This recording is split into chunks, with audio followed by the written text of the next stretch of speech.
punches when you could throw two punches that sound like one. He would throw punches. You can hear them. They were two, but they sound like fucking one punch. Oh, they don't understand. Anybody that hears this understand all the fighting. They know what I'm saying. He threw two punches that sound like one.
Now those days are gone, it's empty, I'm nothing.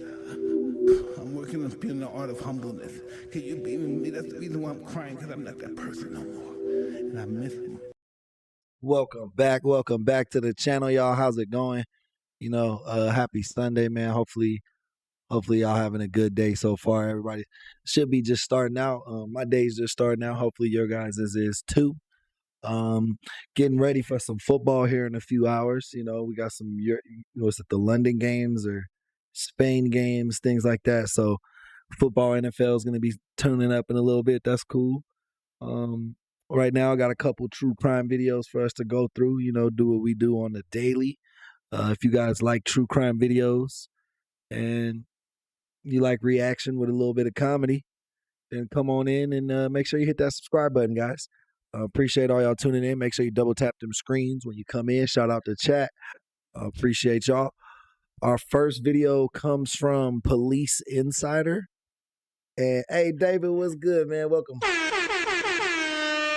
Welcome in. Thank you for the love. Our first video comes from Moment After Body comes from Police Insider. The title is Moment After Body is Found in the Trainee's Cop's House. That's wild. So let's figure out what we got going on.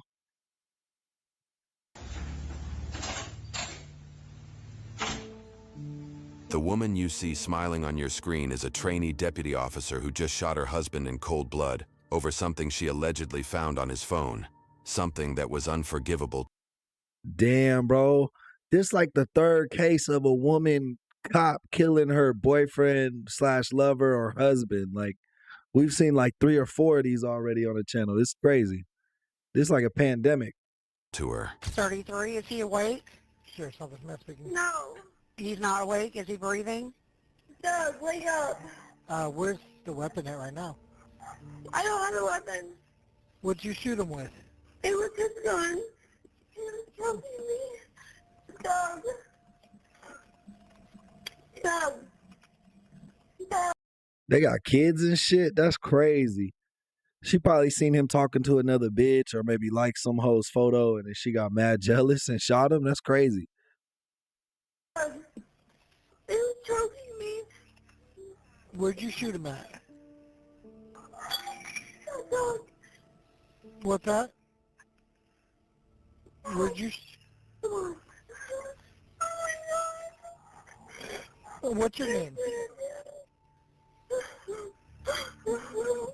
She's crying because she's a police trainee and she knows her fucking life is over right now. She don't give two shits about her husband. What's your name, ma'am?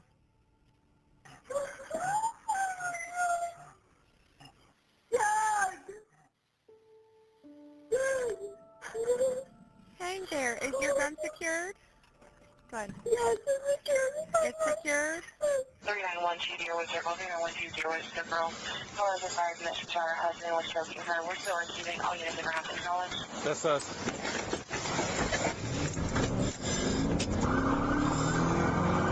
Sun Rosa, we're about a minute out.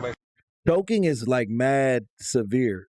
She's a cop, so she would know that. Like as a person, I didn't know that before until I had till I watched these videos and talked to the police a little bit about it. But when they ask like were you choked or strangled, they ask that because that's a worser charge.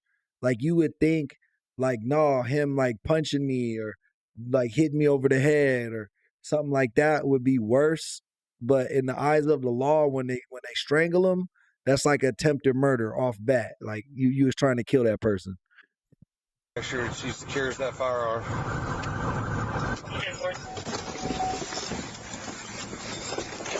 If we have contact with her, detain her, put her in the car. Yep. Until we figure out what's going on. Yep.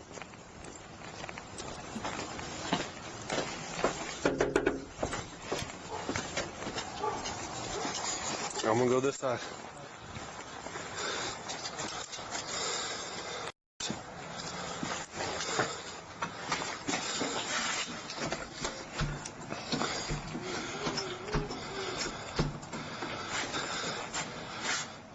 Ma'am, can you open the door? She's at the doorway. I didn't even lock it.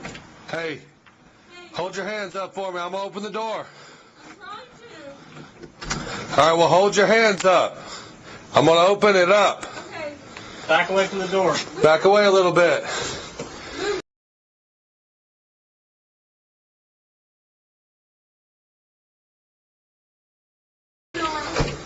The bottom doorknob is locked. Open it up. Man, is in the house. It's my husband. Where's he at? He's in the kitchen. We're going to the car. We're going this way. And Yep. my dog's inside. We're going this way. 243. We got one detained. Can you get my dog, please? Yep. No firearms on you? No, no. None. I got one no fault, Right. unknown injured one, unknown exit one. I'm bringing the AD. Are these your dogs, ma'am? Yes. Okay. What? I don't know, bro. I don't know. What are their names? Nope. Nora?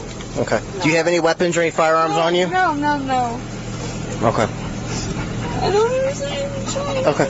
All right. So what I'm gonna do, just for the time being, I'm gonna take this off you. Okay. All right. Puppies, come on, you guys, gotta back up. All right. No weapons, no firearms, nothing on you. Did he take the cuffs off her? Okay. All right. New Year's Day had turned into one of the worst memories for the family of 5, as officers found 33-year-old Douglas lying on a bloody kitchen floor with almost no sign of life. He had multiple gunshot. Bro, it's crazy. When I was a kid, I felt like 33 was so old. But now I feel like that's so young, bro. I feel like 33 is so young. Like that's crazy. For him to even have 5 kids at 33, man, that's still young, you know what I'm saying? To be having 5. Wounds. Maybe like 36, 37, 38, you know, but yeah, 33 seems young. But only one bullet had been fired by 32-year-old Chloe. The two had returned home a few hours earlier, after dropping their 3 children at Chloe's parents' house and going out drinking for New Year's. But what led a couple who seemed... Oh, they were a family of 5. They had 3 kids. They were married. Okay, that makes more sense. seemed absolutely in love to end up in a situation where one would shoot the other without remorse is a question we're soon going to find the answer to. If you could notify major crime scene, please. Let's try to get them dogs in the bedroom. That's what I'm trying to do. She had an Apple Watch on her. She was dicking around with it, so I took it off and I put it on top of the car. Come here, puppy. Come on, baby. Let's go in back here. Come on. Okay. Bedroom or backyard? You need to relay information down, yeah. Puppy. Them some friendly dogs. Them cops don't gotta worry about them dogs. Just tell them to go in the backyard. They gonna go. 10-4. He's inside. I don't know if it's 1 or 2 gunshot wounds. I've already done some kind of a foot adjusting in the back. I don't know if he's going to make it or not. I've got no pulse that I can find. AED's been hooked up for a while now. No. She's in the car. I got you. Bro, I want to be a paramedic, bro. I think I'm going to go to paramedic school, y'all. That shit's a little expensive, though, but I think I'm going to do that shit. I'm a little old. I'm 37, bro, but I think I'm going to go to paramedic school, bro. I've been having, like, this urge to just do this shit, bro. Like, I don't know, like, about a month or two. Like, it's just been on my mind, and I think I want to do it. So you're going to take it in? Okay. Hey, over here. Back here. Don't get in that seat. Hey. Hey, guys, make sure you hit that like button, man. I see a lot of you guys starting to fill in. Make sure you hit that like button. It helps the stream out a lot. If you're new around here, please subscribe to the channel. All we do here is true crime reaction videos. If you like the idea of that and you're enjoying yourself, hit that subscribe button. Get out. Come on. Here. Come on. Fine. You want that seat? You can have that seat. Ma'am, somebody will be with you to talk to you in a minute, okay? Just hang tight for me. If you need anything, there'll be people walking back and forth. Come on, I need somebody to come with me. Come on, bud. Come on, let's go. Come on. I know, hopefully. Come on. Come on. Let's go. Good boy. Come on. Good boy. Good boy. Have we checked to make sure she doesn't have it? Because usually a phone has to be associated with that. Do you have any phones or anything else on you besides that watch? You don't have a phone on you at all? No. Okay. Alrighty. She flipped. Hey, see, she got her handcuffs from the back to the front. I have but one question. She just made a statement that her dad's on the way. Ma'am? Are there any kids in the house? No. Okay, we just saw the kids' toys in one there. We want to make sure everybody was okay. I don't think she flipped her cuffs because he took the watch off from her lap. So I think they cuffed her in the front. My kid. But this cop didn't know. He just saw her with the cuffs in the front. Okay, they're not home? Okay. My dad's gonna be here. Are they with your parents? Yeah, my dad's gonna be here soon. 130 on unit 2-4. Okay. Welch was grabbing his AED out of the back of the car. Walk in there, saw Mason giving him CPR.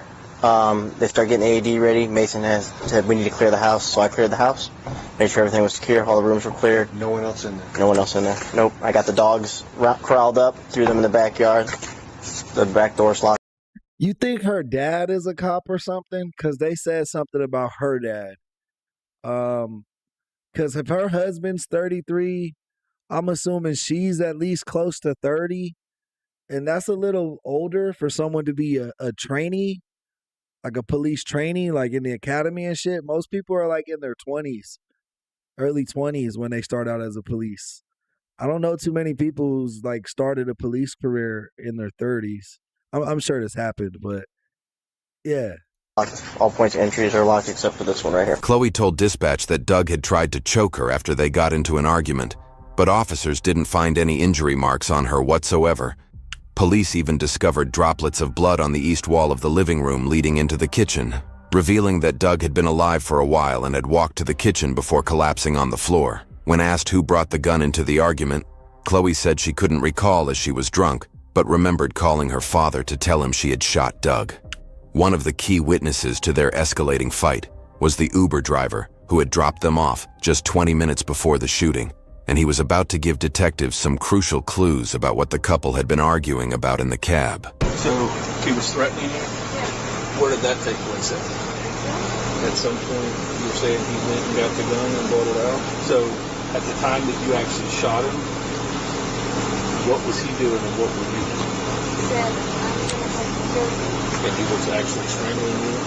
No, he was like, I'm going to kill you. And then he was coming at you with his hands up? Yes. And then that's when you shot him? Yeah. Get you to have the seat right there for me.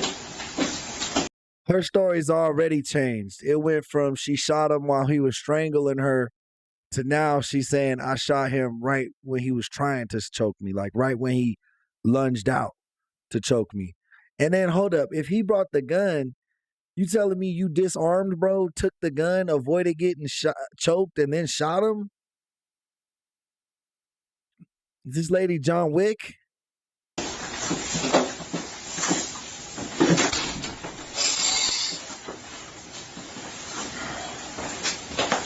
Hey guys, make sure you're double tapping them screens, man. The likes help the stream out a lot, so definitely hit that like button for me, man, if you can. Good morning. Before we get started, I know this has already been read to you, but I'm just going to do one I more need time. an attorney. Okay. All right. No, Zach, honestly, I'm so drunk right now, I don't even remember what happened. Okay. I know that he said he was going to kill me, and that was about all I remember. Okay. Let me...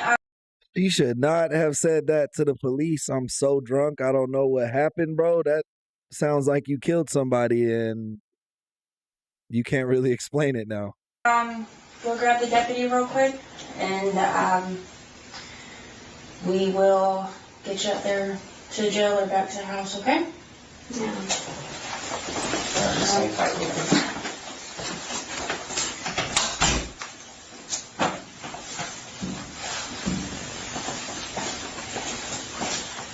I'm going to be standing right outside the store. If you need anything, let me know, okay?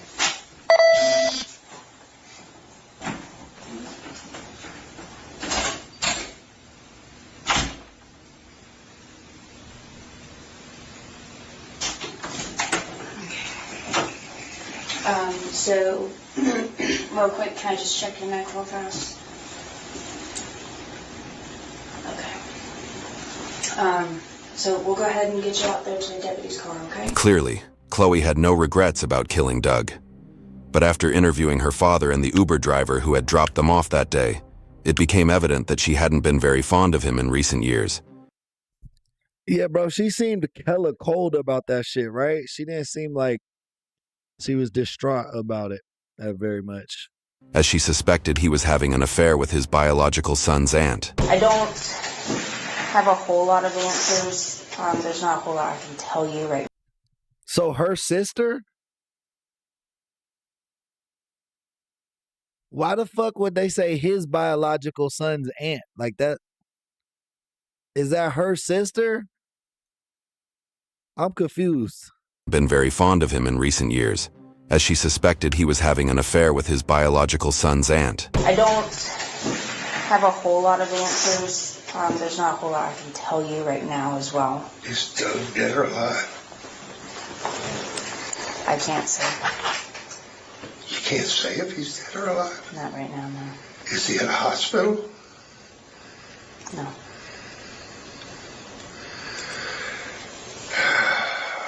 So you're telling me he's dead? I have not been in the house. I've only been outside of the house. He's still in the house? My understanding. Is she going to jail? That I don't know yet. We haven't sat down and talked to her yet. Our understanding is she called and talked to you prior to, and then of course our... That'd be the cops' biggest lie. They just get the conversation going forward. Yeah, we don't know yet. We haven't done that yet. We're still on this part of it. So just tell me what you know, because I don't know anything. Like, they don't tell nobody nothing. Bad notes was there was a disturbance prior to all this happening. Didn't know if you'd be willing to tell us what y'all's phone conversation was I'll about. be glad to. Okay. But I can't figure, there's parts I can't figure out. It was really short. It was really short. She said, Dad, I need you to come over. Doug and I got in a fight. He started choking me. He got the gun. He got his gun. I thought he was going to kill me, and I shot him. Okay. I said, "You what?" How he gonna get the gun while he choking you though, bro? Like how he gonna get the gun while he's choking you? That don't make any damn sense. I think she lying. I mean, he probably was cheating or some shit, and then I think it was an argument, and then she just raised up and shot his ass. I don't think he was physical towards her at all because she was like in her 30s. She looks older than that, but she was in her 30s. You know, a real fair-skinned white lady. If he would have punched her or choked her, there would have been at least red marking or scratching on her skin, you know? He said, "I shot Doug." So this is the phone? That is. All right, cool. Does it still have a little bit of power? No, that is dead. I didn't put any charge on it, but you can press a button. I think like on the side, and it'll show it's got like. Yeah, it looks like it's dead. It's no big. We'll get it charged up and thrown in there. Yeah, just give me a rundown of what actually what occurred that night. Sure. So I open the door, and then they sit behind me. Okay, and it was both of them. Correct. Okay. Because we do kind of work for tips. Right. And so I was cordial. I was like, "Hey guys, how's it going? Great evening. You know, Happy New Year to you." And you could just tell the vibe was not right. So I see that it's out in pace. So I'm like, all right, this is going to be a long ride. Yeah. So I'm like, all right, 45, 50 minute ride. By this time we'd already said, "Hey, how's it going?" Whatever. Yeah. Music was playing, but she stopped to ask a question, and I was like, Raphael, and then she said, "What's your thoughts on cheating?" And I'm like, "Wow." Now I just gone through a divorce, so I'm like, yeah, I'm going through it. I'm in the middle of it, so to ask that question, it was like, whoa. I was like, and I said, "Okay, I'm on my way." And that was the conversation. Oh yeah, this shit was premeditated. She knew she was gonna shoot his ass when they were in the car. The fact that she asked that Uber driver that, "Hey Ches, welcome to the chat." Nizzy, welcome in, man. Appreciate you guys showing up. Okay. So all she told me was, Doug choked me, and we got in a fight. Doug was choking me. I thought he was going to kill me. Hey y'all, make sure you double tap them screens. Let's get them likes up. Helps out the channel a lot. Appreciate you. Support the stream. Double tap them screens. Or he got his gun. I thought he was going to kill me, and I shot him. Okay. Was there a struggle over the gun? I mean, y'all, I have no idea. No, and we don't know yet either. Yeah, I know nothing. Do you know where they were at prior to all of this happening? I do not. They brought the kids over. About what time was that? It was earlier than what I thought it would be. I want to say 6:30ish. Okay. It was after dark. At 6:30. Doug was a youth coach who had worked with the Pace Athletic Recreation Association for many years, nurturing young talent in the local community. He was a well-known figure among the kids and was deeply respected by parents who believed he had helped many children learn sports despite rough weather or his own personal challenges. The news of his tragic death left everyone in the community heartbroken. I basically gave my story. Did they mean like outside weather? Like what the fuck? Despite rough weather, they mean like rough spots in his life? While we're riding, I got 45 minutes to kill, so I gave my story about what I've been through, you know, and so there were some more questions going on. There were some interjections going on, like to where I was under the impression, just based on, I wasn't trying to listen, because again, I had music on too, and so we were listening to music. But I was under the impression that there was, she was saying that basically she was saying he did it, and he was trying to allude that, you know, he had told her about it, or I've already told you about this, and that's just what he's saying, you know? And I'm trying not to listen, but I'm starting to put two and two together. This is what's going on. So I'm like, oh man, I'm in the middle of something like that. Yeah. So they showed up in two separate vehicles? That is correct. Okay, yes. And then got in the Doug's truck and dropped off the kids, two of the kids. Where's Kai? Oh, Kai's for spending the night with a friend. I don't know what friend, but Kai's three kids. Kai 13. Okay. Kai 13, Dawson 11, and Jack 3. They brought the kids over, and she said, Uber, as they were leaving, I shook Doug's hand as he walked up, shook his hands when he left. And I said, big plans for the night? She said Uber. And, a bad night to be going out. Mm-hmm. Well, they knew they was drinking. They knew they was going to get fucked up. That's why they got the Ubers. But I don't think they was beefing tonight until they got drunk, and then she got jealous of when she caught him cheating. I don't know if the affair was ongoing or if it was from the past, because the way they were talking to the taxi cab driver, it seemed like the guy was like, man, we already dealt with this. Like, and you bringing this shit up again. Have they been having issues? Yes, they have been having issues. Did they seem okay when they dropped off the kids, or did it seem like it's just kind of like... Oh, they were fine. They were fine. They were, it's been good. They have had issues. I'll tell you of the issues. Doug was separated from Stephanie. I'm not sure if his divorce was final at the time. And Chloe, she wanted to be a deputy, a sheriff, deputy sheriff. What she wants to do is what you're doing right now. That's been her goal in life. When she was in high school, she spent more time in the school resource office than anywhere. It wasn't too long after that. Doug wasn't up on it. I wasn't having any part of her being a sheriff because it's a deputy, because it's too many, it's a male-dominated type of environment. He wasn't having any part of that. Didn't like the idea of it. Boom, she jumps. Well, shit, you remember, what was that a few years ago? Remember that there was like that white lady officer that she had slept with like 8 guys in the fucking office or something, like 8 other police officers.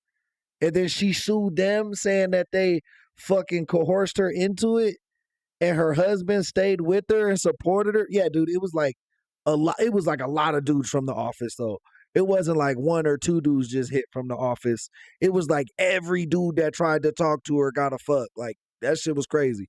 Up forward, and I hear, and I don't use profanity, but I hear, what the F are you doing? Yeah. And it was like, I hear, shut up, leave me alone, get away from me. And I was like, whoa. So I'm driving, and I'm like, she jumps forward, and now she's making her way to my front seat. And I'm hearing that, and I'm just like, okay. Because, I asked, what did you want to hear? Because, when she jumped to the front, I'm seeing that, boom.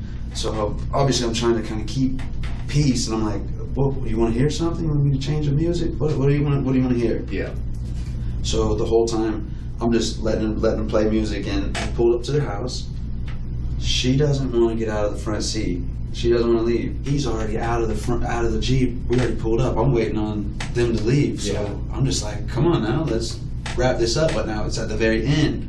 He's standing at the door, kind of like, and he's upset kind of already, just because she wanted to finish the conversation ultimately about what we were discussing. And I was like, okay, the music was still on. I was like, look, when it's all said and done, it's the end of my night. I was like, look, y'all need to patch things up, whatever. I thought it was the right thing to, just based on what they were asking me, I was like, all right, get that. That's the best thing that anybody could do. While speaking with the detective, Chloe's father mentioned that she had been struggling both professionally and personally for years.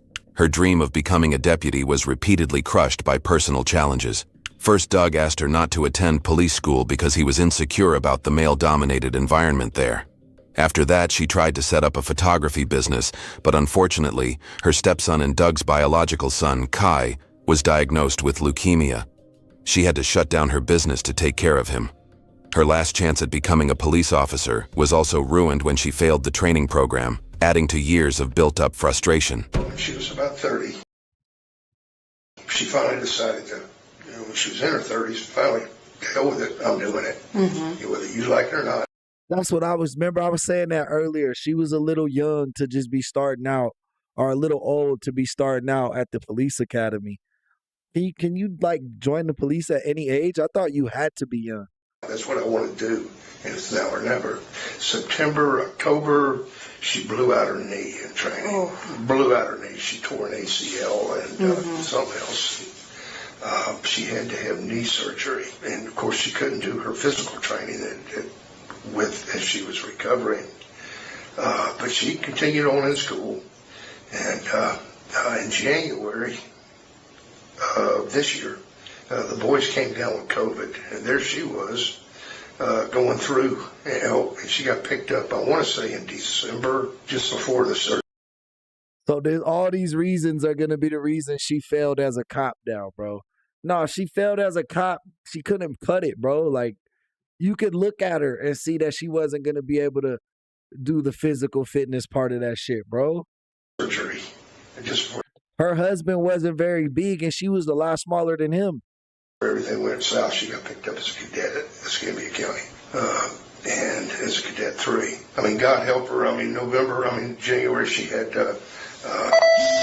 COVID, 2 kids having COVID. Mm-hmm. She was going to school, going to physical therapy 2 days a week. Anybody else would have quit, but not Chloe. She didn't quit. You know, it's like, I can't do this no more. You know, legs in a brace going to school. She stuck with it. She graduated in April. Do you have some out in your car? Yes, ma'am. Okay. I need a cigarette. Yeah. I'll sit there and I'll tell you. She started to kind of lean. Now she's in the front seat, so she started to kind of look for something, and lo and behold, it was the phone. He was adamant, "Get out, come on, we have everything," and he was hurrying her up. Because again, it is towards the end of the evening. Yeah. He had already, it was on his phone, the Uber, so she was like, "No, give him a tip. Make sure he gets a tip." And so now I'm staying quiet because I'm like, okay, you know, I do work for tips. At the very end, towards the very end, she was like, "Look, make sure you tip him." And he was like, he got a little angry that she was asking to tip me. Yeah. And he was like, I already did it. And she's like, give him a tip. And he's like, well, I did it through that. Come on, let's go. The worst part is that Chloe's belief that Doug was cheating on her stemmed from mere suspicion, with no solid evidence to support it. Her decision to kill Doug appeared to be an impulsive act, driven by years of built-up anger and... Damn, bro, how the narrator was talking, it seemed like he was for sure cheating. But she didn't even have no evidence of him cheating. Just her insecurities. She ain't passed no physical exam, bro. Look at this lady's face, bro. You think she could catch a criminal? She looked like you could push her down and just leave the store, bro, if she tried to arrest you. And hatred toward him. Doug has always been very possessive of Chloe. Okay. But like I told Doug, and I've told him several times, see, Chloe she despises any cheaters. Mm-hmm. She despises cheaters. I told Doug many times, well, you don't worry about it. I'm like, listen, Doug, one thing you ain't got to worry about is Chloe cheating on you. That's one thing you ain't got to worry about. That will never happen. But anyway, when he finally came home, she was pretty upset because she got a hold of his phone, which she had never done before. But let's just say there had been a lot of communication between Doug and Kim. And Kim is no relation to you gues? No, I don't even know who she is. I couldn't pick her out of a crowd of 2. Okay. I don't know who she is. She is Kai's aunt. Now, I don't think that it's Stephanie's sister. I think there's a marriage in there somewhere, a second aunt or something, but I don't know. Chloe did a lot of investigating, looking at bank records, phone records, when she said she was kicking Doug out. And I'm like, because I told her, through it all, there was never any proof, never admittance, never any proof, and never any real there that they had anything really going other than a lot of communication. Okay. As far as them actually having an affair, having sex, if you will, there's no grounds for that. And so I go home, go to sleep. I wake up and Uber's still buzzing, so I jump in and start doing Uber probably about 6:30, 7 o'clock. Pick up a few people. And then one guest says, "Hey, you got a cell phone here?" And I'm like, "Whoa, okay, I picked up a couple people, let's see whose it is." I can't see whose it is, but it's probably about 8 in the morning, 8, 9 in the morning. So I look at it, I'm like, oh, I see the on the lock screen, it has her. It was hers. So I was like, oh, okay. Let me try to. Surely they're gonna call. You know, because he couldn't. It was locked. I couldn't unlock it or anything like that. But you were able to see. Like who'd been texting or whatever. The notifications. Correct. So there was only a couple names like Aunt Peggy or something. I can't remember the name, but it was like Aunt someone. That was Kim. No, I don't know. You think this was his phone or her phone? And let's see, there was another one.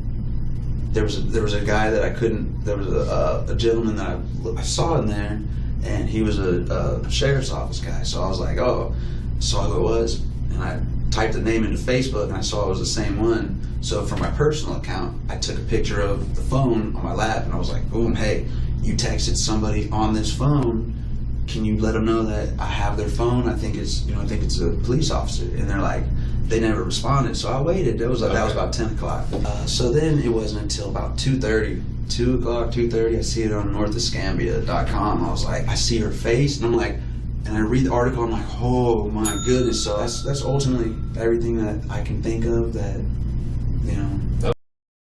Damn. So that was the phone he turned into the police, was either that wife or husband's phone that left in the Uber. And in the midst of him trying to reach out to them a few days later or the next day, he sees the case about the article about the lady shooting her husband. Okay. To me, seems of relevance. Yeah. There was a little bit of aggression towards the end. Yeah. Chloe's actions have now left their 3 children parentless and burdened with a lifetime of tragic memories. She was charged with homicide and a second-degree felony weapons offense. As of now, there is no available information regarding her trial, but all of her bond requests have been denied.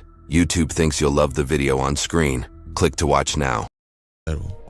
Roughly 20 minutes later, at around 7:27 p.m., Ish is outside his home in Accokeek, about 12 miles south of Temple Hills, getting some shots up in his driveway. That's crazy. But yeah, I think she's gonna go, what'd they say, murder in the second degree?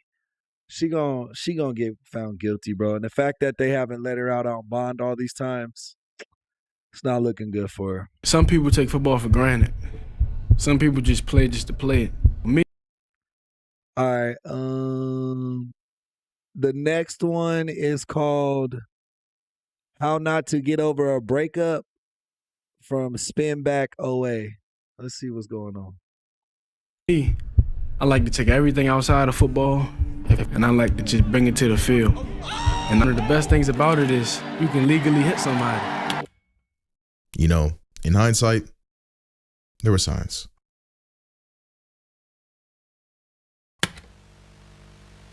This is Luke Hill.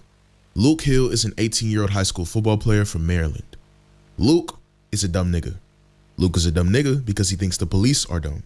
The police are not dumb most of the time. And unfortunately for Luke, no, the police are annoying as shit, but they ain't dumb, bro. When they put their mind to something, they figure that shit out. he had to find that out the hard way. Because in 2020, when he was supposed to be getting ready to go to college and take that first step towards his NFL dream, he was instead sentenced to 20 years in prison. Why was he sentenced to 20 years in prison, you ask? I got you. Let me take it back. On May 18th, 2020, Luke Hill was at his home scrolling through social media. He found himself on Instagram when a text message came to his phone.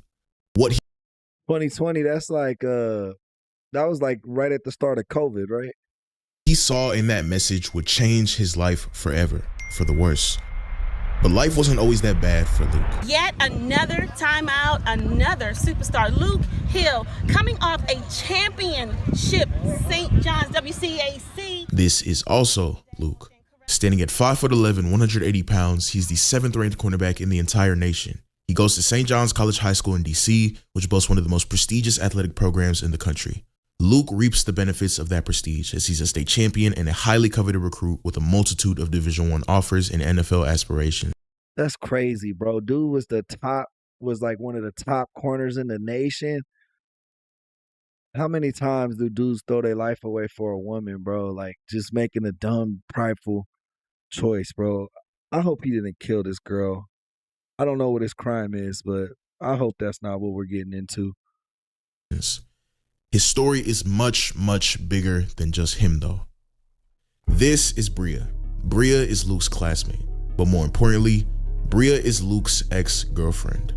With both her and Luke being star athletes at the school, the facade of a picture-perfect high school couple was easy to sell, but behind the scenes, they were anything but. To put it lightly, Luke was not a fan of the idea of Bria not being in a relationship with him. Even more than that though, Luke hated the idea of Bria moving on and being with any guy other than him. See, he was the abusive, possessive type. Luke was the type of that threatened his significant. Bro, she was cold. Like, she had handles. Like, they blurred her face and her jersey number out, probably because she's the victim and a minor when this happened. I hope she didn't. I'm starting to think dude killed Bria just from the way the narrator's going with it. But yeah, man, she was a good ass hooper. You could tell from her handle on the ball. She was going places too. Significant other with physical violence whenever he felt like she wasn't doing right by him. The old scare him into submission tactic. The relationship was rocky to say the least. But unfortunately for Luke, Bria isn't pussy. So eventually the day came where she decided enough was enough and she dumped him. And when Luke left St. John's to attend national powerhouse St. Francis Academy, it made it just that much easier for her to move on. This is Ishmael. Ishmael is also Luke and Bria's classmate at St. John's and a 3-star recruit on the varsity basketball team to boot. Sometime between the fall of 2019 and the beginning of 2020, Ish and Bria started seeing each other, and it was serious. As you can imagine, this news got back to Luke in the Bro, you was at a whole nother school, Luke? You lame as fuck, Luke. Form of a rumor. Luke was at a whole nother school still worried about his ex-girlfriend. And he one of the best athletes on campus, bro. Come on, bro. What a stalker type move. Hey, guys, make sure you hit that like button, man. Double tap those screens if you like true crime. If you like what we got going, make sure you support. And because he was now at St. Francis over an hour away in Baltimore, living on campus, there was no real way for him to confirm said rumor. There wasn't shit he could do but imagine and wonder and cope and seethe until that fateful day. See, Luke enjoyed a very eventful senior year. He began the season with 22 Division I offers from the likes of Alabama, Florida, Clemson, and Oregon, to which he committed to in April 2019. He would lead the St. Francis Panther defense to an 11-1 record in a campaign that saw them crowned as the 3rd-ranked team in the entire country. On the tail end of that, he played in the ever so prestigious Under Armour All-American game. Damn, bro was a fucking All-American, bro. He played on a lot of prestigious teams. And then him going to Oregon, I mean, even just getting offers from Bama and shit is crazy. But yeah, dude was literally that good in football, bro. Like, this is sad on many levels. Because he didn't have to be a fuck up. He didn't have to be like this. He had options. He had talent. He had people who loved him and like fucking catered to his, you know what I mean, to grow his talents. But instead, the Polynesian Bowl. He's a fucking joke of YouTube. Like, you know, somebody who threw it all away. To put a bow on it. And if all of that sounded like gibberish to you, basically, Luke was nice as at football. And he had quite the illustrious career. Something he could truly look back on and be proud about, right? Except, y'all know the drill. Once his high school football career came to a close, some superficial cracks began to show, to put it lightly. While his peers were getting ready for college, Luke was up to some other things. Now, to reiterate, Luke's senior year was in 2020, which, as we all know, brought about the beginning of the COVID-19 pandemic and the subsequent quarantine. For him, it didn't encroach on any football-related matters given that the season ends in December and lockdown began in March, but it was that lockdown that aggravated some already existing issues Luke had in his life. And I know that may hit super close to home for some of y'all. Being able to go to school or work and having that repetition, that schedule, was the only thing keeping a lot of us grounded, and it was no different for Luke. Luke was from Temple Hills, Maryland, right outside of DC. While it's not the absolute trench DC is, it is still, in fact, the hood. So by all intents and purposes, Luke was a hood baby, with many of the hood baby learned behaviors. Long story short, school and football were the only things keeping him out of trouble. And once those were gone, those cracks, they began to widen. So, back to that fateful day. Luke is on his phone, scrolling through social media, when he gets a text. A singular screenshot of a selfie taken from Instagram of two very familiar faces. It was Bria and Ish, booed up. This sent Luke into a rage. Not only did he feel disrespected by the fact that Bria had truly moved on, he was now faced with concrete evidence of her moving on to Ish of all people, which incensed him. And then came the threats. At around 5:52. You think he hurt Ish and the girl, or do y'all think he just like hurt the girl? p.m., Luke would make several calls and texts to Bria's phone, pressing her about the Instagram post, asking her where Ish lived, and threatening to, quote, do something about it. What could that possibly mean, you ask? Sometime after that, we can only assume Luke asked everybody he possibly could about Ish's whereabouts. Bria stayed solid and kept quiet, though she did warn Ish about the threats. He wasn't exactly willing to call Luke's bluff and test his gangster. After all, Ish knew Luke very, very well. Unfortunately for him though, some random nigga coughed it up anyway. So with the address now in Luke's possession, he had a score to settle. Roughly 20 minutes later, at around 7:27 p.m., Ish is outside his home in Akakik, about 12 miles south of Temple Hills, getting some shots up in his driveway. I think he killed this kid. I don't know if he hurt the girl, because the fact that they got the girl like blurred out and shit, that tells me she's still alive. This is fucked up. Driveway. Shortly after, his mom Renee is pulling back into the neighborhood after a grocery run. She turns right at the stop sign onto her street and backs into the driveway just as Ish is finishing up. And that's when it happens. An older looking white sedan with tinted windows rolls past and slows down at that same stop sign. Luke. He rolls the window down, stares Ish dead in the eyes. And drive by, yep. And boom.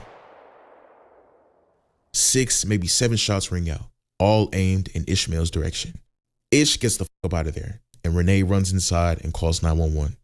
And Luke, gone out of the neighborhood just as fast as he arrived. Oh, damn. Okay, I'm glad dude didn't get shot. I thought Luke had him, bro. I thought he was done.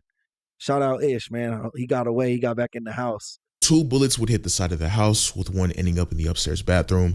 But miraculously, nobody was hit because Luke can't aim. Police would arrive about 7 minutes later to assess the situation, take statements, and collect forensic evidence from the scene. There was no question of who his assailant was, so Ish gave up a name to police quick and told them about the threats that he made to Bria as well. With all that information now in hand, police would waste no time making their move. They were on their way to Luke's house. Now, upon arriving there, they were surprised to find that there was no white sedan in sight. Until there was. Now around 8:30, that exact white sedan pulls into the driveway. Luke hops out and walks inside his house. A couple minutes later, he walks back out, hops back in the car, and bro said he lived in the hood. He has a fucking pool in the backyard, bro. Like, this is a nice ass house. Pulls off. But unbeknownst to him, a squad car was merely 100 feet down the road watching this nigga the entire time.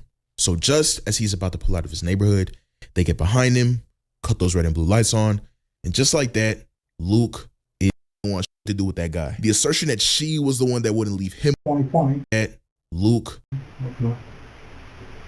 2020. wasn't. But you'll soon understand exactly the type of person Luke was to even do some wild shit like this in the first place.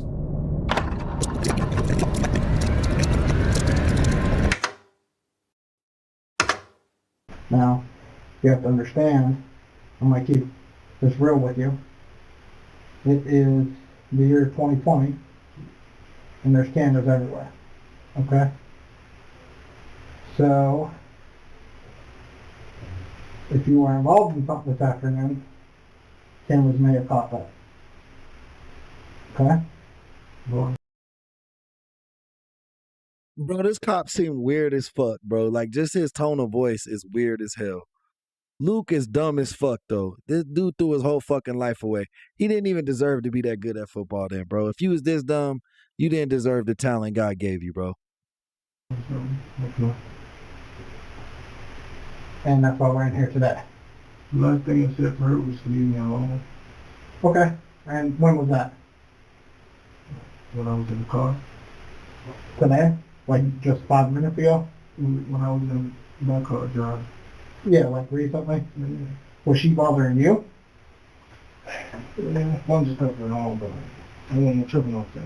So, What's that? a lot of stuff was going on, but I wasn't tripping off that. So forth. Well, that's why I'm in here. I wanted to hear your side, because I've been told one side, and it doesn't sound good. And I'm not going to make an assumption there's 2 sides to every story. What's what you talking about? That you were threatening her and her boyfriend. Her boyfriend? Yeah. No. No? Were you being threatened at all? No. Bro, so fucking possessive over her boyfriend. You heard that question? Her boyfriend, like acting surprised, like, bro, you knew damn well she had a new boyfriend, bro. You a fucking loser, and you couldn't take that shit. No. She didn't threaten me. I haven't seen her. And wow, I seen her like last week though. Okay. That's why I didn't even know she had a boyfriend. Okay. I didn't even know. Yeah. So did you happen to see an Instagram picture today of her and her boyfriend? I seen a picture of her and the guy, but yeah. What you just witnessed was Luke's honest to God attempt at pretending that he had no idea who is. Yeah, now bro trying to act like he didn't know shit. He was like, I seen her and a guy, but that don't mean that's her boyfriend. Bro, has she ever posted any other dude besides you? Like, if she only posted you before and you were her boyfriend, and now she posted a new dude, you know that's her boyfriend, bro. Ish was and no idea what was going on in Bria's love life, which is funny for a couple of reasons. One, it's been established that Luke was the aggressor in the situation. There's documented proof of him spamming Bria with phone calls and texting her with threats. Him saying, the last thing I said for her was to leave me alone. Is ridiculous because we know Bria didn't want to do with that guy. The assertion that she was the one that wouldn't. Well, I don't know about y'all, but unless he's acquired the most acute strain of girlfriend's ex. Let's let Ish tell it. Let's just bring out this little victim statement. Okay. Question. Who is Luke? Answer. My girlfriend's ex. We went to the same school. Oh, we have another one. Okay. Question. How do you know Luke? Answer. We played basketball together when we were in the 2nd grade. We went to the same school. He known this motherfucker their whole lives, bro. Bro knew who Luke was his whole life. And Luke was acting like, yeah, this dude, like, acting like he didn't know who this guy was. Well, I don't know about y'all, but unless he's acquired the most acute strain of CTE. My friends, they took my car though. I don't know. In specific, he's already. I don't know. Who was driving your car today? Me, my friend, the house I go. Lucas concocted an on-the-spot alibi that puts him at this imaginary friend's house during the day. No, I didn't. Not at all. You sure? Yes, sir, I did. Is your phone going to say you weren't over there? Because you understand your phone's a GPS and it blocked everywhere you were. I didn't go over there. And I'm keeping your phone. I'm doing a search warrant. So that's why I'm giving you the chance to be honest with me. I didn't go over there. I didn't. Okay. Do you know somebody who did? I don't know what they did when they had my car, but I know I didn't. Bro, they gonna be able to tell from the cell phone records that was you in that car over there. Not only were you probably on camera, on somebody's Ring doorbell camera, driving through that neighborhood, but they for sure gonna be able to triangulate his cell phone back to the houses where Ish and his mom lived. Who had your car though? Luke is clearly adamant that this friend of his was the only one using his car that day. The detective has now presented the most natural question to the story that he's clinging to. I wonder what his response will be. Can't tell you that, that's my friend. It's like loyalty. Holy f***. That's fine. Like I'm saying, if you were texting about it, I'm going to get it. All right? Yeah. The most natural question to the story that he's clinging to. I wonder what will be. All right? Yeah, I wasn't. Nothing. You sure you weren't over there? I wasn't. Because we have cameras. Everybody has a Ring camera. I wasn't. Do you know what happened over there? No, I don't. Yeah, what happened? Luke finally asks a very important question. If you, yes, you the viewer, were truly innocent, just a regular person minding your business, driving near your neighborhood, and suddenly you get pulled over by a cop of a confused. That's why you're in here. And somebody was shot at today. To keep keeping your phone. Wasn't me.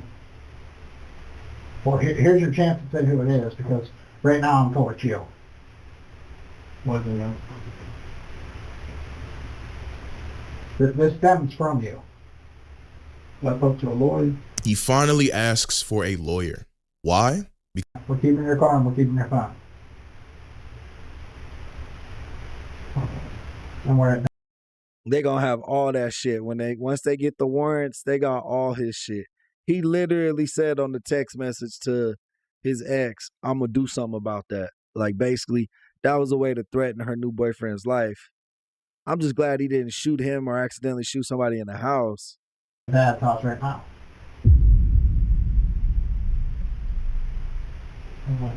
Is there any lawyer you want to speak to? No. We're keeping your car and we're keeping your phone. And we're at Dad's house right now. Bro had a mom and a dad. Why is he thugging? He was like a great athlete. Like, you know, like why he got this thug mentality, bro? Like people develop their mentalities, bro, as like defenses. Like they come from places where they have to be like that. This bro did not have to be like that. He could have been like Ish, just hooping in his neighborhood, chilling with his mom, like a suburban dude. You know what I mean? Like, that's crazy. Y'all wasn't in Baltimore. Like, y'all wasn't growing up where Tank Davis and shit grew up, bro. Y'all literally were athletes your whole lives. Went to preparatory schools and shit. Crazy. Is there any lawyer you want to speak to? No, my mom, no, my dad, no. Alright. You got the phone number from my dad? With my dad number? Yeah. 01. His thoughts to accompany him, trying to get some sleep, and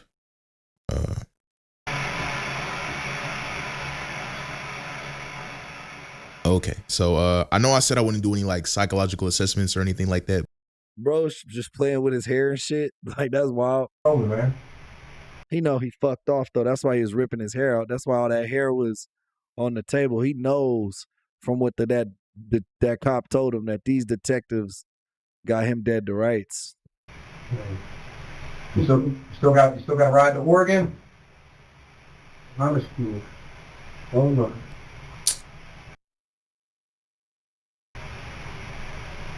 Which one did you commit to? Oregon. Start next year?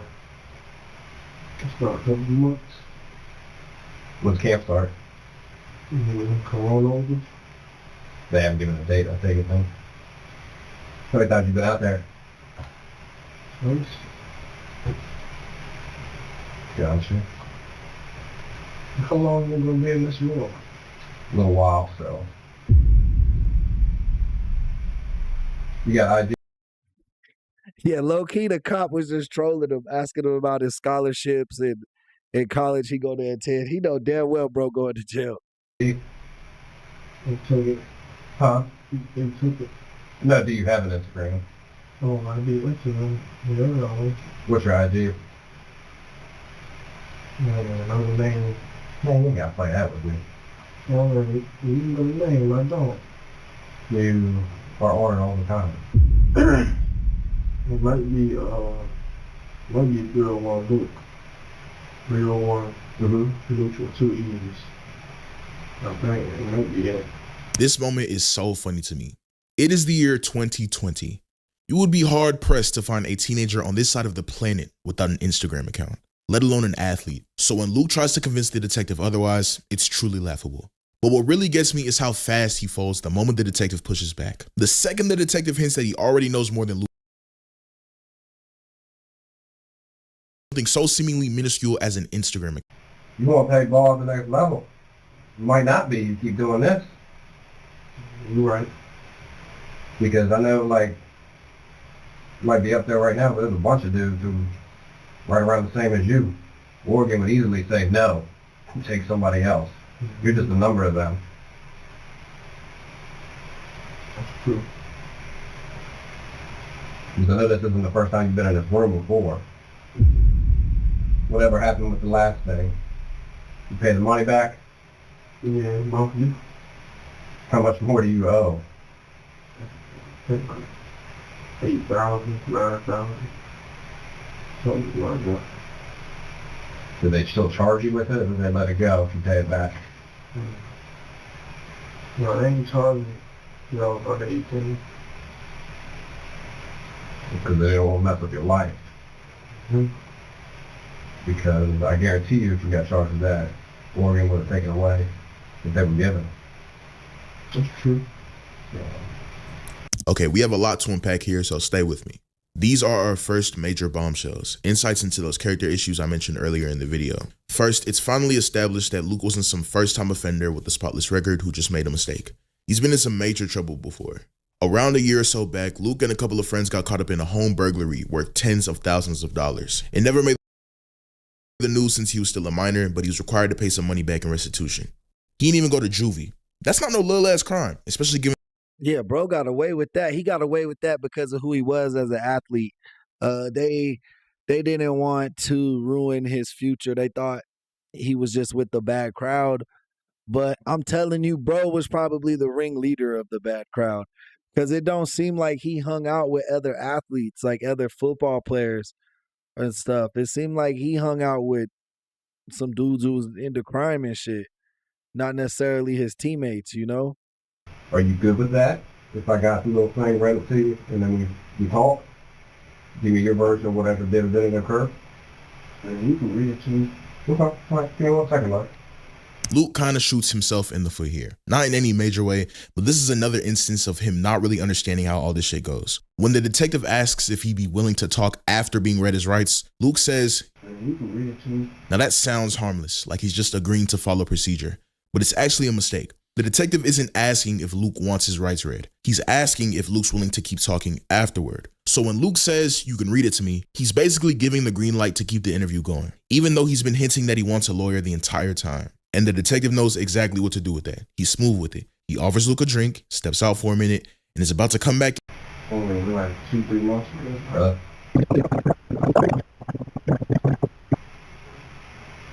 All right, man. Well, like I was saying earlier, I'm gonna read you your rights, and you can tell me whatever you want to tell me about if did or didn't happen, or where you were, where you weren't last night. All right? Up to you. You're in control while we're talking, so it's your chance to give me your piece. All right. You understand these rights? Gotta be yes or no. Yes. Okay. Bro, like, I don't know. It has to be a combination of the two, right? Of arrogance and stupidity, right? But, like, how arrogant do you have to be, bro, to, like, think you're going to shoot at somebody and get away with it? Especially, like, when this motherfucker knows you. Like, he knows who you are. You know what I'm saying? And then, two, like, how dumb you got to be to not realize, like, you have a whole future ahead of you of cool shit, bro. Even if you don't make the NFL, to be a D1 athlete, All-American high school football player, like, man, this was right when NILs was about to start happening too. Do you want to make a statement this time without a lawyer? Do you want to talk to me about whatever did or didn't happen? The detective has finally asked Luke a foolproof question for which he has given the perfect answer to. No. He won the game. The detective is all out of moves, and he'll wrap this interview up promptly. All he has to do is answer the remaining questions, and Buddy will be out of his hair. Okay, Luke, I see you, boy. Are you under the influence of drugs or alcohol right now? What's that question, yo? What's up? Oh, What's my regulations? What's my charge? Charges? Yeah. What will they be? Yeah. If what occurred is true, and you're not giving me any other reason, attempted first-degree murder. Carries 25 years. A life. Damn. It should carry 25 years to life, bro. You attempt to murder somebody. But what's crazy is, like, when people be choking people or stabbing people, they don't be getting 25 to life. But if you shoot a gun at somebody, that's 25 to life. Like, I don't know, bro. It seems like they just be making this shit up as they go sometimes. Hey, what up, Crafty? Welcome to the chat, Crafty. You know we like when the members show up to the live stream, so thank you for showing up today. Guys, if you want to join our membership, it's only $1.50 per month. Check out the plans, man. It really helps out the channel. Please hit that subscribe button if you haven't already. Back to the interview. Okay, well, this is not true. According to Maryland law, attempted murder carries no minimum sentence. It can carry life though, so it wasn't a complete lie, but a lie nonetheless. And the detective fully knows that. Hearing that you, at the very least, could spend 25 years of your life behind bars if convicted is enough to make anybody shit their pants a little. And as you can tell by this, Luke essentially has two options here. It's a quick time event. The cops are closing in on his house, and if there's any weapon within a 50-foot radius of it or his car, then he's absolutely cooked and he knows it.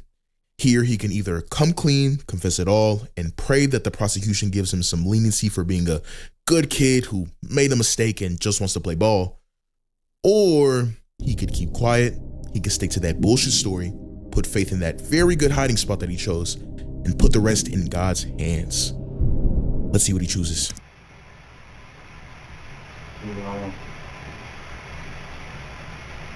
I'm down. They do, not mine. Bro said, I don't think they gonna find a gun at my house, but if they do, it's not mine. He lying as fuck. But why the fuck would you even bring that gun back home? You know you didn't shoot him. You saw him ran back into the house. Y'all probably locked and made eye contact. Like, you should have threw that gun in a lake or in a fucking trash can or something. I'm just glad for you, bro. I'm glad for you, bro, that you didn't kill that kid. Obviously, I'm glad for him and his mom too, the victims, but I'm glad for this guy. He'll never be a football player or a football star again, but fuck, bro, at least you don't have to live with that on your conscience. Like, maybe when he's in jail, he'll fucking grow up. I'm bad. Right. Got a feeling there's a lot more that we know that we think we know or something. Like you didn't get here by accident. It wasn't just a random let's just stop and pick you up and bring you here. I know. The way they made me get out of the car, yeah. I said the way they made me get out of the car, I know. Yeah. I mean, maybe you did it, dude. Maybe he did it, but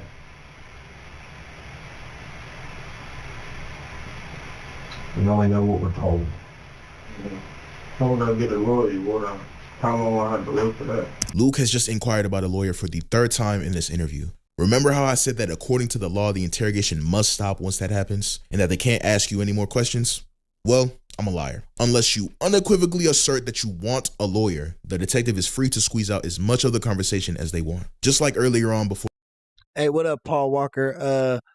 So this kid was an All-American cornerback football player, defensive back in Maryland. His senior year, he transferred schools. Before he transferred, him and his girlfriend broke up. She was a basketball player.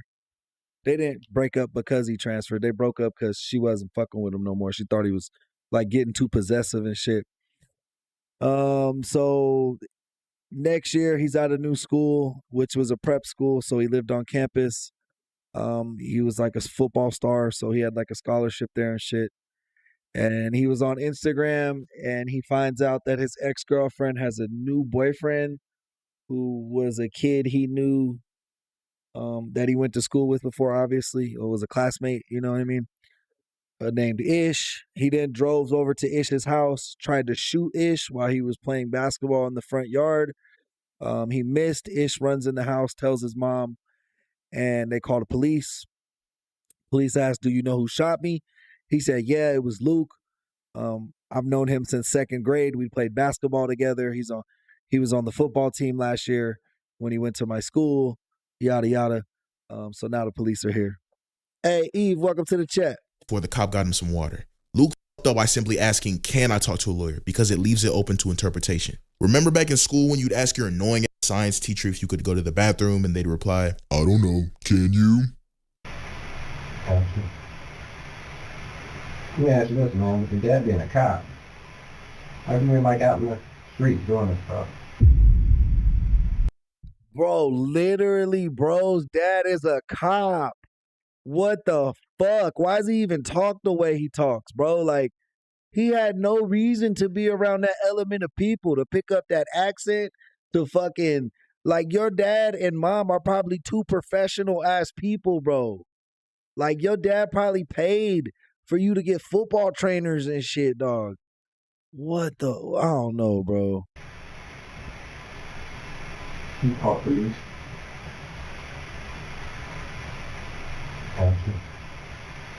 Park police is still police, bro. What the fuck you mean? Yeah, he done, bro. That's what I was saying, Paul. He lucky he didn't kill that kid because he would have been in jail for the rest of his life. But, and just, you know, as he grows up and gets out of this mind state, he would have had to live with that guilt.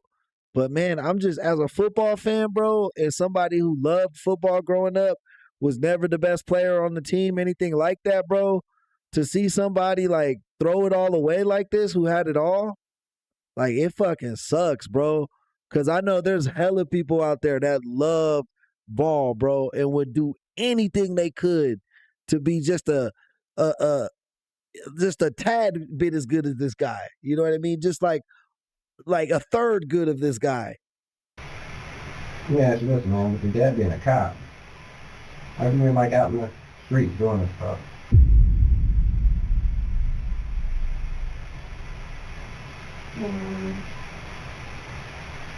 I got a feeling you're not like a street dude that grew up on the streets. Nah, still not no street dude. I'm chilling.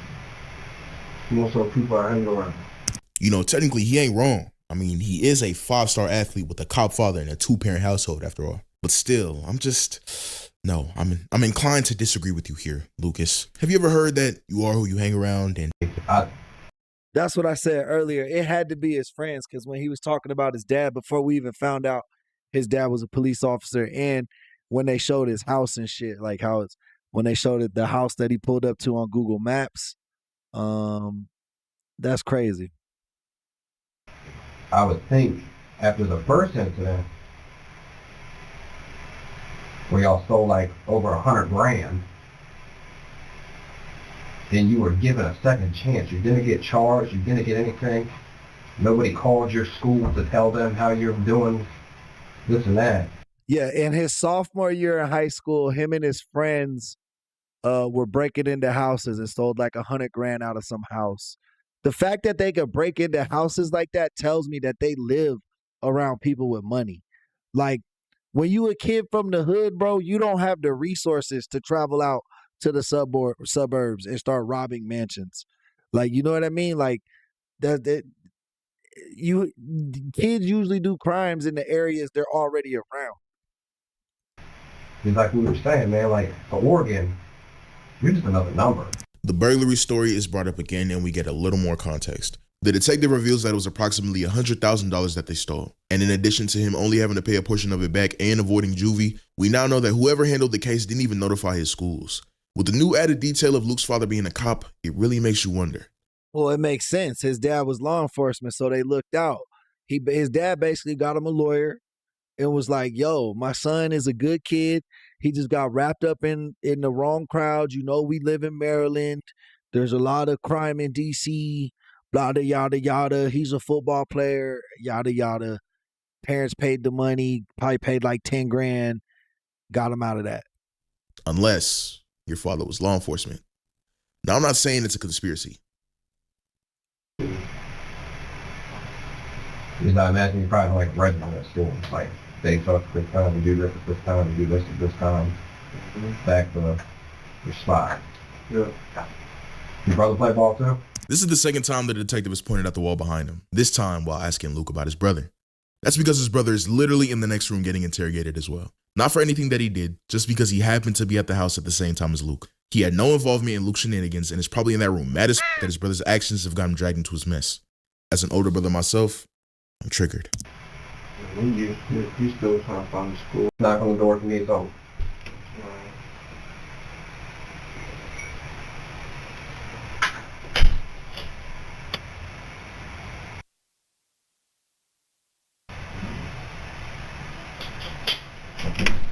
Hey, buddy, question for you now. What's up? Bro was knocked out. You could tell he was asleep for real. He was doing that leg, you know, when you be looking for your pillow, for your leg pillow, you know what I'm saying? When you do the little swing over on your leg. Just ask you this, because They're in your folks' house right now. They don't want to destroy your folks' house. Is there any weapons in the house? Because they're going to run through it. We don't find it easily. Not that I know of. Not that I know of. Where would one be at if there was one in the house? I'm not sure. You do realize they're going to run through your folks' house if that's the case. Like they're going to tear it up. Okay, so here's another quick time event. The detective is making it clear that this is Luke's absolute last chance to come clean and tell the truth before the cops rummage through his parents' house. Surely he folds here, right? Nah, bro don't give a fuck about his parents, bro. Why the fuck would he care? Why the fuck would he care? He already throwing away the football talent that he got. And so why the fuck would he care about his parents' house? Like, he finna let them cops flip up, break walls, do whatever the fuck they want to do. He just hoping they don't find that gun. Luke don't care about nobody but himself, bro. I'm pretty sure my father got stuff. I'm not talking about your dad's car. My word, not. All right. Of course not.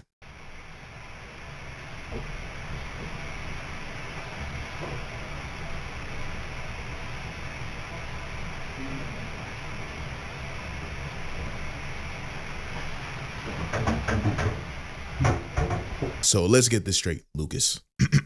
You couldn't fathom the idea of your ex-girlfriend exercising some basic bodily autonomy and dumping your tender ass, so you devised a plan to murder her new who was also your classmate of 9 years. You made no attempt to hide your identity while doing so and also did it in broad daylight. You failed, thank God. You were swiftly caught because you went right back to your house like a goofball. Once you got in front of police, you lied about your whereabouts on that day. You lent your car to...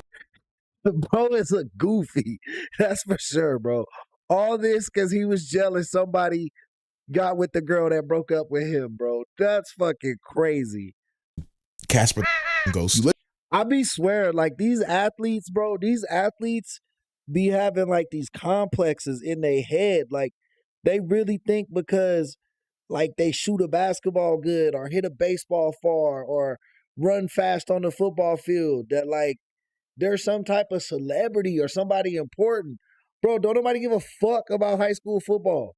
Like, you know what I'm saying? Don't nobody care. Even if you like the 5th string cornerback in the NFL, nobody gives a fuck about that guy. Like, so this entitlement, like, I just don't get it, bro. Like, maybe it's because they've been big men on campus so long, but yeah, man, that shit just always blows my fucking mind, to be honest with you. Let your brother get dragged into it. He in the next... Hey, Nicole, welcome to the chat. Welcome back, girl.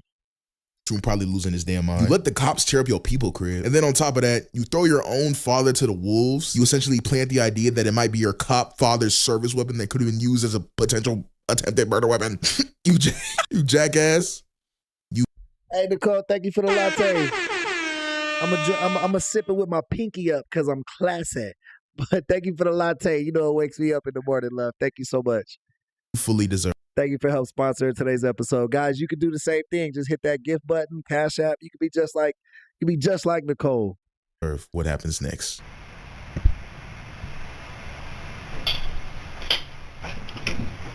All right, bro, get off there.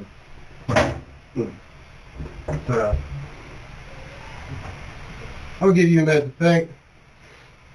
So we did find it inside your room. Like, I really suggest you start thinking about talking. I'm going to give you a few minutes to think about it. But you just found the 40 in your room with the extended mag. So you really need to think about things. In Luke's house, police were finally able to locate 3 separate guns, including a Glock 22 registered to his father, his service weapon, a Beretta 96D that was also registered to his father, and a Polymer 80. I would think that the Beretta would have been his service weapon, not the Glock 22. That's random. This is the extended clip Glock 9. Watch. That was also registered to his father. No, that one was not registered. What'd you say? No, I said it wasn't registered. But his father. No, that one was not. About things. In Luke's house, police were finally able to locate 3 separate guns, including a Glock 22 registered to his father, his service weapon, a Beretta 96D that was also registered. But I think a Glock 22 actually shoots a 9, but the name is weird on it. I think that's the short 9mm. To his father, and a Polymer 80 that was also registered to his father. No, that one was not registered. What'd you say? No, I said it wasn't registered. Oh, you said? No, yeah. No. Oh, all right, but. Fat nigga. Correction. The Polymer 80 was not registered to his father. It was registered to nobody because it was a ghost gun. If you don't know what a ghost gun is it's essentially a gun that you buy He's saying a ghost gun. in multiple parts and assemble together yourself.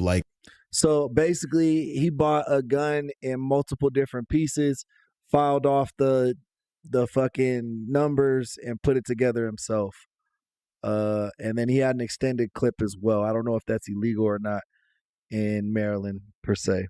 Like a Lego set. It's basically the most American shit ever. Is illegal in 5 states. And Luke, being 18 years old, which is absolutely not 21, the legal age. Hey, thanks for letting me know that, Jay. Jay says Glocks are always service weapons, not only because of the reliability, but also because of the safety feature. Nice. I thought cops carried Berettas for the most part. I thought the Beretta was the standard issue, but that's good to know. I didn't know that. To be able to own a handgun, had no business having one at all. Unlike the other 2 registered to his dad, the ghost gun had no serial number on the barrel, and there was no definitive way to know how it even got in his possession in the first. That completely destroyed your life.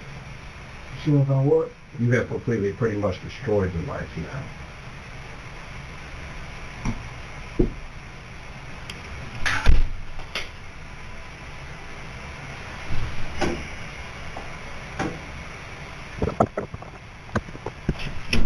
Hey guys, make sure you hit that like button, man. If you could double tap them screens, really helps us out a lot. Definitely subscribe to the channel. We're on the road to 10,000 subs, guys. We're approaching 5,500 right now. So if you want to help us with that, please do so. Hey, stand up for me real quick. Take the hood off. All right, let's look here.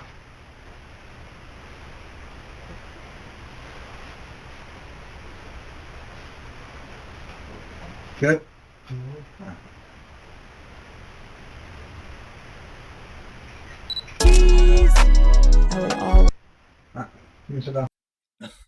Imagine, bro, you so pussy whipped that like you throw away your whole life just because a girl got a new boyfriend, bro. I couldn't fucking imagine, bro. I just love me too much. I mean, I love my wife, don't get me wrong. But I love me too much, bro. I love me too much to like hurt or do anything like that towards anyone. Like, fuck that, bro. I'm not going to jail.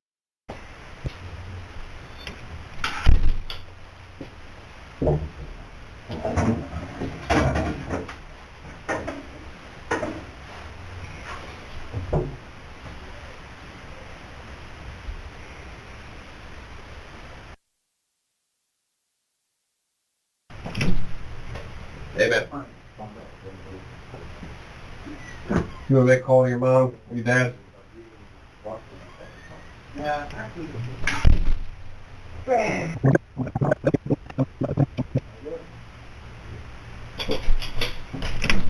All right, man. Get up.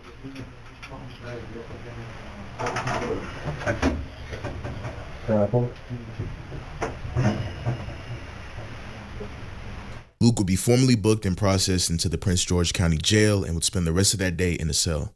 After that, Luke was charged with attempted first-degree murder, first-degree assault, reckless endangerment, and multiple firearm counts. But once the case hit court, the bigger charges fell apart. In October 2020, he pled guilty to first-degree assault and possession of a firearm by a minor. As I said in the beginning of the video, the judge handed down a 20-year sentence, which he is still serving today. Nah, he's out of jail. Huh? Nigga, he's out of jail. Like, he's not in. No. Oh, correction. Luke would be sentenced to 20 years in prison with all but 18 months suspended, plus 5 years of supervised probation, which basically means that he would only serve a year and a half. But if he fucks up again, he goes right back to the slammer. He is a free man right now as we speak. And he's back in pads. He's currently at a JUCO out west, hoping to get back to the D1 level. W, I guess. As for everybody else, life moved on. Bruh, I know damn well. That's what I said. You never know, like, if someone's gonna change their ways or be able to do something. He was a football player. Volumer. But yeah, yeah, he was a football player. He was an All-American cornerback in college, graduate class of 2020. Once he found out his ex-girlfriend got a new boyfriend after he transferred schools, after they broke up, he went and tried to shoot her new boyfriend. Luckily, he didn't hit anybody. And I think that's why the judge sentences the way it did. Actually, I like the way the judge sentenced that. Give him the 20 years, you know what I'm saying? Suspend it to 18 months because he was only 18. He wasn't a minor when this shit happened. He was 18. He was 17, 18, you know what I mean? He knew right from wrong. But give him the 20-year sentence, suspend it to 18 months, put him on 5 years probation. If he completes all that shit, you know he's a changed man and it's okay. But if he fucks up one time, he goes back to jail for 20 years. You know what I mean? So, like, I actually do like the way that the judge handled that case. Like, because it still gave that man a chance to change his ways, get back into school, get back to playing football. But then it also put like that cloud over his head. Like, if you fuck up, you going straight to jail for 20 years. Do not pass go. Do not collect $200. Like, fuck that. You go straight there. Like, you already know better. You know what I'm saying? So it kind of gave him maybe that extra incentive to not be a bad boy. Ish, full name Ishmael Leggett, went on to have a terrific 5-year college basketball career at the University of Rhode Island and later at Pitt. And he was actually good. Ask the Pitt fans about him. They love him. A lot more than that other guy. And he's now playing professionally in Romania. Good for you, Ish. Bria found her footing too. Played 4 years of D1 ball herself and now coaches at a D3 back in Maryland. And no, they're not still together for anybody wondering. So in conclusion, if I had to be Damn, bro, Ish almost got shot over a girl he ain't even with no more. They both grown up and moved on. So Ish became a college basketball player. The girl became a college basketball player, and this kid played college ball in JUCO. Be as neutral as possible and understand. I mean, he still would be kind of young. He like, what would they be, like 24, 25 right now? Standing towards Luke here, I'd say he committed the actions of someone who was a little lost in life. Luke was very talented from a young age, very much so ahead of the pack athletically. And we know how that can kind of fuck up a kid's mental development in some ways. He wasn't the best from a behavioral standpoint, but he did pour so much into becoming the best football player he could be, and that showed. From the beginning of his high school career, he was lauded. Starter on varsity, ranked the second best corner in the entire country as a sophomore. But then the behavioral issues really started racking. That's what we was talking about that getting put on a pedestal at such a young fucking age. Like, they seem entitled to shit or think they could get away with shit that like a normal kid would not think that. You know what I mean? Like, a kid who just fucking skateboards or plays video games, like, he don't think he's better than anybody in the hallway. But some of them top-notch football, baseball, basketball stars, like, some of those kids really get full of themselves real young at a young age, you know? On March 18th. All right, so going into our next video, y'all, we got from Detective Liddy. Shout out Detective Liddy. Make sure you guys go subscribe over there if you haven't already. What happens when a TikTok lawyer refuses to leave the TSA checkpoint at the airport? Let's see what happens. Also, guys, let me know. Help out the channel. All proceeds are going towards our Thanksgiving Day stream. We got our Cash App, our Venmo, Super Chat, gifts, whatever you guys want to do. It all helps. And remember, if you don't got nowhere to be on Thanksgiving, come check out here. We are going to be cooking a turkey and doing an IRL stream with the fam. So, you know what I mean? You're going to see the wife. You're going to see the kids. And we're going to have a good time and spend Thanksgiving with you guys, our extended family from the chat, man. You know we love y'all. In 2024 at the Tampa International Airport in Florida, cops received a call for a disturbance in the TSA screening area. According to the reports, a passenger started causing a disturbance after he claimed the man behind them in line may have stolen his cell phone from the bin. The TSA supervisor said they searched for his phone and couldn't find it, but the suspect kept returning to the TSA checkpoint and refusing to comply with TSA. These are the events that unfold. You let somebody steal your phone and wasn't me. That's some shit. Some racist shit. That's what it is. Showing 40. What time did you come through? About how long ago? I'm saying they took the report. Why you asking me shit that they supposed to know? That's wrong. Can you check the cameras about? Let me tell. Oh yeah, bro. Bro, I think is gay. I'm assuming he gay just from his mannerisms, like the way he was just acting. He seemed a little flamboyant. So then they sent the gay chick out there to try and deal with this. Because all these straight men who look to be straight men didn't know what to do when he fucking flew his hands up like that. Hey, Joanne, welcome to the chat. Maybe like 20 minutes ago when the subject came to screening, see if anybody took a cell phone I'm listening to you. from So, his you're a lawyer? property. Yo, that don't have nothing to do with nothing. I want my Yeah. property. Are you a lawyer? Yeah, I'm I'm asking a- you a question on my property, please. Okay. I need you to calm, stay I calm. can't. You have ID on you? Because if you get loud, then it's going to come to a point I'm going to say you need to About 20, 25 minutes. Do you have ID on you? No, I don't have nothing on me. So how did you get through screening if you don't have any ID? This line right here. We are well aware. Come right over here. I'm showing you where the line Okay, at. how did And you we're get through aware of where screening if you you don't are. have ID? There you go. There's a Spanish guy right he's got behind you. about 2 more minutes. If you Mom, so after what, man? Take this shit up. That's what's gonna happen. Okay, Mr. Lewis. Mr. Lewis. I'm not doing that. I just took my shit off. Do me a That's it. favor, sit over here, please. How about I sit over here, away from the people? How about you follow directions No, don't scream and at me. stop Don't doing scream it? at me. Sit Don't over scream at there. me. Don't scream at me. Get away from the area. That's what I'm trying to do. Don't scream at me though. Sit over there, My sir. shit got stolen. Don't I'm scream at me. telling you, All right, I'm telling you, I'm not scared. I feel this dude though, bro. If somebody really stole his phone at the airport, that shit would be mad annoying, bro. I'd be pissed off. And I'd be mad at TSA for that shit happening too. But you can't yell at the cops, bro. If you want to yell at the airport employees, fuck it, bro. They fucked up. They part of the reason your phone got stolen potentially. But the cops don't know what the fuck's going on, bro. You should show them your ID. You should be cool with them until they show you a reason not to be. I'm trying to talk over you because you're screaming. So sit down and relax for a second. Hey, Mike, shout out to Mob, man. Welcome in, brother. I'm telling you. They stole my cell. Bro, it's cool. It's cool. I respect you. No, I respect you, bro. No, just something you got. Mind your business. Imagine if it was your shit. Imagine if it was your shit. Keep you out of trouble. No, you good. This is what I'm doing because they let Did you somebody check walk your in my bag shit. and make sure you didn't put it in your bag? It's not in here. They made me put myself on the basket. Can I check the bag? Go ahead. Okay. It's not in here. Drone 40, copy one by name and date of birth. It's not in here. This is my cell phone. I keep my cell phone in my pocket, Right, bro. check the bag. It's nothing in the bag. You can't go through the TSA with your cell phone in your bag. You have to First name is November Alpha Quebec. See, now they're making him look through all his shit, bro. I would be mad too because he, like I said, he didn't have the best demeanor when they walked up. But if my phone got lost or stolen going through TSA and I'm either trying to get home or go to vacation, I'm pissed because everything's on my phone. My debit card, everything. I don't use a physical debit card. I just tap to pay always. Quebec, Uniform Alpha November, middle issue I don't know the K, number. as That's in why she kilo, thought I caught an attitude. last name is Lima Echo Whiskey, India Sierra, last name of Junior, There's nothing in there. It's there'll nothing be a in there. male black.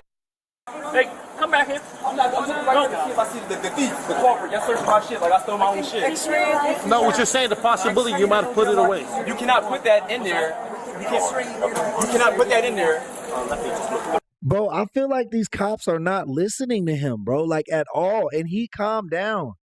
He has a better demeanor now, bro. Like, he's not as flamboyant. Like, he literally was wilding out when they first walked up. But now he's trying to explain to him it can't be in my bag because you're not allowed to have a phone in your bag when you're walking through TSA. You cannot put your cell phone in there. You gotta walk with your cell phone. I was telling him that if he wants, we can send it back to the actual cover to see if the phone is in there. Sometimes they just carry, you know what I mean? Yeah. Get money. Designer, sweatsuit, bro. You don't have to give us that kind of attitude, man. I'm trying to hurry up. I'm not giving you attitude. I'm hurrying So up. this is the option. I'm trying to hurry up. The guy is somewhere in here with my Okay, stuff. what time is your flight? I'm not worrying about the flight no more. I got money. Yeah, see, I'm not tripping on this guy. Y'all taking him the wrong way. I would be the same way. They seem like they're questioning him like he's a fucking suspect, when in reality, his phone got stolen. And the person who got the phone could be gone. Money. I need my cell phone. Yeah, hey, Wilson, I agree, bro. These cops got to be slow as fuck. I don't know what Natasha or Rockaway talk about. At first, I was on the police side. But the more this shit keep coming, dude ain't wrong. All right, so this is what we're gonna do. Can you we're run the gonna cameras go. If you want to make a police report for the phone, we can do that right now. I need my cell phone. I don't got that. My You're not Cash App, my listening. Apple Pay. Okay, you're not my listening. photos, all my shit is on there. If you want we me to don't make have a magic ball. Things take time, okay? If you keep acting like this, well, What am I acting like? I'm acting like somebody that should be acting like this. Y'all let somebody. Excuse me. I'm gonna calm down. All right, listen. Hear me out. Hear me out. I'm being. Okay. I'm talking normal. Imagine you come through the line and you work for TSA, right? Y'all hear me, right? Yeah.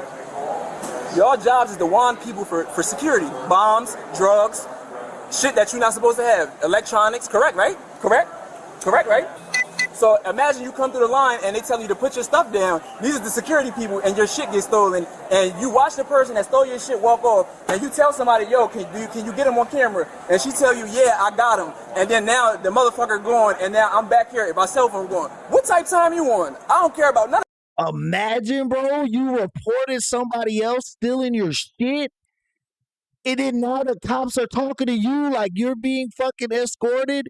And in the name of this fucking title, what happens when a TikTok lawyer refuses to leave the TSA checkpoint? Like, he didn't do nothing wrong. Why they call him, bro, a TikTok lawyer? He just want his fucking phone back. None of this shit. Okay, so what I'm saying is they told me.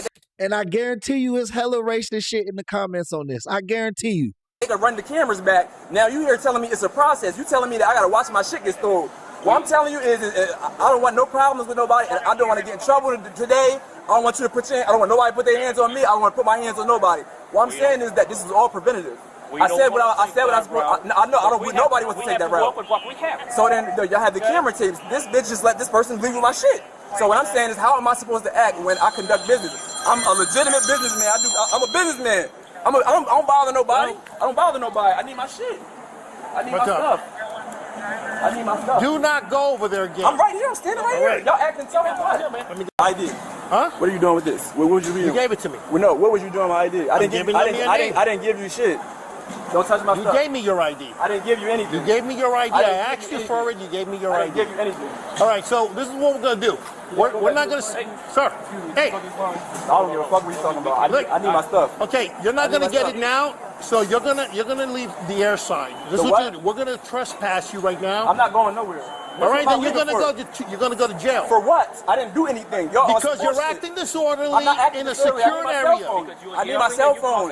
You're wrong for not getting my cell phone. Listen, we can work this thing out. Yeah, I'm on bro's side now, bro. I totally switched sides. I'm not gonna lie to you. I was on the police side at first, but now I'm on bro's side. I'm on bro's side, bro. Do you know how frustrating that would be to lose your fucking airport? You see the person steal your phone in the airport and nobody does anything about it? And now they're threatening to take you to fucking jail? How can we work this out? You already lost your phone. Okay. I didn't lose my phone. Well, I'm telling you. Now he keeps saying you lost your phone, this Asian police dude. But bro did not lose his phone. He said, I saw the person steal my phone, run the camera back. Is the person that's still here. What is wrong with you asking them to see the cameras? Okay. We have people doing that right now in the background. Listen, because you're not listening. All you do is you yelling, talking on top of that. Don't make no sense that the person walked through with my shit, and then now I'm about to miss my flight because I got court tomorrow with somebody. I do cases. What I'm trying to tell you is all my information in there. If I said, excuse me, I'm not disrespectful at all. What I'm saying is, if you the security, right? If you security, bro, I'm not worried about them, bro. Y'all keep saying I'm crazy. I got a right to act like this. Look, they're talking about shit that doesn't even matter, bro. They're talking about his mannerism or his excitement. That's another way to be racist. Like, he just is frustrated because his phone got stolen. So y'all talking about shit that don't even matter. Y'all talking about shit that don't even matter, and you won't tell him. All they got to do is say, hey, we'll try to run the camera. Sit down, bro. Let us run the cameras. We can figure it out. But like, your phone is gone. His phone is gone. This shit was all preventative. He didn't have to get his phone stolen today. They could have stopped that. Nobody saying. But I think at worst they should just trespass him and tell him to leave. I hope he doesn't try to resist though or nothing, because really it's up to him at this point whether he goes to jail or not. Even though they're treating him like shit right now, he still didn't break the law. He hasn't broken any laws. You're crazy. If you walking by, I need you to step back this way. No one needs to Can I ask you a question? Can I ask you a question? Can I ask you a question? Yeah. Can I ask everybody a question? Chat, honestly, we don't have to deal with him because we're not public servants. You know what I mean? But if you're in like public service, like if I'm a police officer, if a dude starts getting irate with me, I can't get irate with him. Like that's not like that. You know what I mean? I'm supposed to be trained differently, bro. I'm literally holding the laws. I'm supposed to have fucking more morals or be above like the public. You know what I mean? I need to have a higher moral compass than the public if I'm a police officer. Like you just can't go, I'm just human, so I got mad too. No, bro, this is the job you signed up for. You see the worst shit every day and you gotta stay solid, bro. That's what you signed up for. Listen, man, we can hear you just fine. If you come into TSA, if you come into 31 120. my shit, we can hear you just fine. You don't have to raise your voice, okay? But things take time. You know, we just don't do miracles. You might want to start responding here. We may have to go 10-15 on it. He's acting disorderly and he's not cooperating. We have people in the background. I can go back and watch the camera. Hey, Danola, welcome to the chat. You know, we like when the members show up to the live stream. How's it going today, love? I hope you're feeling good today.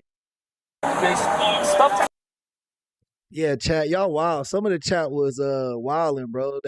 y'all came at my boy. He did nothing wrong. Y'all got this fried rice ass cop giving him shit, bro. Get the fuck out of here. Okay, so we have to do a report for the phone. Okay, we have to take a sworn affidavit from you saying that the phone was stolen. Okay, he'll look at the cameras, he'll look to see, and then we'll call you if we recover it. But that falls. We consider right now you don't have any more business here. Okay, sir, I'm not going nowhere. I'm about to sit the f down. Listen, y'all gotta do what y'all gotta do. It's gonna get however it's gonna get. But I didn't do nothing wrong. Y'all let somebody steal my shit. I'm not going nowhere. This is my flight. Y'all go ahead, put your hands on me. I'm on the floor and I'm actually to get my property. Wherever this go from here is because y'all got frisky with me. I'm gonna sit right here though. I want my shit. Let me explain to you. I'm great. From A to Z, how we're gonna do this, okay? First of all, I need you to put your stuff back into your bag, okay? And then I'm gonna need you to fill out some paperwork, okay? To start the process. Yeah, at least look at the machine and see if my stuff in there. Listen, the machine. At least everybody that fell out to the machine. That's what I'm gonna do, okay?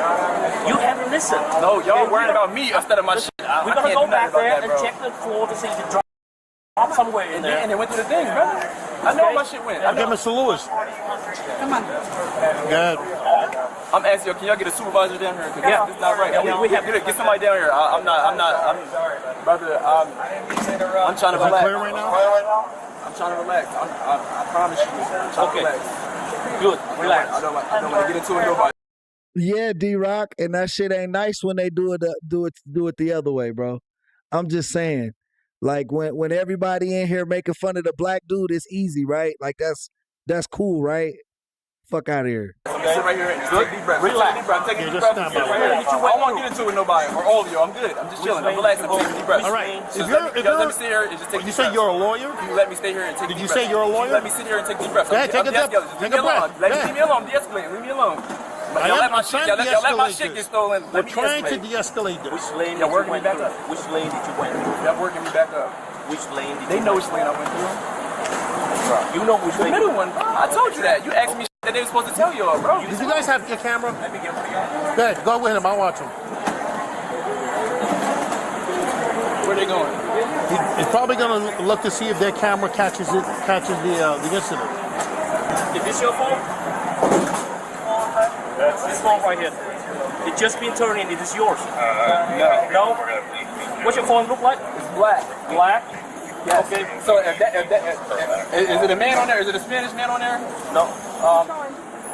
This one is not black. Okay, but you say it's not your phone. I thought that was his phone, bro. I was happy for bro right there. I was happy for bro right there. I thought he got his phone back, but he not get his phone back. I'll put the password on and see if that's mine. Maybe you might have switched the case. It's not mine though.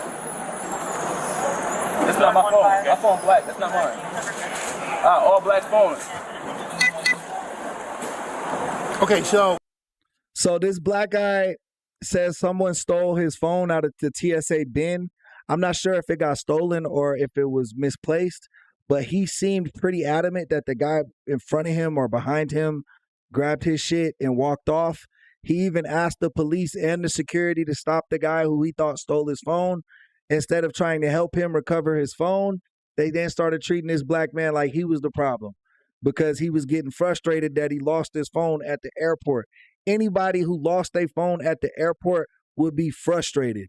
I don't care if you're fucking green, purple, red. It doesn't matter, bro. That's a very stressful situation. And instead of them trying to help find his phone, they were treating him like a fucking criminal, threatening to fucking trespass him and send him to jail and shit. When all he wanted to do was tell them that his phone was missing and ask for help. Hey, Dewey, do they have camera access here? Huh? They can see the cameras through the lanes, can't they? Yeah. Tell them to pick it up and see if they see anything. Then she gonna talk shit and say, well, go fuck him up. You gonna say that after the nigga done left already. Then I'll fuck him up. You didn't come up here to charge me because I wouldn't let nobody take my shit. It's crazy. A person try to change their life or whatever and be positive, but then, you feel me? It's wrong. What are you, a legal aid or a lawyer? No, I'm the youngest person in America to represent themselves. I'm on Instagram, bro. I get people out of jail. So you're not a lawyer? No, I am a lawyer. I had to meet with billionaire, millionaire. I got more money than everybody that work here. That's not the. I'm just saying, I'm just letting you know I got more money than all y'all. See, this is where he starts to sound like an idiot, though. Like, I hate when people do that shit. I hate whether if he's saying it's true or not. I'm not saying he's lying. I'm not saying he's telling the truth. I'm not sticking up for him. I'm not beating him down. But when people try to tell the police, I got way more money than you, yada, yada, yada, like it makes you sound stupid. And it takes people that are on your side away from your side. Degree. You have a license to practice law. You don't need one. Okay, well, you said you were a lawyer. No, and I'm on Amazon, best booksellers. $100 books. Right. 50 grand to this day. Okay. I'm just letting you know I'm somebody. All right, well, this is the deal. We're not going to sit here all day. Well, we de-escalate as much as we can. I need my property. Well, it's not. Well, let's go back. Let's read in the chat. Let's read what some of you guys said in the chat, and then y'all want to say it's not about race, and that's what I'm saying. Like that's weird as fuck to me, bro. Like that's weird as fuck to me. Where was that one message? Always crying about racism. That was it. Where's some other shit? You know what I mean? We can go back to some other streams. Fuck, if that's how he felt, that's how he felt, bro. Why are you generalizing everybody off this one man? Not gonna happen today. We may not come up with it. I'm ready to go to jail. Then you're probably gonna have to go to jail because we're gonna probably end up. You're gonna have an option of getting on your flight. Bro, ain't no flight. Why am I getting on a flight with no phone? When I landed, where the fuck I landed? Okay, well then you're gonna be trespassed from here. Not trespassing me for nothing. Y'all lost my property. Okay. All right. Why y'all can't run the cameras back? What's wrong with that? See, I'm with him on that. If they can't, why can't they just run the cameras back, bro? They're talking about trespassing him. He ain't never getting his phone back. They literally helped the criminal get away with his fucking phone, as far as I'm concerned. Now they about to arrest him. Yeah, bro about to get arrested. I mean, his attitude hasn't been the worst, but it hasn't been the best. But I don't think it needed to escalate this far from the police. I have not missed my flight. I'm mad because I'm snapping and you done asked me 10 times what's the cell phone number, and I told you I don't know the cell phone number. It's a brand new phone. So we scream at each other, I don't know the cell phone number, what's the cell phone number, and now let the person get away with my property. That's all. That's what just happened. I had no problems with nobody, but the lady thought that I had an issue with her. So her being petty don't let the person get away with my property. We're 10-4. That's my shit. Sorry about You have to trespass him out of here. You ain't gonna go easy. I just want someone that was saying his cell phone was stolen? Yeah, but that's what we're trying to figure out right now.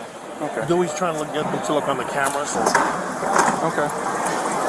Just in case we have to use force on that guy. There's so many people. I have to come back and watch some more. Okay, so what we're gonna do? No. Yeah, exactly. Having an attitude is not a crime, bro. Like, having an attitude is not a fucking crime. And if this guy had a different skin tone, you wouldn't be saying that shit, Earl. For sure. Get the fuck out of here, bro. All right, so I can't. I didn't do nothing. Bro. If you want, bro, can y'all help? Can y'all help? No, I need my shit. I sent my grandma money off of that. All that. All All right, well, my shit if is on it's there. got a I mean, my security shit. code, it's not going to be able to get into it. What I'm saying is that y'all let the do y'all hear what y'all telling me? I want to make sure that we just all this shit makes sense. Okay. So I came through the line. I followed y'all instructions. Somebody stole my shit. I said something to the person. Y'all let him walk by. And now we here. Y'all telling me y'all can't do shit for me. We just No. That's what happened. Do you understand that? So if the issue is, the problem is, you need to pack your stuff up. I'm not packing shit. Okay, so at this point right now, we're going to trespass you Go from ahead the and do that. Tampa Go International ahead. Airport. Go ahead. Okay, you're going to need to pack your stuff. I'm not packing nothing. The one thing I would say about our guy here that's about to get locked up is once you know, like, to me, I get you. Like, when the police came up, I would have been flustered because they didn't stop the guy from stealing my phone, and I asked for help and nobody helped me. Y'all treated me as the criminal. I would have been upset about that. But once it locked into my brain that I'm not getting my phone back, like, there's no reason to go back and forth with these police. I think these police are petty pieces of shit and they didn't do their job. You basically got your phone stolen right in front of them, but they're going to look for a reason to lock you up after that, bro. Systematically. Like, you know what I'm saying? Like, it's set up that way. So just leave, bro. Just leave. Okay, I'm not packing that. okay, that's one warning. I'm not gonna assault you or do nothing. This is one warning. You're trespassing. I'm not resisting or nothing. Go ahead, but Pack your I'm not stuff moving. and you have to leave. I'm not moving. Here you go. There go my All right, then you're. Just don't be too rough. I'm not being rough with y'all, If bro. you don't leave right do now, that. sir, I'm going to warn you. If you don't leave right now, you're going to jail. I'm alright with something. Go ahead. You gotta do what you gotta do. I didn't do nothing. Don't hurt me. That's it. Don't hurt me. I'm not resisting, brother. You're under arrest. I'm not resisting. Just you gotta bend my arm. Look, you trying to don't bend my arm. Okay, you're under arrest. You good? I'm not doing nothing. You good? You good? Y'all good? That's all your property. Yes, that is. 240, want to be 1015. Yeah, now this is pride. Now he's being stupid. When the cop told him to pack his shit up and leave, that's what I'm saying. Of course, his feelings are still hurt. He's not going to get his phone back. But you got to be a man at some point. You got to be a man and be like, look, I'm not going to get my way. I got wrong today. Fuck these cops. I'm just going home, though. I'm not letting them take me to jail. Like, you gotta be able to read the room a little bit, bro. In the beginning, they was going to give you a little bit of a leash to fucking, show your ass, because low-key, they let you down by letting your phone get stolen right through TSA. But once they realized they weren't going to be able to help you, you needed to just keep the party moving, bro, and get on your flight. I'm not moving. I'm not getting. Call the insurance, call the phone company, do the insurance plan, whatever. I'm not. You can't hurt me though. I'm not trying to hurt you. None of that. No. Go ahead. You can let me double cuff it. You good? You good? Yes, sir. So it don't pinch me. Okay. Hold on. My arm, my wrist right here. Okay. Control 31. Yes, sir. I'm not going. Yeah, I got. Make sure it don't twist. You good? Okay. Y'all ain't do nothing to me. Y'all ain't disrespect me or none of that. It's them. I'm not going nowhere. I'm ready. I got to sit for my shit. Nobody's trying to disrespect. Y'all good.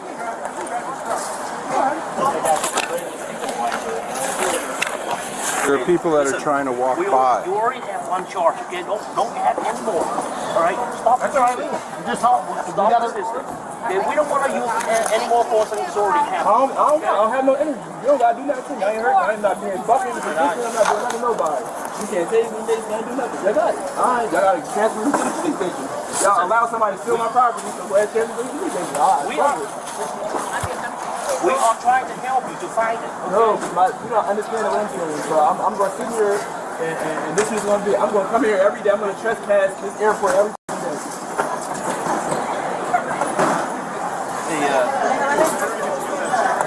You have his information, right? They got a deal on file. Okay.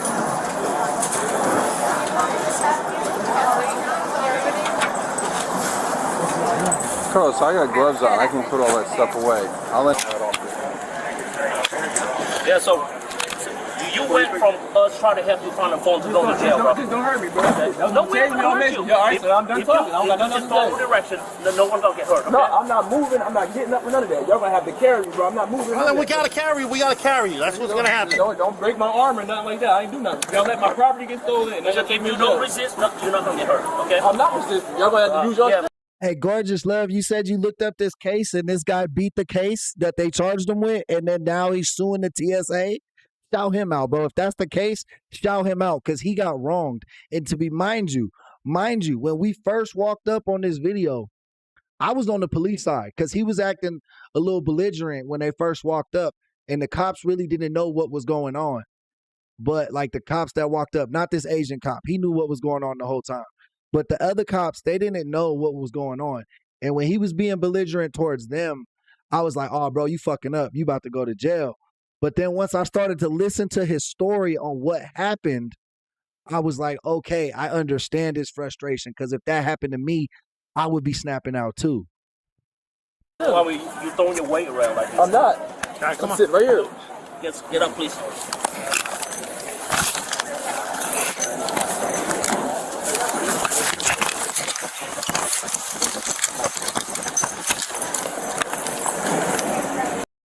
And any to the Caucasian viewers of the show or white fans of the show, like when I'm saying white people are racist or that white guy's racist, like I don't mean y'all.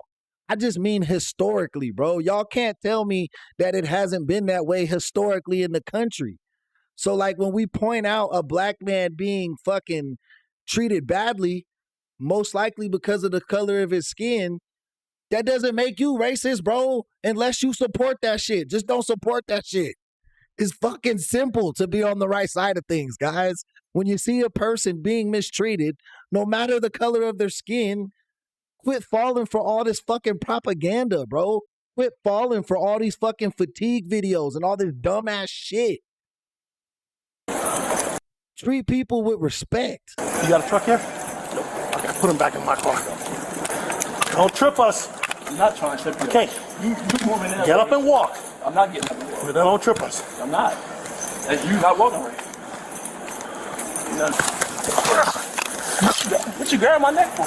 Trying to lift you up. Grab my neck, bro. Trying to lift you up. Bro, Relax. Don't do that, bro. I'm going back there, bro. Don't grab my fucking neck, bro. Relax. Bro, don't grab my neck. Okay. Don't grab my neck, bro. Relax. Don't grab my neck. Relax. Don't grab my Don't don't resist. grab my neck, bro. You just grab my neck. I'm trying to lift you up. Nobody grab your neck. Bro. If I spit in your face, you just grab my neck. I don't disrespect you, bro. So I'm gonna go back down again, bro. I'm not moving, bro. Don't disrespect me, bro. You just grab my whole fucking. You just grab my whole. Gotta go. You just grab my whole fucking neck, bro. This disrespect, bro. Relax. Why would you do that for? Then you gonna try to break my arms in my cup? Go to get a hobble What restraint. you doing to me? Get my car. Bro, look what I'm on. Listen to me, dude. Nah, I feel you, gorgeous. I already know, bro. They just gonna make up the shit they want to make up. You know what I mean? They gonna see what they want to see. But if we could just help one person, bro, if we could change one person's mind, that goes a long way. That means this channel did the right thing, because that's all we about, is bringing everybody together from all nations, all religions, all colors. That's what this nation was brought on, bro. I'm not Muslim, but I'm happy New York got a Muslim mayor because it proves that we're a country of freedom of religion. You know what I mean? Like, y'all got to see it, bro.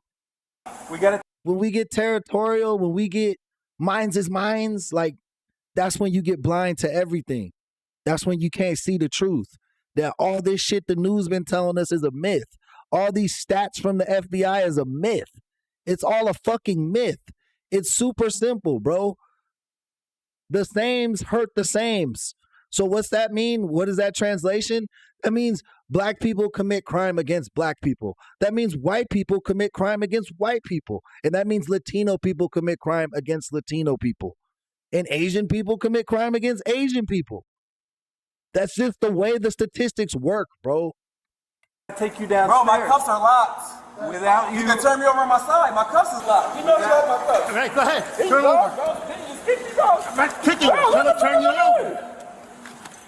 Relax. You just said turn you over your side. Can you stop hurting me? I'm good right here. Just stop touching me. I'm not resisting you or none of that. You're mad. If I spit in your face, I'm gonna be wrong. If I spit in your fucking face, just more charges. I don't give a fuck, bro. If I spit in your face, I'm gonna be wrong. You just sat here and kicked me and grabbed my arm. I'm not resisting. I'm not resisting. No, bro. I was good on the side, bro. I just told you the nigga locked my cuffs, bro. Show some respect, bro. Mustache, yes. Fuck your rates, bro. Just look at the numbers. Just look at the numbers. Don't do ratios. Don't do ratios. Don't try to do weighted fucking scales. Just look how many white people have shot how many white people. Just look how many black people have shot how many black people. Don't do a percentage of their population to the people. Just count them as humans. And I'll tell you, most races commit crime against their own races. I'm a white and Mexican dude. My daddy's white. My mom is Mexican. I grew up in the hood. All black neighborhood. No black person has ever done nothing bad to me. I mean, I've been in fights and disagreements before, don't get me wrong, but I'm saying, like, I've never been targeted for like a robbery or no dumb shit. Like, the only time I got in beef for no reason was other white people or other Mexican people. Like, that got weird towards me.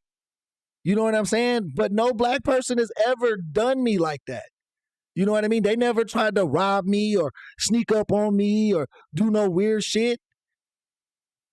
I ain't have no cuffs on. I could have assaulted you. I could have did whatever I wanted to. I let you put the handcuffs on me and drag me away from the scene, right? Now, how long is straight? Well, see if you get one. That motherfucker was crazy. You gotta fucking grab my wrist and shit. Why you ain't do that when why you ain't do that when I ain't resist? Why can't you walk? I never resisted, bro. You can walk. You I are never resisted resisting. you. You're resisting by not walking. Kicking me and shit. What is your name? Should I have assaulted you? What is your name? Sir, what is your name? Bring it up. By laying on the ground and not walking, you are resisting.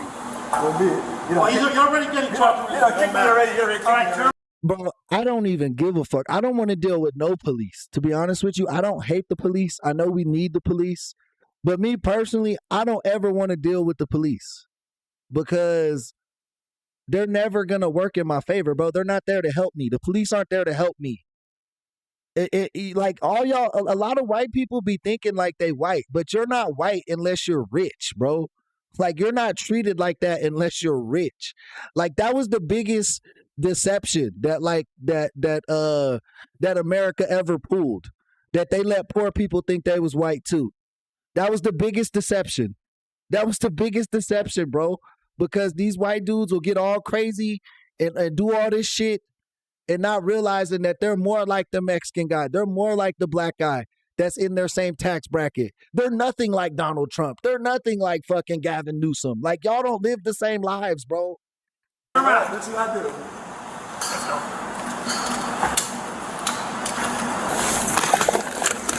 Bro, it's not. I gotta move up. Yes, you have to move up. He's got to. Stop hurting me. You trying to hurt me. Nobody's hurting you, buddy. I hope you don't want at the police station when they take these shits off, bro. This is crazy. All right. Crazy. I ain't resist or disrespect you. None of that. You just did all that for no reason. I'll be back tomorrow with my mom. I'm gonna show you something. Hey. I'll bail money. Do it. You want to take the report? You want me to do the report? What do you want? Hey, put your feet down. Hey, y'all gotta do what y'all gotta do. Go ahead, do it. Go ahead, hurt me some more. I want y'all to hurt me. I want y'all to hurt me. I'm gonna kick the door. I'm gonna bang my head. You don't know what just happened. They just let somebody steal my property. I'm a black leader. I'm on Google. I help get people out of jail, and somebody stole my shit, and I said something to them. They let my shit walk away because of whatever reason it was, and told me they can't do nothing. I take care of my grandmother. My grandma lives in Tallahassee, Florida. I send my grandma money. I pay people bills off my phone. I need my phone. They didn't want to run the cameras back, so I said, I'm not moving. I sat down, and they just hauled. Gorgeous says she looked this case up, and all this guy's charges got dropped, and he's got a case against the TSA at his airport. But yeah, man, my bad, bro. I didn't even mean to go off like on that rant or get that passionate, but like, I love my people, bro. I love all my people. I love America, bro. I love this country, and I don't like when people come in the chat and start like, it don't matter. Like, I don't like it, bro. I don't like when people like try to bully people because of their race or whatever. Like, you know what I mean? If we're making fun of somebody because they made a dumb decision or they're a bad criminal or they're a bad cop or they're a bad mom, like those or a bad dad, like that's one thing, bro.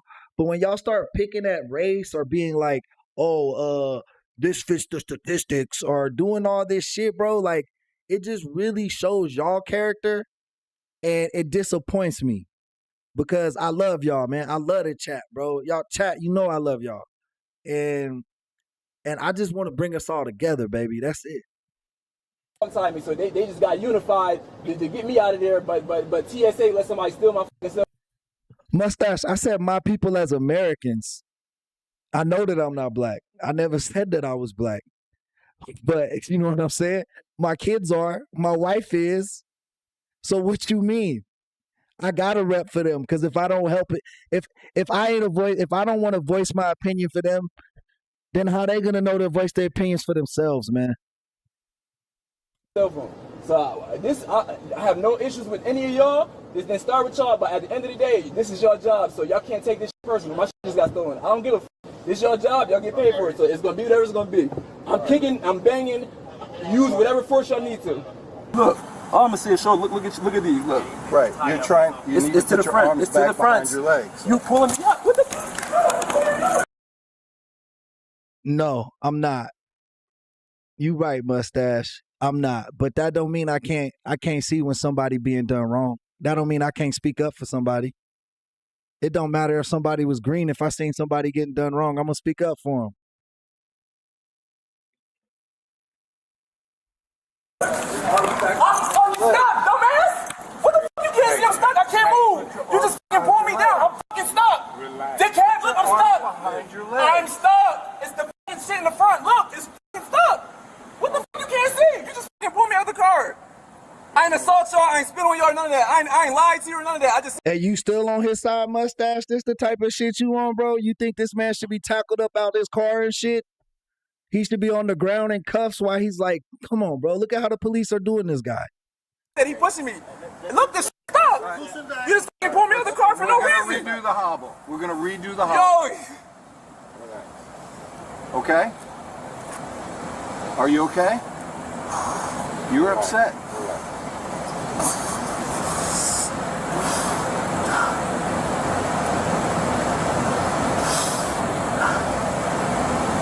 Let it out. Just let it out. All right? Alongside me, so they just got unified to get me out of there, but TSA let somebody steal my fucking cell phone. So I have no issues with any of y'all. This didn't start with y'all, but at the end of the day, this is your job, so y'all can't take this shit personal. My You're trying. You need to put your arms It's to the back front. behind your legs. You pulling me up? What the? Stop, dumbass! What the fuck you can't see? I'm stuck. I can't move. You just. So yeah, why'd they grab him out the car? Was Charge me, bro. Just you got Bizzle. You gotta drive me to where you gotta drive me to. Just go ahead, bro. I don't want to hear nothing, bro. This your job. Y'all gotta do what y'all gotta do. Mace tase, do what y'all gotta do, bro. I didn't do nothing. Y'all just let my shit get stolen. I didn't do nothing, bro. It's nothing personal. Do your job, Bizzle. Just do your job, Bizzle. You gotta do your job, bro. I no problem with you. Do your job. You right. Just do your job, bro. I gotta do my job.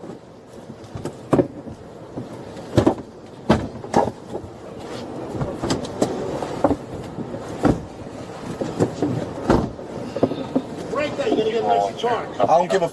Okay. This dumbass need to learn how to put restraints on this dumbass. We good. I'm not even bothering y'all. We good. You hear me? We good. That's how cool I am. They just fucked me up and I'm gonna sit here. I'm cool. That's how cool he is, right? oh, bro, wildin' now. He fucking flipped the cunts to the front. Now he on. I was on your side, bro. Why you do me like this? I was on your side, brother. Don't try it. Stop. Show you some stuff.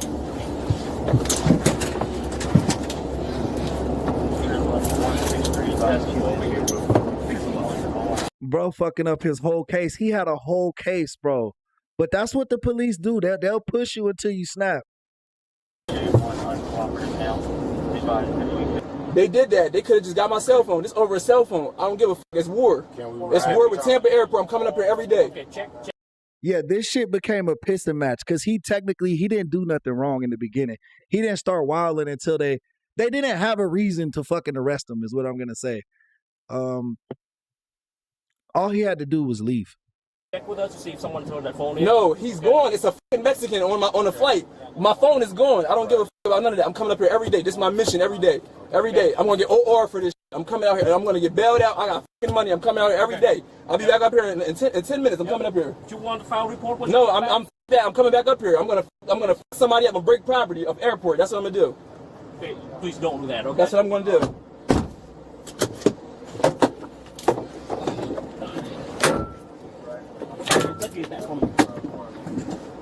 I ain't do nothing to you. I'm not bothering you. I ain't do nothing to you. I ain't trying to hit you or none of that. Y'all just gotta keep resetting that shit. That's what y'all gonna have to do. I'm gonna break out of that shit every time. I'm gonna bang, kick, because I am. Look at all this shit. Look what's going on. I ain't do nothing. Well, they already did that, Eric. They already frustrated him into these charges right now. Like, up until he got into custody, he was in the right. I mean, he was a little rude. He was like, no, you know what I mean? Like, he was a little frustrated. You got to give him some lenience, though, just because of the situation at the airport. But now that they took you into custody and you wilding out and all this, bro, like, I don't think you should be in custody, so I understand the frustration, but you're not helping your situation right now. Like, doing this shit is not helping the situation. You probably fucking up your own lawsuit at this point. Listen, I'm gonna keep breaking out. It's gonna be a rough ride. It's gonna be a long fucking ride. Don't break anything. No, I am. I'm not trying to hurt you though, bro. I'm not. I didn't. Can you give me that? I never put my hands on you or tried to. Right. I could have spit on a nigga. Tim, that's a good point. Like, bro, after you've been wronged, like it's gonna be hard to come back down and listen, bro. Now that you in custody for a reason that you don't feel is deserved. Your face, they just drag me down the steps, all that. Nah, bro, I'm not trying to hear none of that. I respect you though. You gotta transport me. I gotta do what I gotta do. I'm gonna do what I gotta do. I'm gonna do what I gotta do. I'm sorry, business. I'm sorry. If you break anything, I'm sorry. We're gonna have to charge you. I'm okay. I don't give a. I respect y'all though as men. I respect y'all as men, but I don't give a. If you break anything, I'm gonna break this shit. I don't give a. I respect y'all. You're not saying nothing wrong. This your job. You're not saying nothing wrong. Y'all not saying nothing wrong, but I don't give a though. Okay, well stay in your seat. No, I'm not. I'm coming out this shit. I'm gonna buck. I'm bucking now. I'm bucking when we get to the police station. It's gonna be all hands on deck. I ain't trying to hit nobody or nothing. Make sure they let you know that I ain't trying to hit nobody. I ain't trying to assault no officers. I'm taking all orders. Where would you like me to go? But I'm bucking the fuck out. That's what's going on. Step out. That's just we can cover from one. That's right now. Okay, I don't know if we can trust you anymore. So, but I didn't spill nobody or hit nobody, and I'd have been out of cuffs and all that. So you saying you can't trust me? So this is another form of disrespect. So I guess my word don't mean nothing, right? So all right, no, it's good. Ain't no when we gonna stop this car again. Since you got a spit mask on me, I ain't spit on nobody. We gonna stop the car again, bro. My mom. Let's just go. We can't. Go ahead. We can't. Let's go. It's off. You spit bag on me. We can't trust you. All right. Trust this.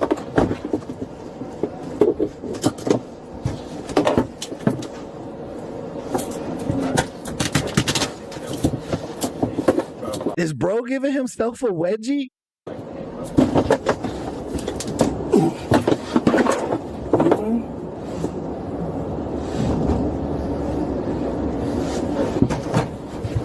Threaded through the fucking handcuffs, huh?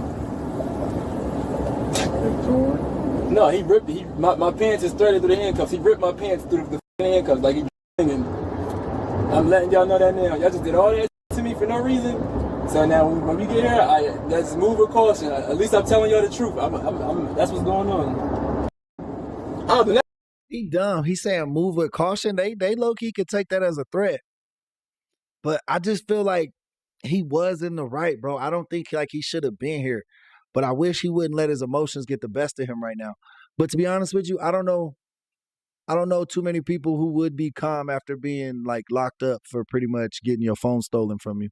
None of deserve this. Y'all fucking threatening to tase niggas and shit and swinging shit through my fucking, what's the name? Did I do anything to deserve this? Huh? Matter of fact, I'm about to whip my dick out and start pissing through that fucking loop. Y'all want to get disrespectful, right? Nah, he disrespecting me. Y'all ripped my shit, right? So if I whip my dick out and piss. Bro is threatening to pee on the police now, bro. You going to jail, bro. Piss on you, officer, whatever your name is. I'll be wrong if I whip my dick out and piss on you, right? I'll be 2 life sentences. I'm 27. I'm with whatever y'all think y'all got. I'm with whatever man, I'm telling y'all. Jay, you ain't lied. You play stupid games, you win stupid prizes, bro. That's what's gonna happen. They're in for a motherfucking show. In for a show, brother. Alright, step on up. Come on out here, guys, be careful. I just want to get out the car. I don't want no issues. Step up, man. That's up to you. Right. You give us issues, we give you issues. You should react what you do. Man, what you have to say that for, man? No, don't close the door on my leg. Look, my leg's through the door. Don't, come on, man. Dude, if you're cool, walk right. Come on out. All right, I just want to respect, brother. That's it. Dude, I'm going to step out of the car. That's it. Step out of the car, man.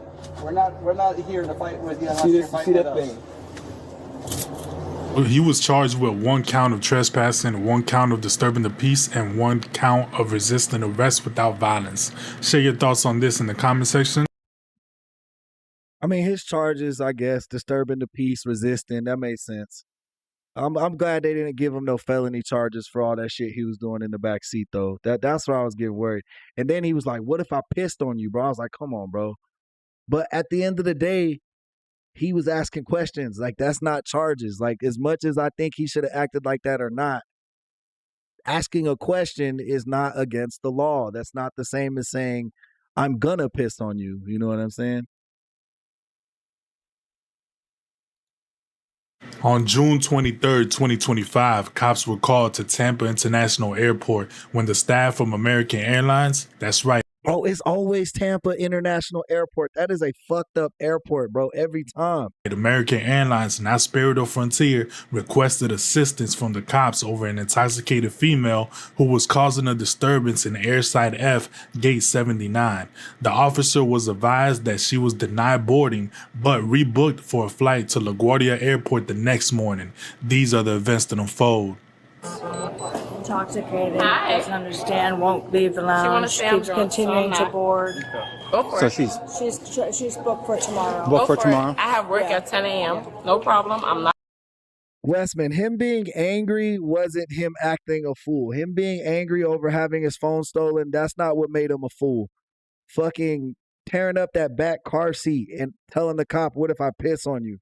That wasn't very smart. That was when he started to, you know what I mean? Not to say that two wrongs make a right or don't make a right or whatever the fuck, however it go. We seen this one before. I already watched this chick. But he could have looked a lot better in that situation because in the beginning he was in the right, but the more and more he let them like play with his emotions, the more and more he let that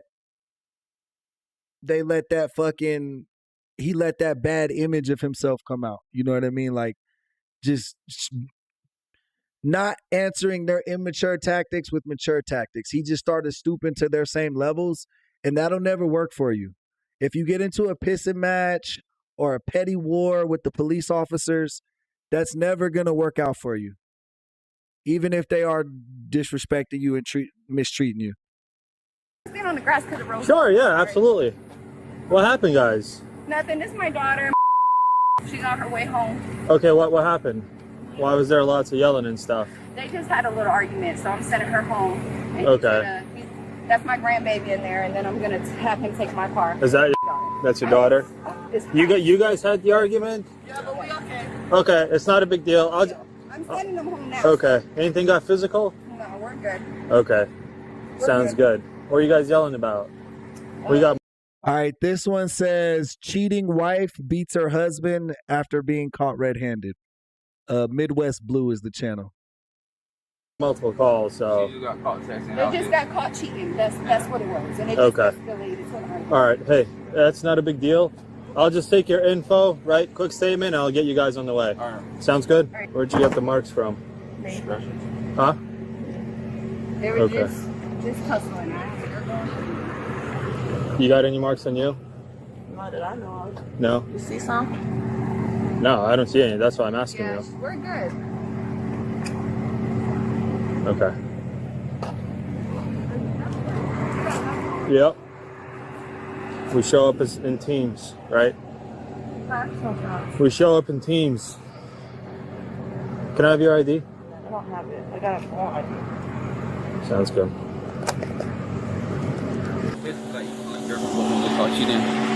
She just take You want to in the grass or you're not? She just take it too far. Like I caught her cheating. You know how girls get when they caught cheating. Like, so I try to leave, not leave, but like I was trying to get my stuff so I can make her. Nicole, not only that, but the laws are on their side. Like if they're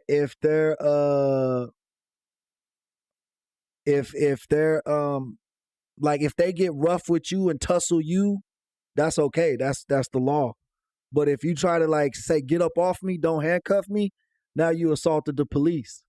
Like you can't be petty with the police, not because they're better at being petty, but just because the laws, like it's not like you and another person. It's, you know what I mean? Like they have way more rights and powers than civilians.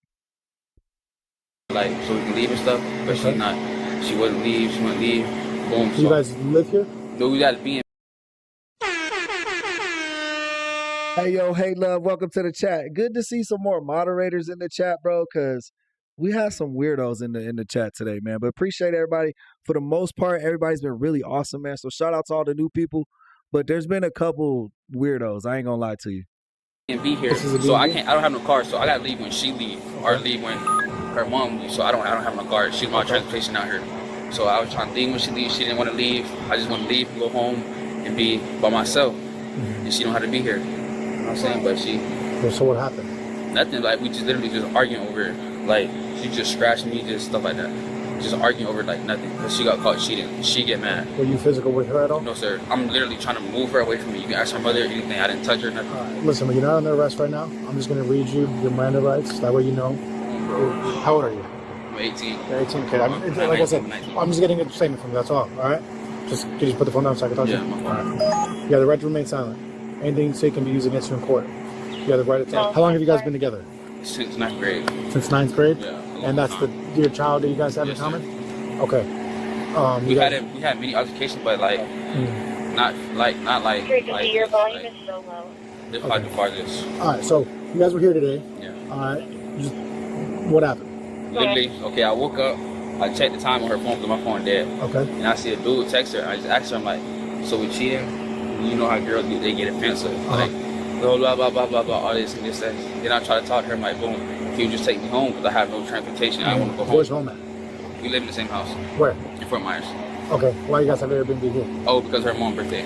Okay. We staying night, couple here, couple nights. Yeah. And then I woke up, like, you text anybody? She's like, yeah. How'd you see the text? No, Wes, I used to think that too. But then I see motherfuckers get resisting arrest with no charge. Like there's no first charge and people still get resisting arrest. Motherfuckers be getting disorderly conduct. They get arrested for that too. When that should be a ticket. Like, you know what I'm saying? Like the police can just make up the rules as they go. And that's what's scary. What up, Emperor Music Group, man? Welcome in. Oh, because my phone's dead, and I had used her phone to see what time it was. And you went through messages? No, I didn't. I just turned the phone on, literally, and then it said she was texting somebody. So boom, I'm like, "Can you take me home?" She like, "No." She getting mad. I keep asking her, "Can you take me home? Can you take me home?" She's like, "No, no, no." That's really what happened. Led up to it, because I kept asking, "Can you take me home? I don't want to be here." They got no transportation. She brought me here in her mom's car. I have no other way home, sir. I called my people. They couldn't come get me, so I needed somebody to take me home. I didn't want to be here at all. Okay. So what led up to the in front of my baby either? What led up to the physical aspect of everything? Cause I wanted to go. I kept asking her, "Can you take me home? Can you take me home? I don't want to be here." Cause she obviously got caught texting her to do. I don't want to be here, so I just want to go. I don't want to be here. And she got mad through the phone. She threw the phone, or you threw the phone? She threw the phone. She threw my the phone phone. is broke, sir. Okay. So she throws her phone. Were you guys inside or outside? It was inside. Sir. Inside? Yes. All right. So you said you tried to like leave. She was just grabbing me, sir, just scratching me and stuff, but I was just trying to get her off. I didn't touch her, none of that. Okay. I so swear. You're walking away. How did she grab you? Like how? She just grabbed me like From don't call me out my name. Don't call me out my name. Okay. I'm like, bro, I just want to go home. I don't want to be here. I told you this. Okay. So then how'd you end up with the scratches on your back and on your stomach? I'm telling you, she was just like grabbing me. Like I'm telling you, I'm trying. Yeah, I believe this dude, bro. I don't think he was going through his chick phone or nothing. He seemed too calm. And then the way he asked her, he was like, "That's what we doing now? We cheating? Just take me home, bro." He didn't even try to break up with her or do nothing. She probably got angry and was like, no. Like, yeah, bro, I can already tell. This dude needs to get away from this girl. Push her off me because I don't want to touch a female. Were you walking away? I was trying to. I'm telling you, I do not want to touch a female. Yeah, I'm asking these questions. I'm trying to be discreet as possible, just because I just needed like. It's just crazy because all of in front of my baby. It's just like. Where was your child when this was happening? My child was in there. Her mother. Well, her mother was trying to control her too, but it was just too much going on. So you're trying to walk away. She's grabbing you, trying to force you not to leave. But her mother got the baby, so she can't control her. Like. And you're doing evasive maneuvers, trying to get out of it. You're trying to go, sir. Okay. Did you hit her at all? No, sir, I did not hit her. Okay. How did she obtain those injuries? I don't know, sir. I'm trying to pull her off of me. So, like, when I mean she's on me, so I'm trying to pull her off of me. I don't want these on me. I don't want that, sir. I'm trying to pull her off of me. Like, it did hurt my baby's right here, but that's just like. Yeah. Have you guys been physical in the past? Not like this. We just arguing, but we've never been physical like this. I just wanted to go home. That's it, bro. Okay. All right. And she get mad at words, and I don't touch her. She get mad at words. I say, cause like you're cheating in front of my face, so I said something. Like it's not like, you feel me? It's not physical. I'm literally just telling you, like that's what it is. Like I can't. Okay. And so when you're trying to leave, that's how she got her injuries. You're trying to push her off and push her away from you. That's the only reason why she got injured, sir, because I'm trying to get off of her. Okay. There was something mentioned of her running out. She probably just got injuries on her arms, like him trying to restrain her, like maybe some marks. I wouldn't even say injuries.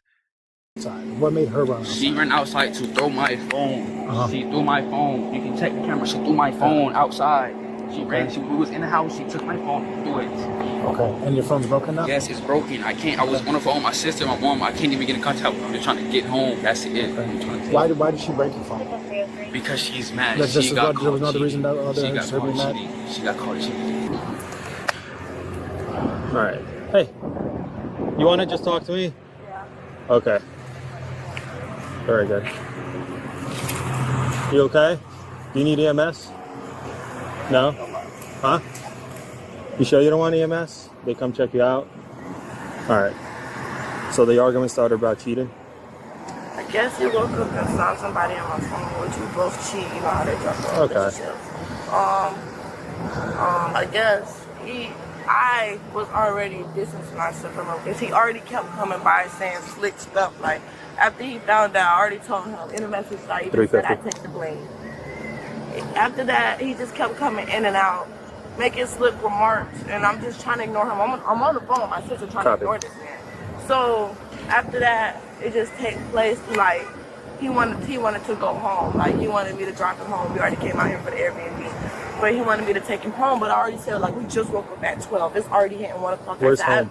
Fort Myers. I said I don't feel like going home. Is that on your ID? It probably is Lehigh because my ID's old. I never understood why people do that. Why do people just go to Airbnbs and hang out? Like that just seems like a waste of money to me. Like you live one town over and you went to an Airbnb. Like why? Just chill at your apartment. But it should be Fort Myers update now. Okay. But, told him I didn't want to go home. What's your address? So I come out the living room, sitting there putting on my baby clothes because she just got to pull my mom. We sitting on the couch, mind you, he's drinking liquor already. Okay. Liquor bring out the truth in people. He's drinking liquor. No, because I'm scared of the news copyrighting that shit. Because he can't smoke. Like, cause those trials be aired on TV, so they're owned by the TV corporations. Where this is all public domain, it's just fucking body cam footage. You know what I mean? So he had to do something else to cope his pain, I guess. Okay. So, he's sitting there and he was like, that's why you taste like that. That's why you've been tasting so weird. Just basically like calling me out my names, calling me out, saying I'm ran through, saying I'm that, just making me feel bad about myself. So of course the words touched me and I threw my hand on him. Right. So my mom was trying to stop us, but I was still throwing my hands on him. So he didn't touch me at all. He was just trying to like jack me up, push me off of him type, but he didn't put his hand. She's not trying to ruin his life because she's being honest with the police. But she is a thought, bro. She probably hella easy. Like every dude that talks to her can smash. Okay. When you say push you off of him, did you come on to him? Did I come on to him? Yeah. We was already like this, okay. like this. Well, you don't have to do that to but me. That's okay. how we was. So I'm trying to give you the picture. Okay. So we was like that. So I already threw my punch, but he grabbed and pulled my braid out my head. My shit is scalped. I already know. So that's when I was punching him because he pulled my braid out my head. So of course I'm going to throw a punch, and I was continue throwing punches at him. So he has a knot on his head. So that's when he. Yeah, hey, love an OG in this community, man. He been here for a while. JD, welcome to the chat, my boy. Just yanked me by my shirt and grabbed me like this. That's on my shirt. It's ripped. Okay. And then so my mom put us in the car, and it was just time to go home. And then that's when you guys came. Okay. You obviously have marks all over you. Me? Right, yeah. Probably. And so does he, so. Probably because my junk is like sensitive, but you could Can you take go pictures. ahead and, yeah. I mean, I don't want you pulling down your shirt. I don't think she called the cops. I think a neighbor called the cops because they were outside fighting. And that's an Airbnb house, so it's not like those neighbors knew them. It's just like, what the fuck, these random people that, you know what I mean? You kind of know where the Airbnb house is in your neighborhood. Too much, but you got a couple scratch marks there if you could just hold that.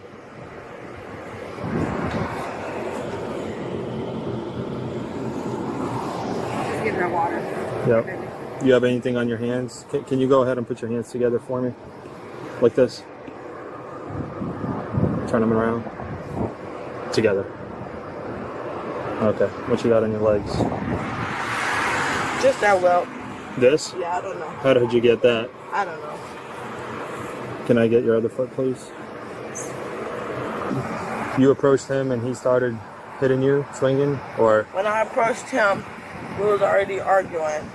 I guess when I got... At what point did it get physical? When he just kept calling me out my name. He was saying that.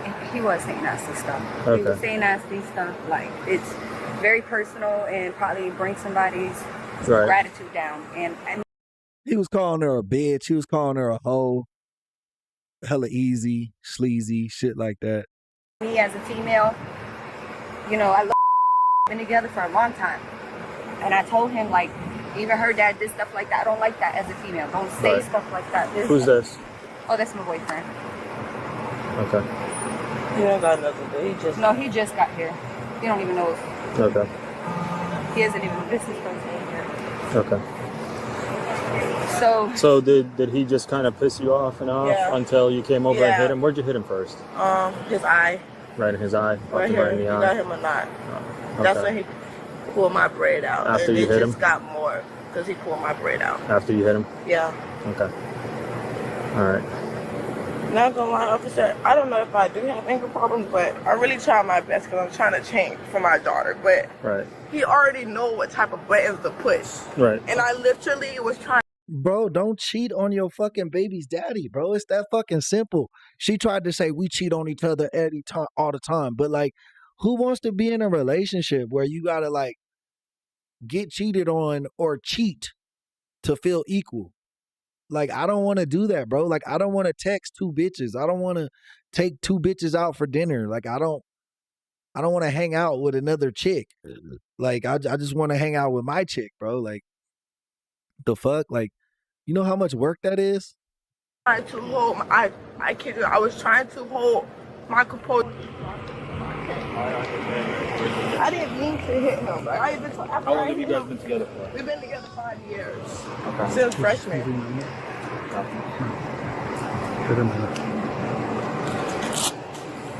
Before you keep asking me. Just like our policy, right? Because it's an investigation. All right. So she said that we can talk. Just ask if you're gonna have to get pictures somewhere.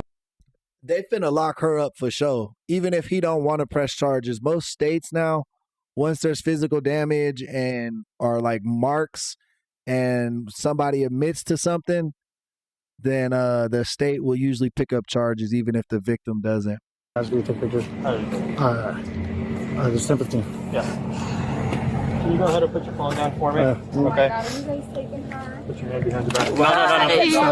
No. Stop. Why?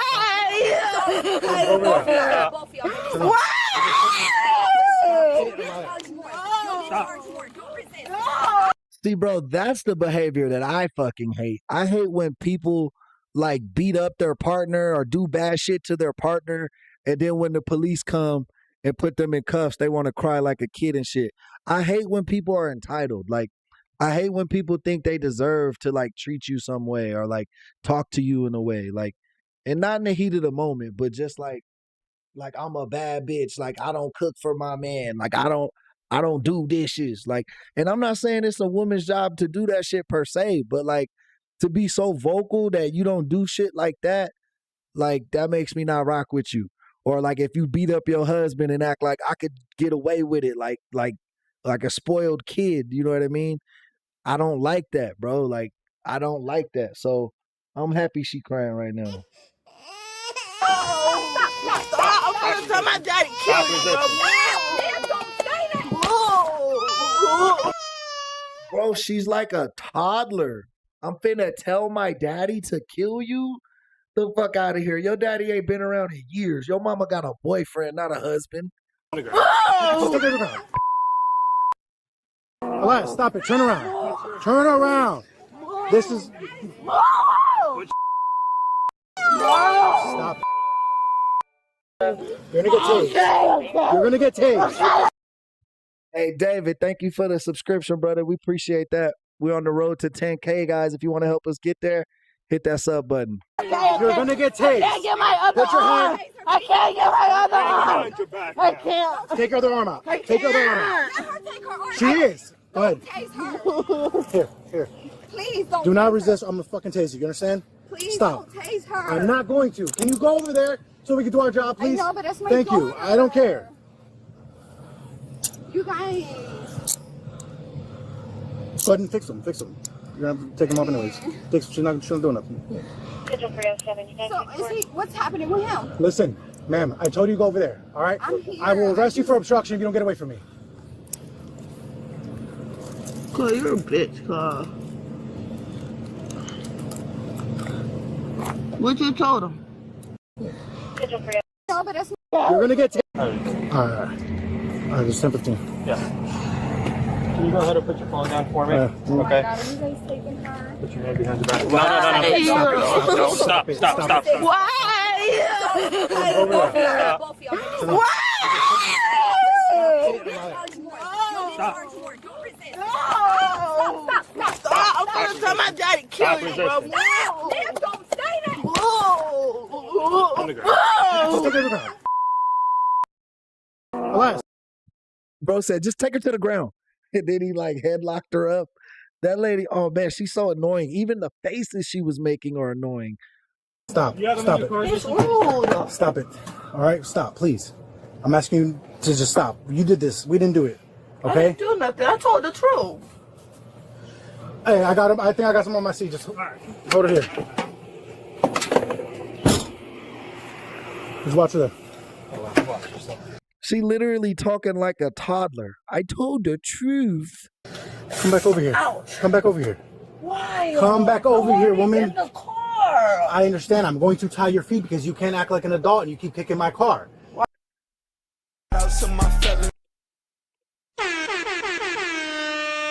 Yo, Amy, welcome to the chat. Chat, you know we like when the members show up to the live streams, guys. So show Amy some love. I'm not doing that no more.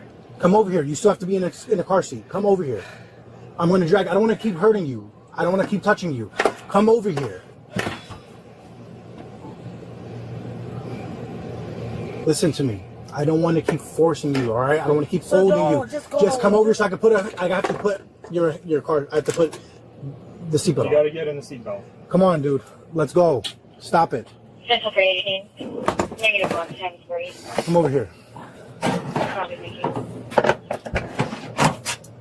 I need help. Just a little bit.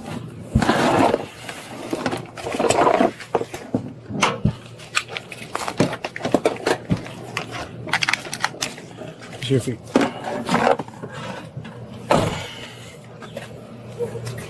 Yeah, give me another shirt. I want to call my dad. Yo, crazies, welcome to the chat, man. Appreciate you stopping by. Tim, how's it going? Good morning. Mommy, can you call my dad? Joker, welcome in, brother. Appreciate you stopping by today.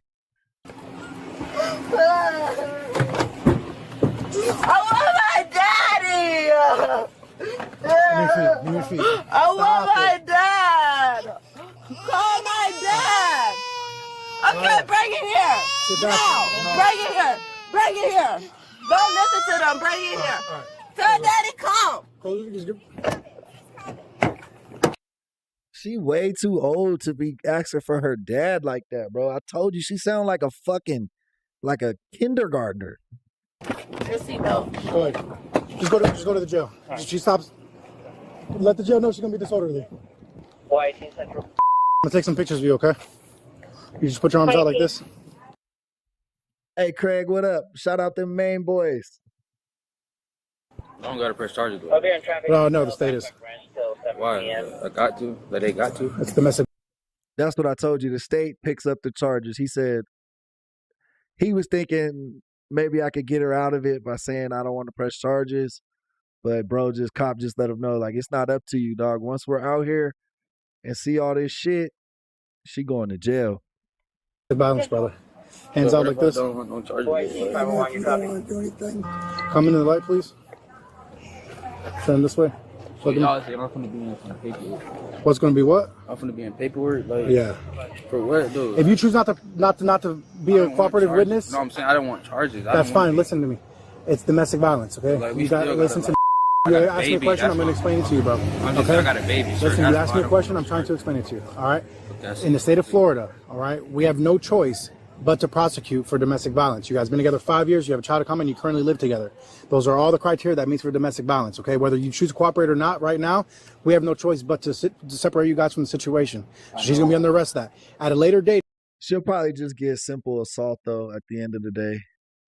For you, and I'll give it to you. Do you have a ride? Is your phone working now? No, my phone is No? Do you know a number by heart? But my mom number? Yeah. Yeah. Okay, so when we're done all that, I'll let you use the phone so you can make a phone call get my shoes and get picked up. Yeah, that's fine. You can go inside or whatever. Just give me 1 second. Stay out here for now. The suspect was charged with misdemeanor battery by intentional touch or strike. What'd I tell you? I told you she'll get battery. I told you, bro. We be watching too many of these cases. I already know how the judges be thinking now. And resisting officer without violence. She lucky. Them cops was cool because they could have gave her a resisting with violence because she low-key like threw a little elbow and shit. I think she had hit one of the cops. Let's check this one out. Police arrest 2 black teens after confrontation. It's coming from Blue Tapes. You got about 1 minute to be quiet, otherwise you will go to jail. Call someone higher than you. I am the highest here. No, you're not. He's the highest here. No, you're not. No, you're not. I'm writing a book. I don't got time for this shit. I got time for this shit because this nigga smiling and shit like I want to smack the shit out of him. And they already shot a black woman. Did you just say you would smack me? No, y'all just shot a black mom, dude. Chicago, you don't have to get in my face. He's talking to her. You don't have to get in my face. You're going to jail. No, she's not. Michaela, stop. You're going to jail. Okay. She's talking to her mom. Please don't touch me. Please. But you're not. She's talking about her baby daddy. Michaela! Stop! It's just after midnight on a summer. He slammed her kind of hard, bro. It felt like I looked like she face planted. Summer weekend in Eau Claire, Wisconsin. Officers are called to shenanigans in Lucky's bar for what's... Because that's what the title is. I was just reading the title. Eric, damn. Starts as a simple fake ID complaint. Everything ain't a fucking ain't a protest. You know, sometimes motherfuckers just are bad people, bro. And it has nothing to do with, you know, what culture they're from, bro. Like, I just hate when people like fucking shit on people's races, religions, cultures as a whole. Like, it's just not how the world works. Like I say, nothing's black and white, bro. Everything's usually gray. But in minutes, the scene spills out onto Water Street. 2 women, one underage, one old enough to drink, refuse to leave, challenge officers at every step, and turn a quiet bar check into a tense, chaotic street confrontation. And as you'll see on body cam, it's not just what they said, it's what they did next that had the whole block watching. When officers arrived, security handed them a fake... Them chicks look like 2 linebackers, man. They shaped like some fucking linebackers, though. Fake ID belonging to 19-year-old Kiana. After confirming it was fraudulent, they located her with 22-year-old Michaela. Upon being told to leave, Kiana became aggressive, insulting people and shoving others as she exited. This video is based on official reports, so the case is completely real. It also includes previously unreleased images, now made public. Damn, she dumb as fuck, bro. You had a fake ID. All you had to do was go home. Them cops wasn't gonna do nothing to you. Just go home, buy a new fake ID. That's that. But she was so embarrassed, she had to turn it up. Give me my ID. What is going on? Give me my ID, dude. Tell me what's going on, and we can give it to you. Her baby daddy is being weird. That's all. Okay, is that the guy she was talking about? Yes. That's all that's going on, and he's just trying to be weird about everything. Yeah. Just calm down. No, stop talking to me.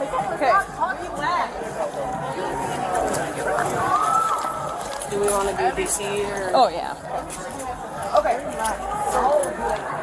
You're not free to leave. You're going to be getting a citation. Okay, give me the citation so I can get the fuck out of here. Well, we need your real ID. So I don't have it on me. That's her ID. Okay. What's your first name? Am I getting my ID or not? What's your first name? Okay. No, you're not free to leave. If you walk away. This one is Blue Tapes, and this is in Wisconsin. This video is actually from Wisconsin. Again, you're going to go in handcuffs. And then you can go to jail. Notice how officers tell Kayana multiple times she is not free to leave. Under Wisconsin law, once there's reasonable suspicion, like reports of underage drinking and a fake ID, officers can legally detain someone to confirm their identity and investigate. Walking away, at that point, can quickly add a resisting or obstruction charge. What's your name? Am I getting an ID back? Is this your ID? I have my ID. It doesn't look like you. So until we can prove it's your ID. A different wig, so y'all say it's not me either. Okay. Here's the thing. You heard that? Them dudes is funny as shit. They said fake ID, fake ID. Those group of guys that were walking by. Okay. Here's the thing. No. If she's not gonna ID herself, she can go to jail. You have one chance to tell me your name. Try to put her in handcuffs, because. Am I getting my ID? What's your name? Am I getting my ID? This lady just said, "I'd like to see you try and put her in handcuffs." Was that a challenge? Y'all finna get slammed down for sure. I see how we got to the slamming. If it's yours, you can have it back. Okay, so give it to me. What is your name? Okay, so whose ID is this? It doesn't matter whose ID it is. Well, it's not you. It's okay. I have my friend's purse, and I don't even have the purse anymore because dude fucking tried to press me for the ID. Can you simply tell me your name? We'll give you a citation, and you can walk away. Otherwise, if you don't, you will go to the jail, sit in jail until Monday, or until they can identify you. Am I getting my ID back? No. That's our two options. Which one? So I don't get the ID back when I had two IDs in my hand and he snatched one and said, "This is you." Why were you showing them two IDs? Like, she just making up lies, bro. I hate when people be wrong and they try to sound intelligent or like as if. Like, that's like a really big pet peeve to me. I hate when people are confidently wrong. Like, that shit is annoying. Nope. Correct. He didn't ID me when I walked through the door. Okay. So if I had three IDs and he grabbed one and that's my fault? What is your name? But you're not understanding. He didn't grab my ID when I walked through the door. You're refusing to answer my question. I can give you my name, but are you listening? I am. I walked through the door. No one ID'd me. Okay. So why would he choose to grab I don't each know. ID? We weren't here. We don't work so for bring the She-Mans. bitch out here. Dude, that's so fucked up because I had IDs in my hand and he only grabbed one. Can I have my ID? Done with this. Okay. What's up? Bro, who out here handing fucking people two IDs, bro? Who out here with two IDs? I think somebody right. That's her cousin ID. That's not a fake ID. It's like someone else's ID that she knows and was trying to use it to get into the club with her homie.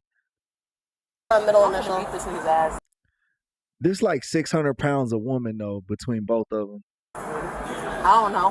Who are you talking to? Do you have a middle initial? What? Y'all, when you said you're going to beat whose ass? Him. Are you a dude? No, I was asking. Probably the one that grabbed any ID he felt like it and then called y'all. Okay, well, I was just clarifying who you were talking about. Don't talk to the dude that called y'all. We did. Okay, what did he say? That he has an ID from you. It's not. I had two IDs. Dude, shut the fuck up. Go. Literally. I don't give a f whose team you on. Go.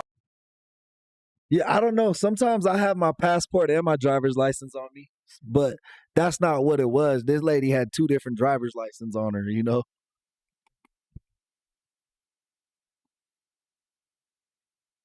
Walk away. No, Matt, my wife is beautiful and young and smart and intelligent. So that's definitely true. Not all people are the same. Go. I swear to God, I don't give no. Let's go. Keep walking. You're fine. Why do you need so it's my fault he grabbed. I had two IDs and he grabbed the other one.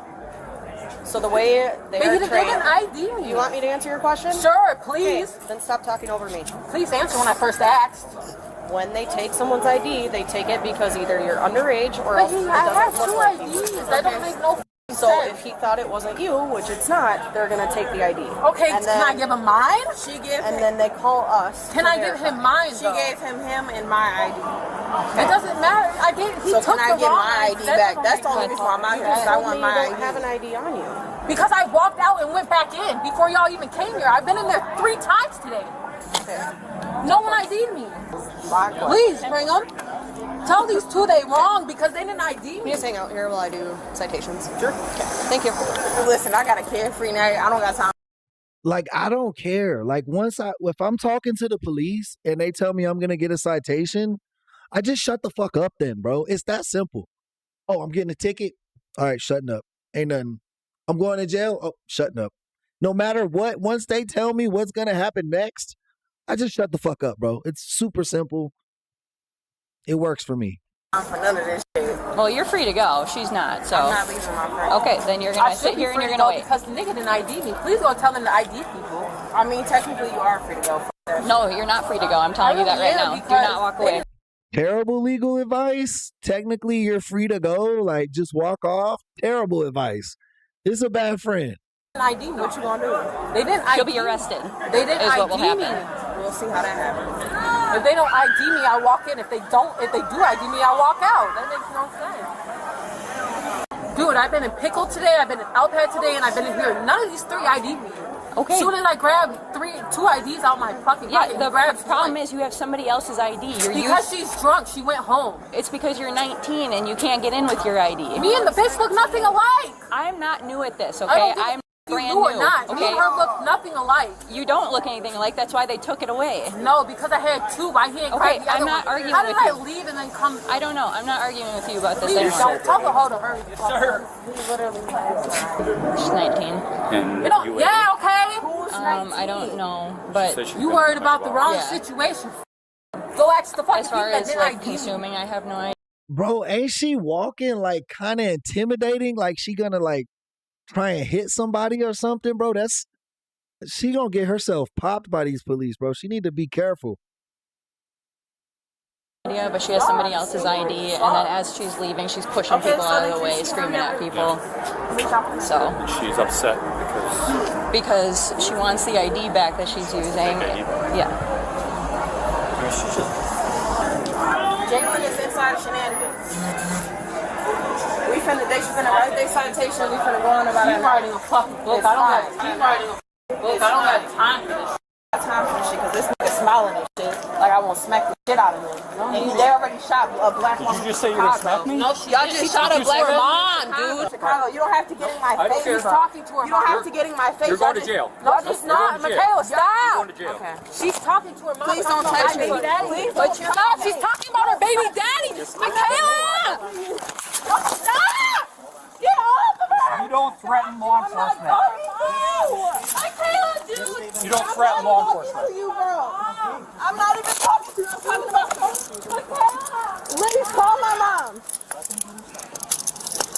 You don't threaten to smack a law enforcement I'm not even officer. talking about you, bro. I'm talking about her baby. Michaela! Did you just say you were smack me? No, you worried about the wrong situation. Go ask the fucking As far people as that like didn't consuming, I have no idea, but she has somebody else's ID, and then as she's leaving. My bad. I had to pee real quick. I had to come real back. Let me get this going back. Let me get this. I had to see this. I couldn't miss this.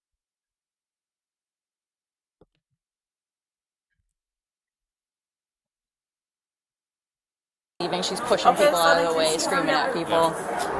So she's upset because she wants the ID back that she's using.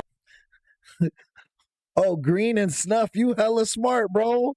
Then you for sure this ain't live. Yeah, this video cop footage, this shit ain't live, man. Thank you for breaking the case for us, brother. Yeah.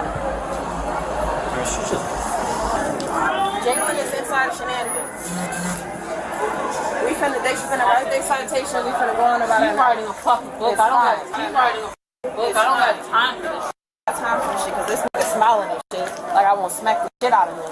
And they already shot a black woman. Did you just say you were gonna smack me? No, y'all just shot a black mom, dude. Chicago, you don't have to get in my face. He's talking to her. You don't have to get in my face. You're going to jail. No, she's not. Michaela, stop. You're going to jail. Okay. She's talking to her mom. Please don't touch me. Please don't stop. She's talking about her baby daddy. Michaela!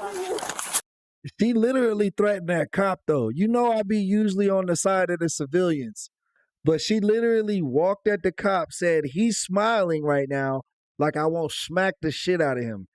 Now, the cop who was smirking knew, like, oh, I'm smirking, so she's talking about me. Ain't no baby daddy around to smack. Face plant. Face plant. That's grimy. You don't threaten law enforcement. You don't threaten law enforcement. I'm not even talking to you. I'm talking about please call my mom. You don't threaten to smack law enforcement I'm not even officer. talking about you, bro. I'm talking about her baby. Hey, Travel LLC, thank you for the sub, brother. Appreciate the love. Guys, we're on the road to 10,000 subscribers. I think we're like 15 away from 5,500. So if you want to help us, definitely hit that subscribe button, man. It helps out a lot.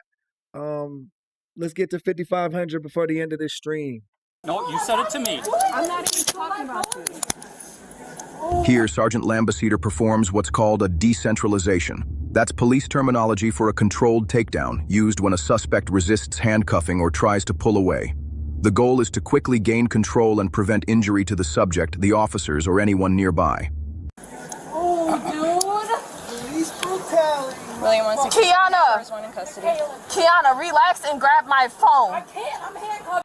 Yeah, I think they tummies, they stomachs, and they boobs, like cushion that fall for them.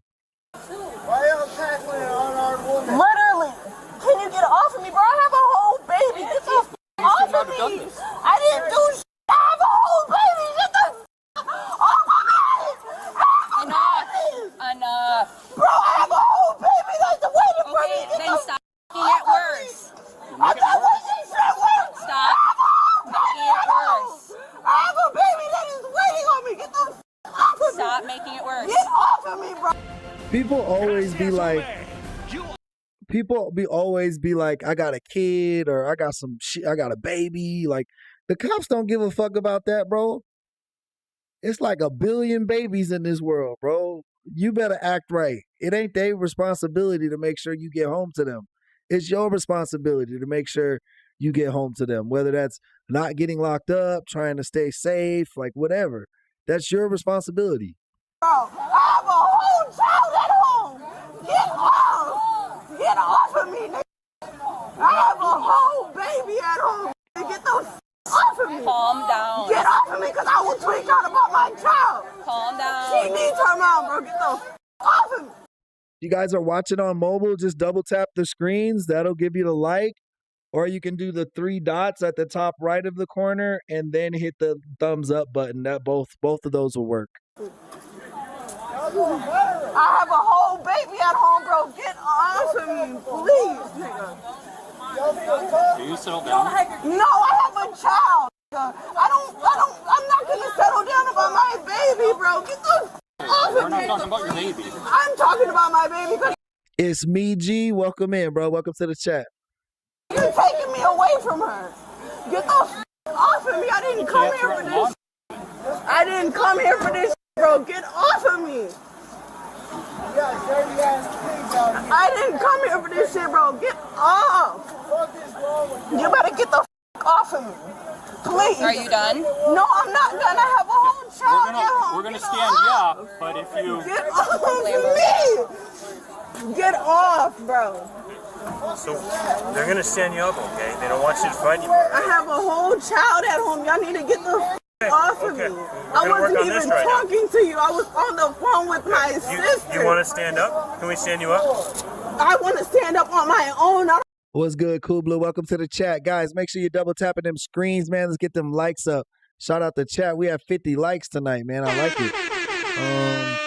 Mind you, we got another 2.5 hours on this stream. We are 3 hours in. We're going to do about 5-hour stream, 6-hour stream, somewhere in there. I will release our new hours officially in the Discord. So if you haven't signed up for our Discord yet, link is in the description. Appreciate you guys. I don't want to have no handcuffs on me and stand up with the. That's that now, okay? We're gonna have to stand up. We're not past shit. That's not even my issue. We're giving you a chance to go in stand that, up or and you be wanna help? decent. Otherwise, you go in that. Stretcher, nigga. That's a wrap. It's like a burrito. I want you're y'all gonna to get get wrapped up in off front of of me. everybody. I want y'all to get off of me, bro. Let's try and help you. Okay. Which way do you want to roll? I want to get up. Okay, let's We're roll. gonna help you, so roll towards me, okay? How? Yeah, don't murder for it. We're gonna Lambo shop. Y'all pissing me off real bad. Y'all really pissing me off. I'm not even gonna lie. I will. Where are we going? I don't care. Just somewhere. No, I'm not going in no car. Y'all gonna put me in one of y'all cars. I'm not going in no car. Y'all gonna put me in one of y'all cars. I'm not going in no car. I'm not. Now, chicks be like acting like they so afraid of like a dude or something. Like, them cops is not about to do no weird shit to you, bro. Like, shut the fuck up.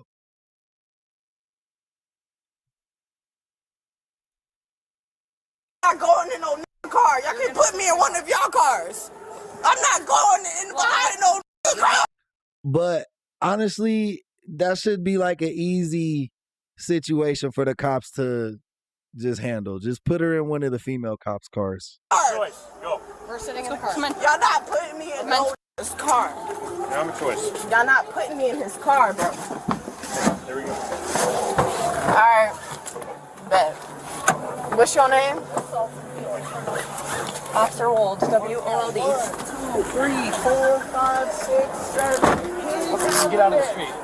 I'm going to finish her. I just got done with her paperwork. Okay. Does she need to go to jail? I don't know. Here's, this is her stuff.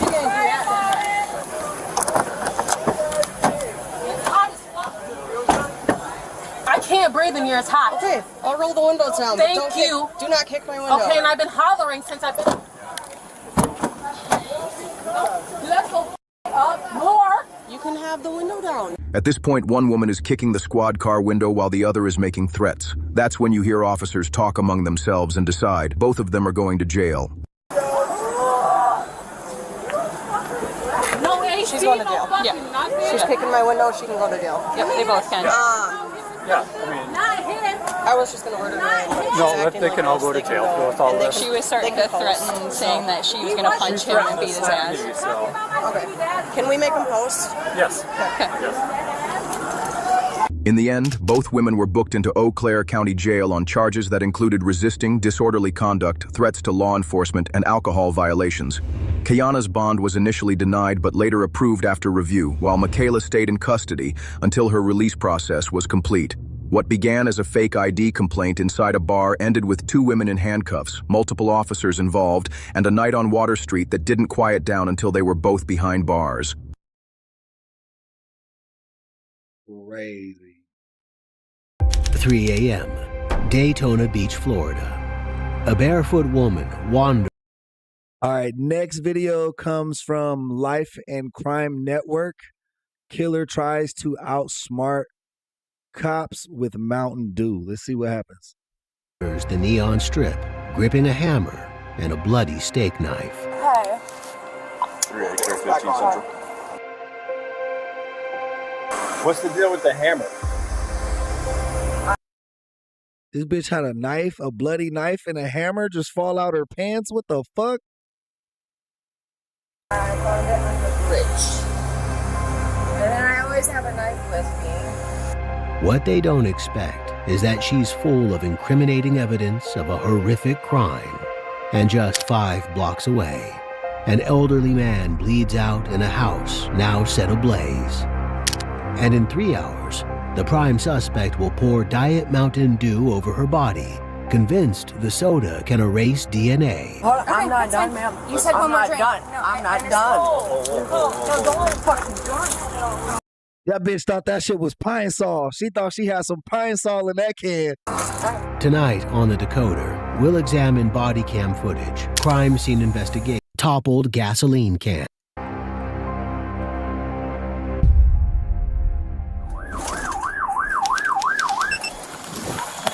Looks like this guy got fucking murdered, dude. Looks like he got gutted about 5 times. And they fucking caught his room on fire and fucking left him. Upstairs, they find 79-year-old Michael Sarasoli, multiple stab. Damn. So somebody called 911 because of the flames. And now that was the fireman. He was telling the police dude what was going on. Stab wounds, blunt force trauma, and a toppled gasoline can. This is going to be a stabbing and attempted arson. We got one male on the ground with approximately 5 stab wounds. He is down and unconscious. They're working on him, and they try to set the house on fire. The firefighters, trying to save Mike's life, brought him outside. Is this how y'all found him? Where did y'all find him? Found him on the 2nd story in that room up there. Okay. So y'all brought him out here? Yeah. Sure. Okay. The firefighters are advising they found him inside a bedroom on the 2nd story, and they brought him out. Is there anyone else inside the house? Did y'all clear it? Not they've found so far. Okay. Yeah, 21. I'm going to need a couple more units down here. The flames are fresh. Rigor hasn't set in. Detectives will later pin time of death between 1:10 and 1:40 a.m. They said they came in, they were the first ones on scene. Yeah. They find clothes in the corner room right here on fire, a pile of clothes. Yeah. And then they find this guy with all the stabbings. But I mean, it could have been that long. It was. He's not bleeding out. No, but I'm saying somebody put the clothes on fire. Well, no, the fire wasn't that long ago. He's been dead a while. So they're probably like, you know what? We need to fucking burn this place down. We searched the house, but we're not able to clear it from you guys in terms of. Did you go into all the rooms upstairs? We went into all upstairs? the rooms. We didn't see anything. Okay. I'll just letting you know. This call came out as just a fire call, right? The call came out as a fire alarm. That was a flag down to the PD unit, and they notified us. So we came single emergency. Okay. And we got here no PD unit was here. Nobody in the vicinity. Okay. And then we could see. Was there a fire inside? I think the old man was trying to buy some pussy or something. I'm just, you know what I mean? I'm sorry to put it that way, but it looked like old girl was a streetwalker or a drug addict. And he probably offered her some money for some of her time. And she ended up killing him. That's to rob him, I think. That's my guess from the outside looking in right now. The house at all? There was. Was it more on the upstairs or downstairs? 2nd floor, as soon as you go up the stairwell, it was right in the middle of the floor, to the left side. Near the wall, but not on the wall. Okay. And it was, where was the body at? So you go upstairs, up the stairs, the room to the left. Yep. He was directly down from the door to the left side. There's a mattress up there with blankets and everything on it. He had a blanket kind of over him, but not 100%. So it's some of it, you say it was pulled over him or whatever, but there was a blanket over him, his head was exposed, it was smoked out. Yeah. So being that it's a fire environment, we chose to extricate him from the building. Basically, if it's IDLH or anything like that, our first priority is getting people out of the house. So, did you notice any? Yeah, she for sure ain't his caretaker. You know what I mean? She ain't getting paid to help him out around the house. Bones on him at the time. I noticed blood on the floor. Was a key sign of something happened. Key sign of something happened. It was around his head, so it was unknown to me whether he fell, hit his head, or what the case may have been. So I made the order to take him out, and then he was transferred over. Lost Goddess, welcome to the chat. And Whiskey, good morning, man. Welcome back, girl. You know you one of our regulars. Paramedic Terry, who assessed him. The address is familiar to the first responders, as are both of its residents. I'd like to know where that female's at. She's always here. She's very single funny. So, and last time I was here, yeah, the chick, the young, better looking girl. Yeah, they said that the cameras don't work last time I was here. You know who the owner of this place is? I think it's some investor dude. Because she rents from a guy. Nobody ever lives here, I thought. There's a chick that lives here. This chick was now nowhere to be seen. The police find Nicole almost by accident. She's picked up outside of Crystal's with blood on her leg and dropping a knife to the ground. 10-2-5 with this possible suspect from the Clark Street call at the Crystals on Mason. Oh, give me a pinky spin. You okay? Yeah. Signal You got 5 some blood in your suspect. cast and everything. Are you Yeah, that's okay? why I turned around here. Blood on your cast. You got some blood in your cast. That's my toe. Oh, do you need medical or anything or no? No. No, not for my toe. No. You good? No, I'm okay. She's not wearing any shoes or much clothing, but what she does have on her person are a hammer and a knife. You had it open like that? Yeah, I lost my bag because it was drenched. So, Okay. all that was in my bag. I saw her like look away from me. I couldn't see her face, so there's a lot of skin here.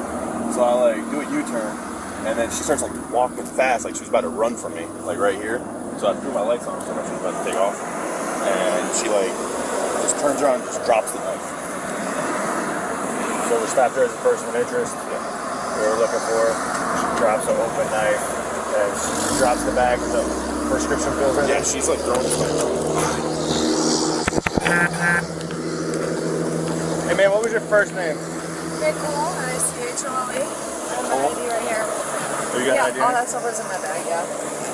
And then the shorts, So those pills are not yours? yes they are. I thought you said you found them. No, Or no. somebody gave them to you at a park.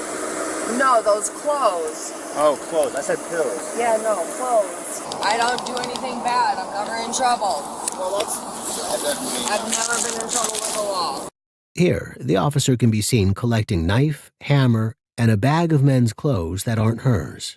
Forensic hygiene matters. Every item individually bagged within minutes. That lighter was in the shorts, so those pants are mine. The shorts were somebody's from the car. Eric, my boy, thank you for them flowers, man. I'm gonna smell these flowers. They smell so fresh, man. Thank you for the love. Appreciate that. Thank you for helping sponsor in today's episode. May I have a seat? You want to sit right there? Yeah. I wasn't. She ended up actually putting her other shorts on top of it, but I saw it was all. Oh, so it's, I know I want to talk to you about it. Did you actually see that it's an hour total that I can give you? Did you actually see that it's a hammer? 100%, yeah. Oh, okay. It's like almost like a No, it's a hammer. Nicole seems to have no idea why she was stopped, despite the weapons she was carrying. She submits to some friendly questioning about her night. You doing all right tonight? Yeah, I'm okay. I was just walking, and then I was at the beach, and then I came Yo, she might have got away with this shit if she didn't burn dude up, because then nobody would have called 911, to 7-Eleven, or she would have got away with it for a while at least. and then they pulled me over. Who did? I think they already left, the guy that did. Oh. He saw me at 7-Eleven, though. Right. Where are you staying at? Down the street. Yeah. Have you eaten anything? Yeah. Well, yeah, I ate earlier. All right. All right. You got a drink, I see. Yeah. All right. All right. My name's Joey. Okay. All right. I work with Daytona. Here, a detective can be seen talking softly with the suspect to build a rapport. This often extracts inconsistencies faster than aggressive good cop, bad cop. So you said you were coming from the B-side? Yeah. Did you go to, you didn't go to the clubs, did you? No. No. How old are you? 35. 35? Yeah. I was thinking more 25. Where are you from, originally? Michigan. I used to work in Michigan. Okay. Before cop shit. Kalamazoo, you know where that is? Yeah, I do. I lived in Pontiac and Waterford. Oh, Yeah, Waterford area. wow. Yeah. What the hell? All my family's up there. I think she's a heroin addict. I don't know if you guys can see, but if you see her feet, actually it's off camera a little bit, but she has bruisings on the veins in her feet, which tells me she's probably shooting up in her feet. Sunshine, palm trees, and water. Nicole's a Michigan native, originally from Pontiac, a suburb of Detroit. She moved to the East Coast around 7 years ago in search of better weather and a better lifestyle. She bonds with the cop over their mutual dislike of Michigan cold until the conversation takes a different direction. Anyways, there's some stuff that I want to talk about. There was an incident earlier today. Okay. And ow, my toe. And you may have, again, Yeah, you may have witnessed it, and I would love to talk to you, but not out here. I'll give you a ride wherever you want to go. It don't matter. And I get you some water, some snacks, and I might have some shoes. I definitely have a shirt. Okay. Are you cool with that? Get the hell out of here and not on the side of the road. Everybody keeps on talking to me about an incident. I don't know what they're talking about. So when you left the house today to go to the bridge, right? What time was that? I'm homeless. Like I just. You're homeless? Yeah. Okay. So do you work anywhere? No. What is on your arm? Scars. Yeah, that part. Yeah, I got a lot of scars on me. Yeah. Why? Just cause, psych problems, I suppose. Okay.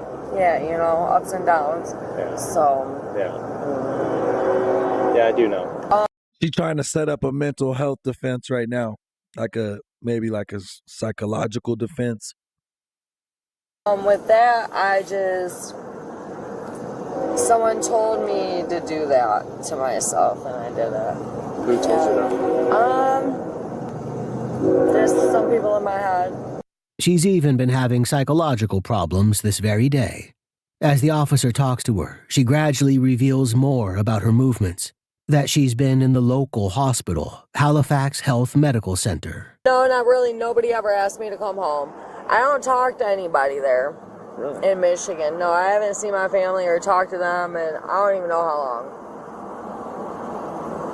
So, well, I don't know.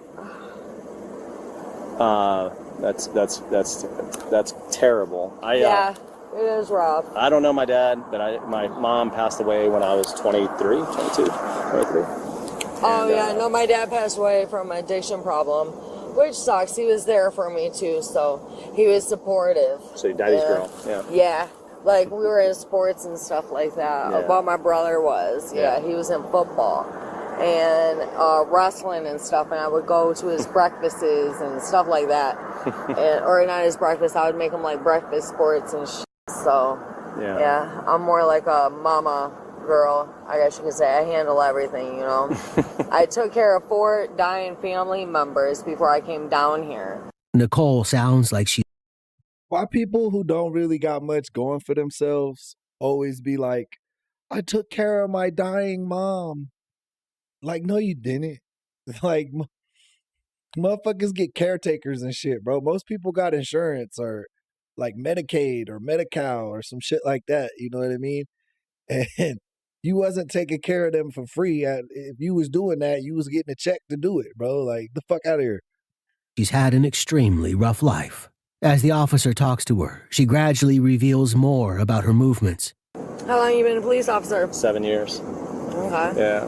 All right. You work out? A little bit. Okay. Every day. Yeah? Oh, I try. Okay, yeah. I try. I just went to the hospital. I was working out, and then I was having a panic attack. Well, you're pretty jacked up. Like, what the hell? Yeah, you're pretty jacked up. So. Yeah, I was like, what the hell? Yeah, good stuff. Yeah. So you went to Halifax here? Yeah. And what do you think I of just left Halifax. Oh, when? Earlier today. That's why I have those marks on me and stuff, you know? I saw that. Those are sticker marks for the... What time did you leave there? You don't fucking know. Was it early in the morning? Wait, were you there? Why were you fucking there? Any kind of... I was having a panic attack. I was on the treadmill. Yeah. Oh, what treadmill? Where at? At the gyms? Some lady took me over there. I don't know where it was at. Yeah, and then with that or whatever. Bro, her story ain't making no sense. I think y'all right. Basically, the cop trying to put her over there at that house, and she keep trying to weasel out of it. Like, she almost be ready to snitch on herself, and then she realizes what he's doing, and then kind of like backs off. But he got her won over. She trusts him. He about to get her to tell us everything right here. I promise you. I've been homeless for quite a while, so I don't know. How long have you... So you haven't been under a roof for how long? Quite a while, man.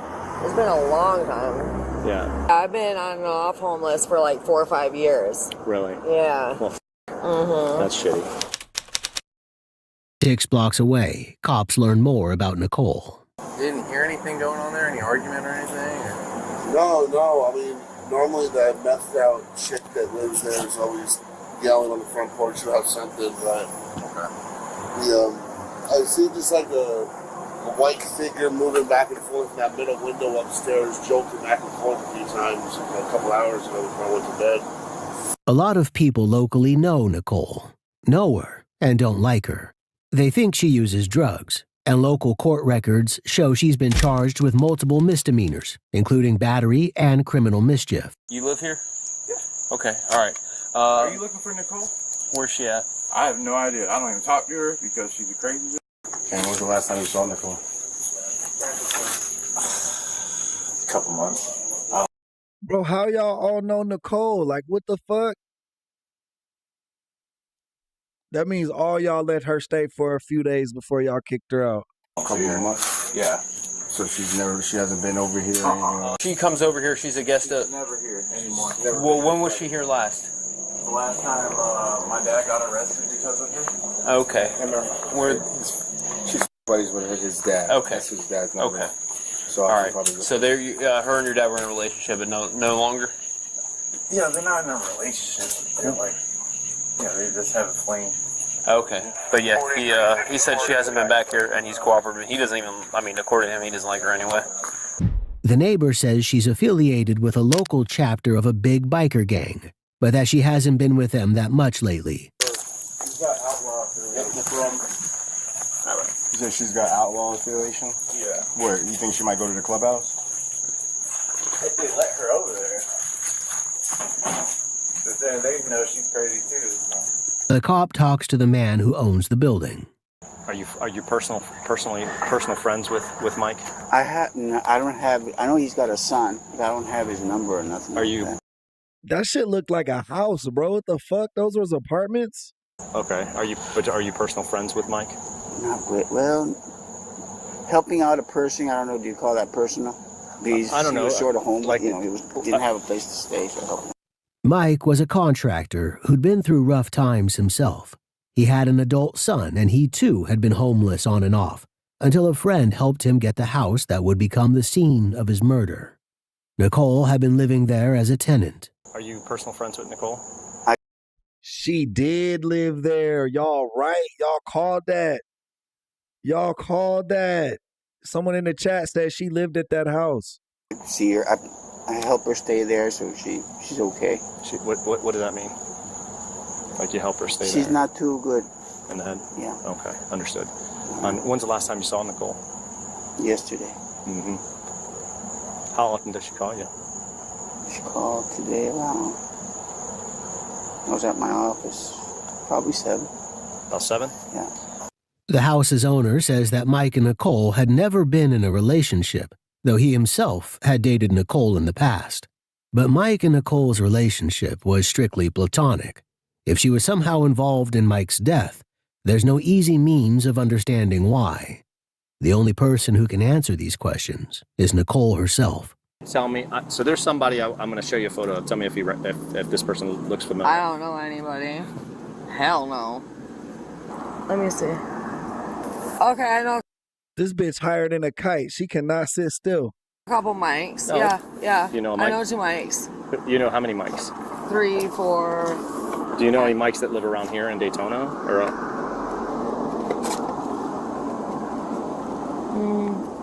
Yeah. do you know this person? Why? I was with him.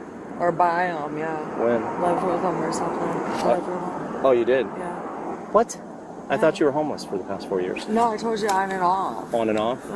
Yeah. Yeah. In 30 seconds, Nicole's story flips 3 times. Classic cognitive overload. I was just there. I live there. Okay. You were there. You were there after the hospital? Yeah, I live there. Okay. All right. What happened there? Good ears, Brandon. You was on point. You was ready. You knew what was up.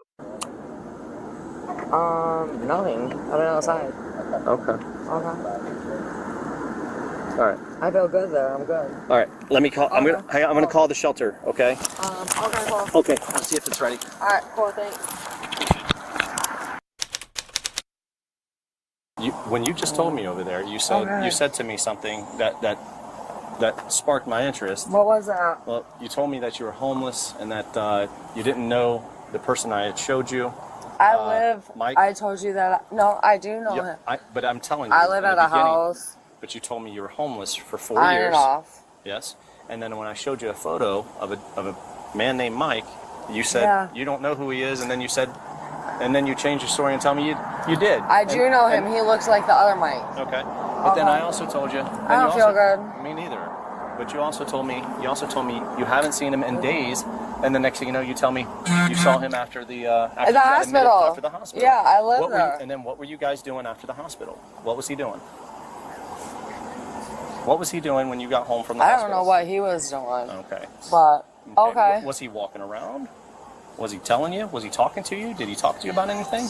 No, we don't talk. I just talk to him he's my roommate. He's my roommate, and I just talk to him once in a while, and I live there. When's the last time you talked to him? Sometimes I come out in the streets, and I hang out in the streets for a couple of days at a time or whatnot. Yes. So that's what that is. Okay. So what was your last conversation with Mike?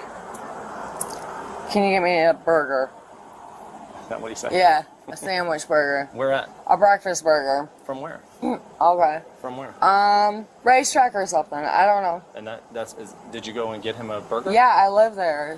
No, he got me one and brought it to the hospital. Okay, today. What the hell is she talking about, bro? Yeah. Okay. Is that before you? So did he pick you up from the hospital? Yes.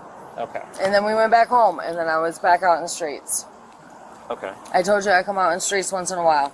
Okay. Yeah. What time did you leave the house? I don't recall. You don't remember? Mm-mm. It's on my phone. You guys got all my stuff, so it's on my stuff. It's on my phone. Right. Yeah.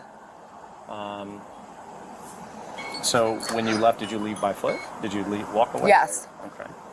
All right. And what was Mike doing at the time when you left? Was he awake? Was he sleeping? Was he? I don't know what he was doing. He was in the house in his room. Thank you, Kubla. Appreciate the love. Or he was on the couch or something. Where's your room located at in the house?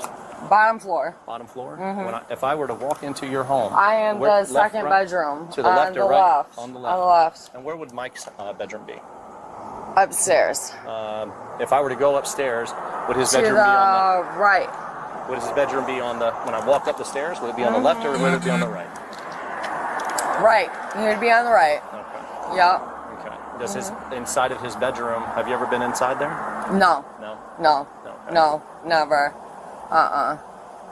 No. I've never been in his room. Never been into his room. I barely go upstairs. Was it nighttime or was it daytime before you left the house? Yeah, it was nighttime. It was nighttime. Yeah.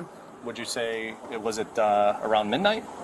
I have no clue. Yep. Was there any kind of argument with Mike? No, never. I've only talked to Mike once or twice. Not once or twice, but we don't talk often. He's very quiet. Very quiet guy? Mm-hmm. Yeah. Did you make a mistake tonight? No. Are you sure? Yeah. Did you get angry tonight? Not at all. Did you get upset? I haven't been angry or upset. Did Mike upset you? No, never. Never upset you? Do you know you have cameras on? She know that they trying to pin this murder on her. Or they not pinning it. They know she did it, but she trying to avoid going to jail for this murder is what I was trying to say. All in that house, right? Yeah, that's fine. What do you think the cameras are going to show? I don't know what you're talking about. I don't know. I mean, we got 3 cameras outside. Yes. Okay. I'm aware. Okay. I'm aware. But are the cameras going to show you leaving the house by yourself? Yeah. I'm always by myself. Do you always carry a knife and a hammer with you? No.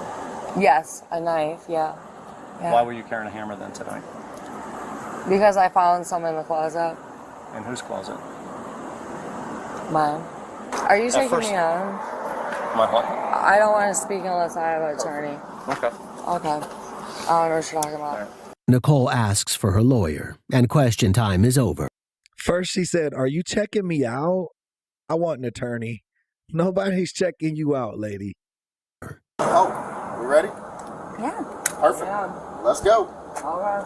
My money. Your money will go with Joey. Why? Joey's coming with us? Yeah. Okay. We're all going together, but you're going to go with me in my car. This way. This way. Right over here. Let me get your Can bag. we have my money together over here too? With her? You have more? All right, with her. All right, I got it. Let's go. Okay. All right. We're going to stand right here by my car. Here. You see the All one right, with the push are we card? moving? Yeah. Yeah, we're moving. I'm not rude or disrespectful. Okay, I'm right all here. Right here.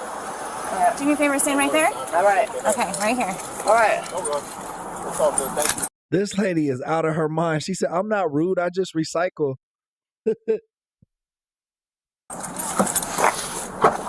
On this vehicle. This is a brand new vehicle. It's got like 600 miles on it. Brand new. Can we transport another one? That's all I got. Why is it leaking like that? Oh, that's from the air conditioning. It's been running. Brand new. I got a brand new air conditioning. Right, I don't even have 1,000 miles on this bad boy. Well, it's gonna go with you. You said I could go with you earlier. You can't. Joey. No, I told you because we don't have a cage. We can't. Yes, so because of my... Okay, let's go. Yeah, we don't have all Hold on 1 second. we don't I'm have putting all your this money right here. fancy equipment here. Oh, where are you going? All right, right over here. Nowhere. Okay, right over here. I ain't getting nothing to drink. We'll get you something when to I drink. get you to the Yeah, hold on. Here, take my vape. Okay, I got your vape. Let me take Do you have something to drink yourself? I do not. Okay. I'll get you something to drink once I get you back to the police Okay. department. All right. I got it. Come on. Okay, still have to search you. All right. Okay. All right. Okay. Thank you. Yeah, let's go. And this shit's hurting. Oh, Fidian, you live over here by where this is? You live in Tampa? That's crazy. How could you tell? Just from looking at it? Okay. Man, If you lean back, yeah, if you lean back, it'll fit just perfectly. I'm not Your comfortable. arm. Ma'am, I know. I'm Put your not leg in. comfortable here. Okay, a lot better than I'm not refusing. I'm not refusing. I'm not being aggressive. Okay, you can't get out. You can't get out. I'm Give not me a second. comfortable. You're not listening. I need you to have to stand put your up. legs. I'm not being aggressive. Look at your arms. I'm Look not at your being. arms. Hold on, listen. Look, Hold on, I'm not watch. being aggressive. Watch. Let I'm me get not my being flashlight so you aggressive. can see. No one said you're aggressive. Hold on, look. Do you see that opening? I don't like that. You have to sit back I'm like not that. comfortable. That's the only way to go. I can't breathe. I'm not Come comfortable. on. It'll be okay. We'll get the AC Can we on. get another officer, please? Oh, she's doing that shit on purpose. What? Yep. Drink. That's what you were doing? Yeah, it was part of my lunch. Finish your soda and we gotta go. Okay. We gotta move this along. You're going with me? I'm not. I'm going home. Okay. Me and Joey will be Shit. following you. Okay. I'll be back in a few hours though. I'm going with you. Finish your drink. Okay.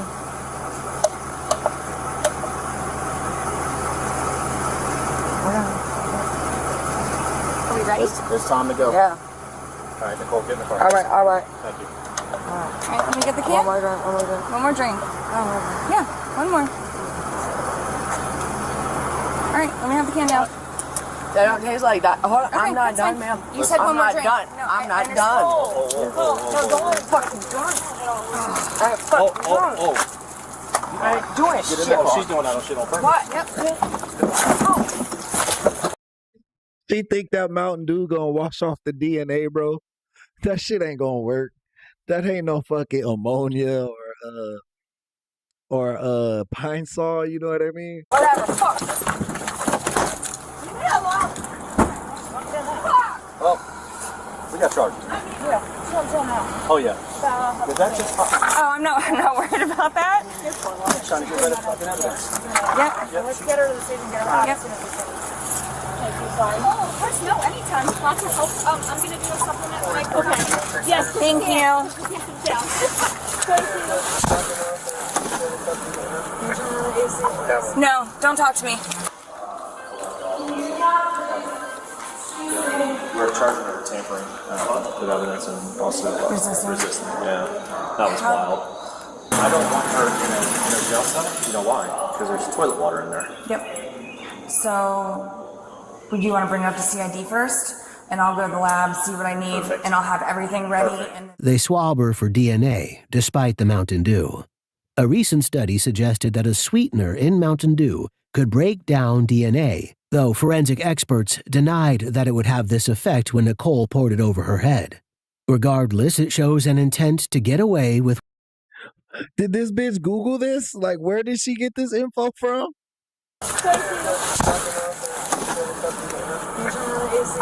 No, don't talk to me. We're charging her with tampering with evidence and also resisting. Yeah, that was wild. I don't want her in a jail cell. You know why? Because there's toilet water in there. Yep. So, would you want to bring it up to CID first? And I'll go to the lab, see what I need, and I'll have everything ready. And They swab her for DNA, despite the Mountain Dew. A recent study suggested that a sweetener in Mountain Dew could break down DNA, though forensic experts denied that it would have this effect when Nicole poured it over her head. Regardless, it shows an intent to get away with whatever she'd done. She talks to herself, left alone in the interview room. I'm in here because Shaista was getting ready to kill me, burn me, and chop me. I don't know what he was going to do, but he was coming for me. Ow! Damn! That part. Okay. Why the fuck am I in handcuffs? Hey, funny. That's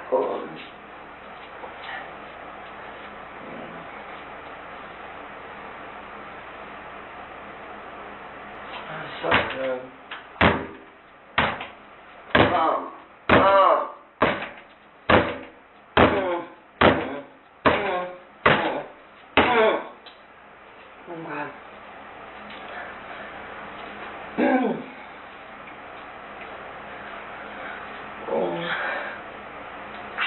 Motherfucker.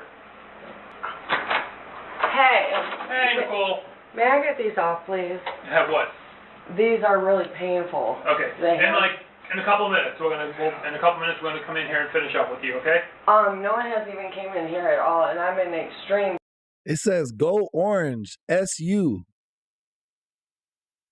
Oh, Miami fans, maybe? Oh, no, Syracuse. There was a Syracuse fan in this room at one point, and they wrote that shit on the top of the door, bro. That's random. Pain with the handcuffs. Okay. We'll rectify that, like I said, in a couple of minutes. In a couple of minutes, because I've been in here for quite a while. Okay. All right. Okay, and I'm in a lot of pain, so you don't have any keys? I don't have a key on me, but okay. I haven't talked to Wordsmith since like last week. I think I spoke with him. we'll take care of it in a couple of minutes. Okay, all right? thank you. Anything else you need? What are you drinking? Coffee. That sounds like coffee. Can I have coffee? No, I'm alright. Can I have some coffee? You just said you don't want coffee. I'll be alright. I want coffee. Okay. Yes, please and thank you. Okay. Yes, I want coffee and I want these handcuffs off on me. Okay. Alright, thanks. Anything else? No. Okay. Hey, thank you. I'm back. Man, I'm so bad with names. My name is Dave. Dave. I can do Dave. All right. And you're Nicole, right? Yeah. Nice to meet you. Come have a seat. Have some. Yeah. They gave her some clothes finally. Thank No, God. let me go get my coffee.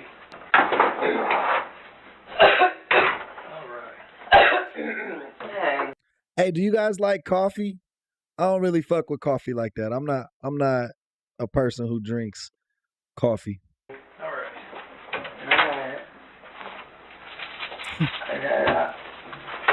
Gakari, welcome in. My boy said, I'm a real ass thug.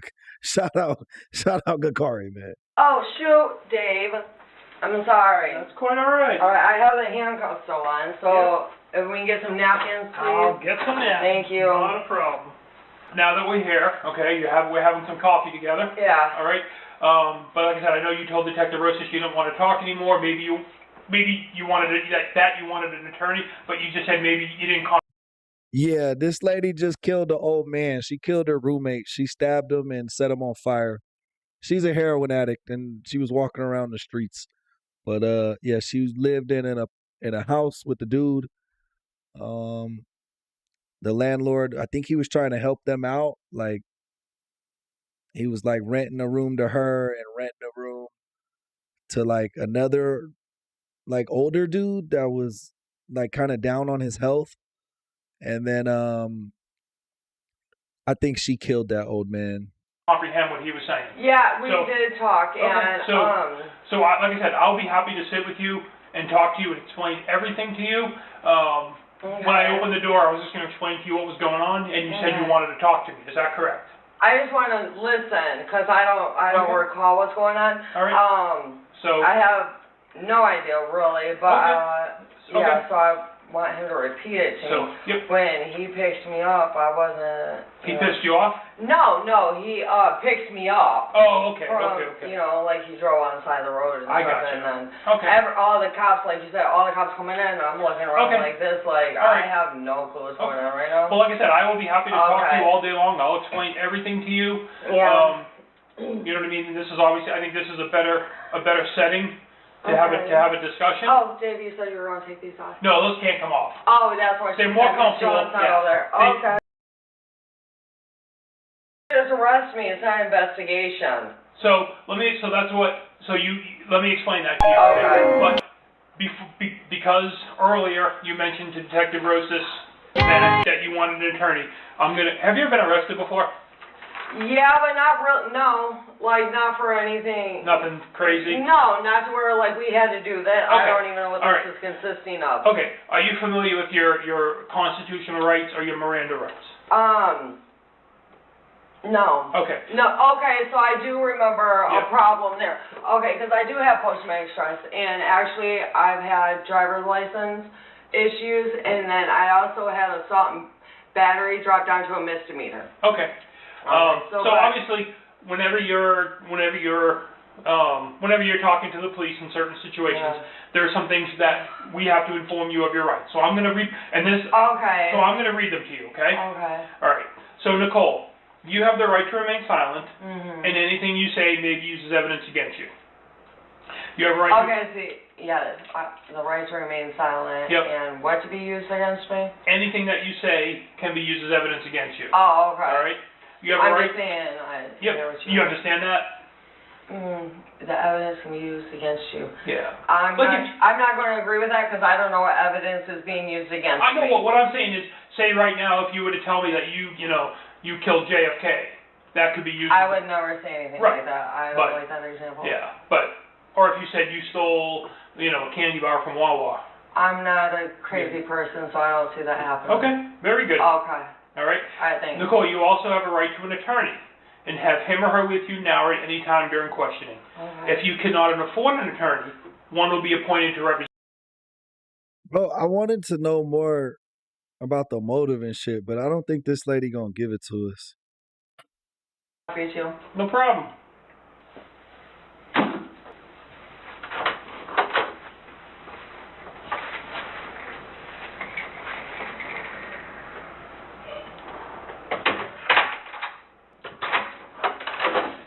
All right, Nicole, you need anything else? No. Okay. All right. We're gonna have a couple officers walk you downstairs, get you out, and then get you to the jail. Okay? May I have another coffee before then? Because when I get there, I can't have anything. Yeah. So what can I have before I get there? Nothing. They not finna give you shit, lady. You killed an old man, bro, with a fucking hammer and a knife. Work, even if she is almost unrecognizable. Handle of the knife in Mike's bedroom. Appreciate it. There's no more coffee. Murder, not yet. They need to wait for the DNA comparison results to come in. And on July 28th, they do. Nicole's DNA is a match to the DNA found on the handle of the knife in Mike's bedroom. She's the one who was holding it, and she's the one who killed him. On August 5th, the cops come to arrest her. She's dyed her hair dark, maybe in an effort to go incognito, but it doesn't work, even if she is almost unrecognizable. You look like you're a lot better off than you were a couple weeks ago. I have my moments, I'll be honest. Bro, she looked the exact same as she looked a few weeks ago. What are y'all talking about? What is bro talking about? That's the same outfit they arrested her in. A lot of people have mentioned Nicole's mental health problems, including Nicole herself. In a trial situation, this raises questions of her competency. Does she understand what's going on? And was she in her right mind when she... I don't think she was in her right mind when she killed, bro. I think she was high on some shit, high off some meth or something, bro. But that doesn't like get you out of the fucking consequences of murdering someone, bro. She committed the crime she's being charged with. That woman's lawyer is now saying Nicole W. Welcome to the chat, love. You know we like when the members show up to the live stream. Thank you for showing up to the live stream today. she is not competent to stand trial. Daytona Beach police say they found 79-year-old Michael Sarasoli dead upstairs in a burnt room with blunt force trauma to his head and multiple stab wounds. Evidence on scene led police to Sarasoli's roommate, Nicole Max. Police say when they found her, she was covered in blood, had weapons on hand, and didn't keep her story straight at all. When officers said they'd be connecting DNA evidence, they said Max asked for a drink, so they gave her a soda, which she poured on herself in an effort to get rid of the DNA. Not guilty to her roommate's murder, but now her lawyers are arguing she can't aid in her defense and isn't mentally competent to stand trial. In December 2023, she's found mentally competent to stand trial. But soon after that, she pleads no contest to the charges of second-degree murder, arson of a dwelling, evidence tampering, and resisting with violence. She receives a 35-year sentence, which is the least amount of prison time she could receive. So why? Why did she kill Mike? And why did the judge show such leniency in her sentence? Let's go back to her initial interview on the street with the cops. She said she had post-traumatic stress disorder and talked a little bit about how rough her life had been. And the neighbor they spoke to referenced a biker gang that she was somehow involved with. This wasn't just context for her life. According to a psychiatrist called by her defense team, she'd been undergoing abuse for years, since she was a teenager.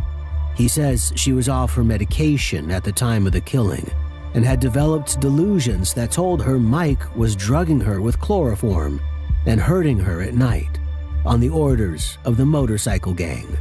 She was hearing voices telling her to kill Mike to escape this situation. As a piece of testimony for the defense, this has to be taken with a pinch of salt. But the judge took it on board, saying she knew what she was doing, but also, I do feel like but for her mental health, this would not have happened, and her traumatic upbringing. The abuse that she has suffered at the hands of, like the prosecutor said, most males she's ever come in contact has been horrendous. She's also been credited with 562 days of time already served. Today, she's still in prison, the perpetrator of seemingly senseless violence while in the middle of a mental breakdown. What do you think about this tragic story? I think that judge was way too lenient. She fucking stabbed a 79-year-old man. I don't know how much I believe she was out of her shit. But I don't think she was like, she didn't know the difference between right and wrong. You know what I mean? Let me see what we got.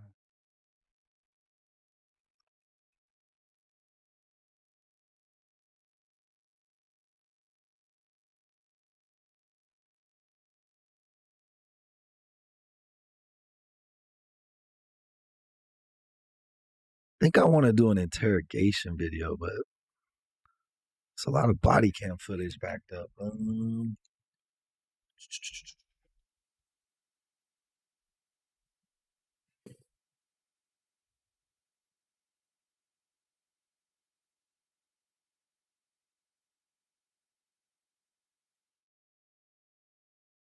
We watched all those.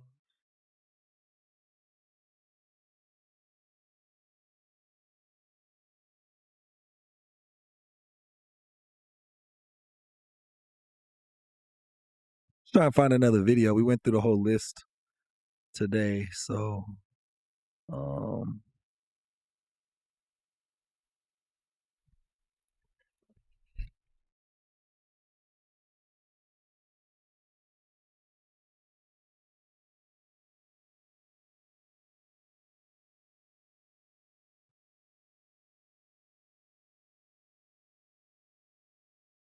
Let go.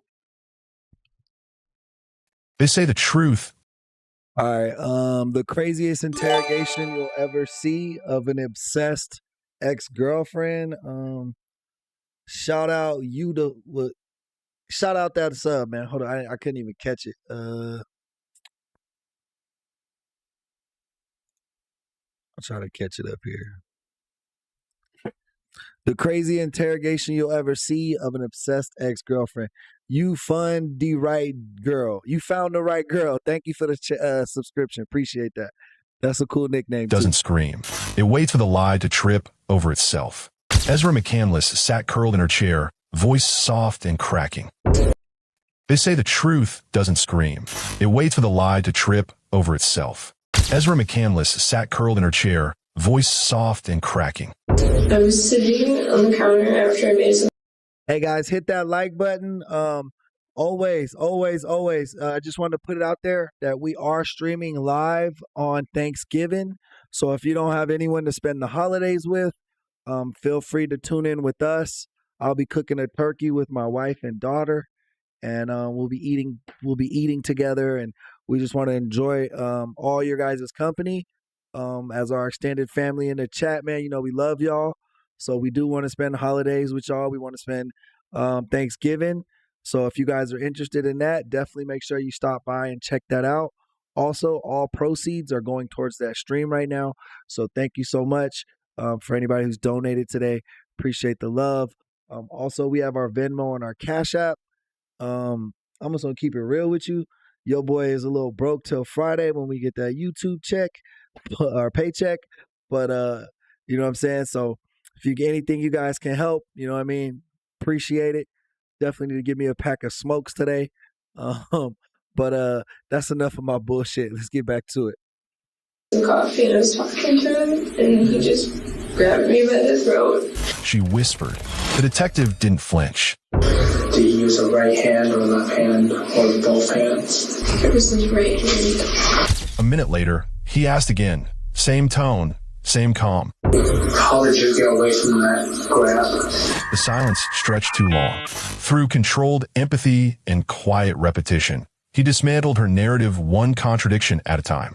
This is expectancy violation theory in action, when a liar rehearses for confrontation, but instead meets quiet precision. It really made me very uncomfortable.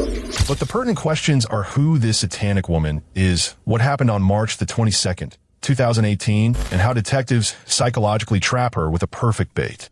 McCandless was sentenced to life in prison back in 2020 for the stabbing death of her ex-boyfriend. What up, D? Welcome to the chat. Alex Woodward. Welcome back to my channel. I don't have many followers, but your single comment is a ray of hope for me.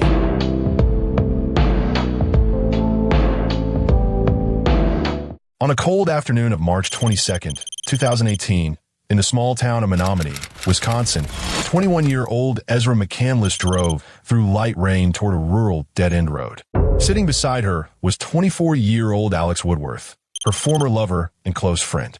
The two had met to talk things out after weeks of emotional turmoil, accusations, jealousy, and confusion over her relationships with multiple men. As clouds gathered and the chill deepened.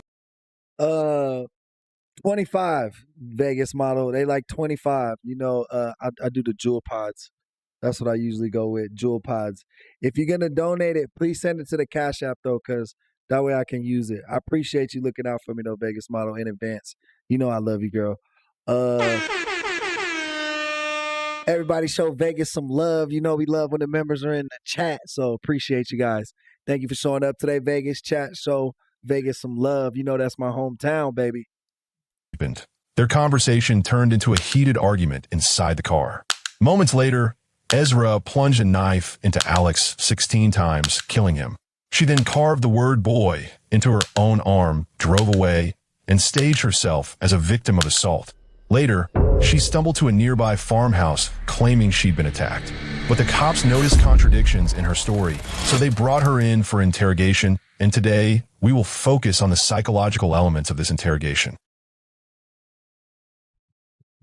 But if you ain't got it, Vegas, just send me 5 and I'll make that work, because I know a little smoke shop that sell like $5 packs of cigarettes. And that'll hold me over till payday. Sitting in that chair quickly, and I'll move up the rest of the chairs that way.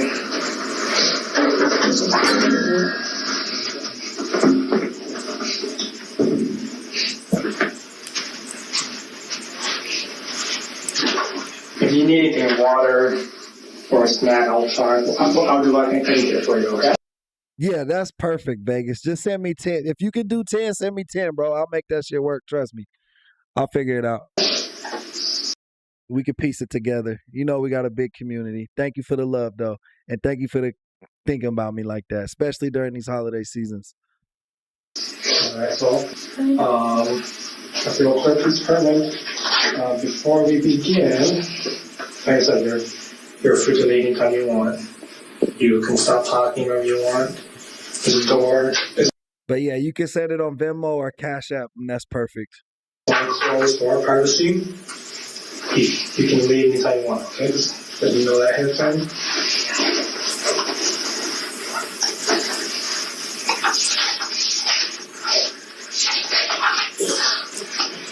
How do you say your first name? E-Z-R-A. What's your middle initial? J. How do you feel? Yeah, that's my wife's name, Vegas. That's correct. That's my Cash App. Last name is?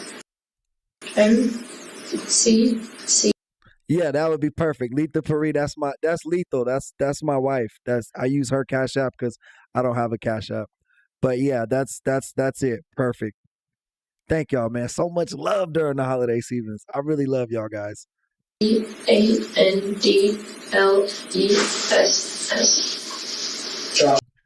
Yo, Mikey. Welcome in, Mikey.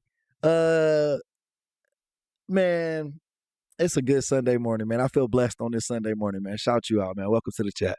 Obviously, he was concerned about your safety and Jason's safety. He was concerned that he felt like you guys haven't slept or haven't eaten in days. And he didn't know. Let me know when you guys send it so I can shout out the donos. Tired from that, or you guys are exhausted from that. So those are first concerns. Make sure you're okay physically. If you guys are, he also mentioned that Jason's upset about something that happened to you that hasn't been reported yet. Okay. Again, if you don't want to talk about it, that's fine. If you do, that's fine too.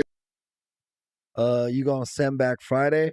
Oh yeah, if you loaning me the money, Eric, yeah, for sure. I'll send you some money back. If you gonna loan me some money, you gonna loan me it back, I'll send it back Friday.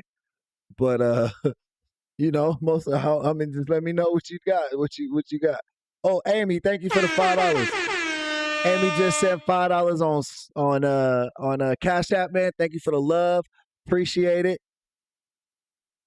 That's what I wanted to talk about. Okay. At the beginning. And thank you, Vegas.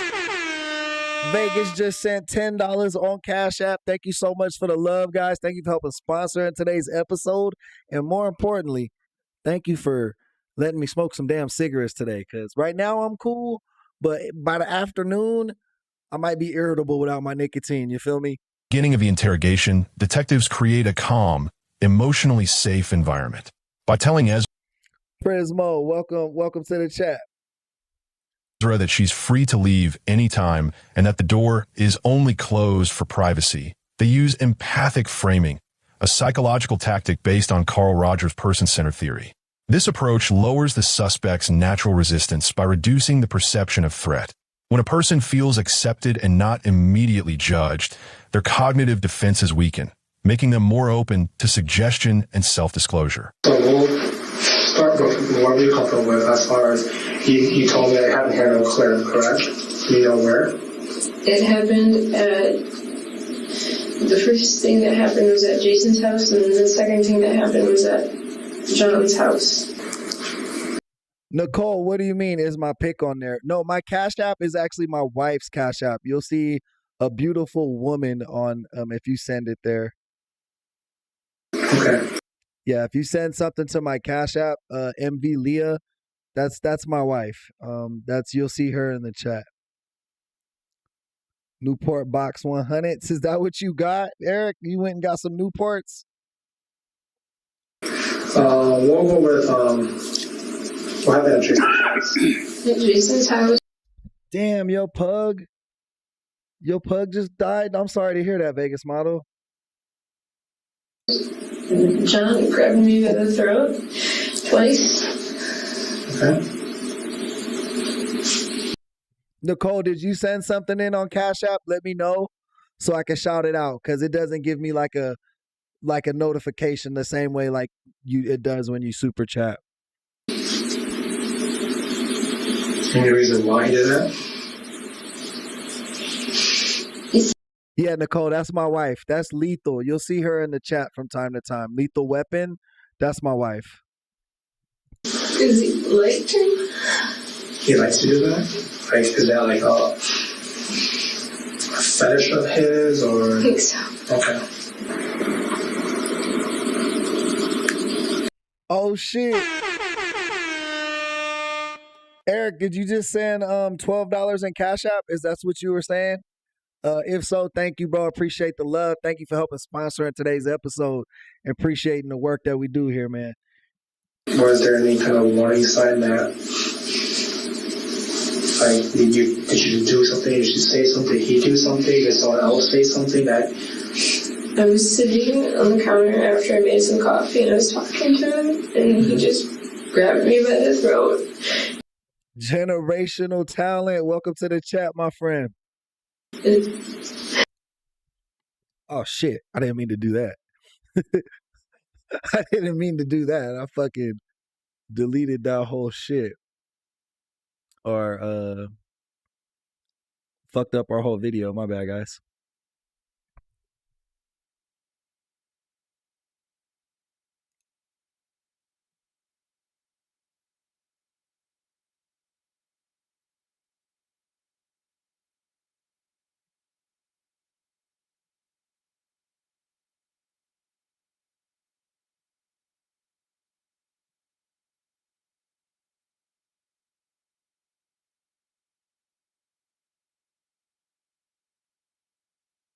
Yeah, Amy, that's why I say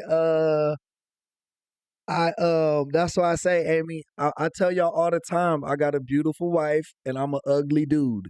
So ugly dudes, don't worry. You could get a beautiful wife too. It's, you know what I mean?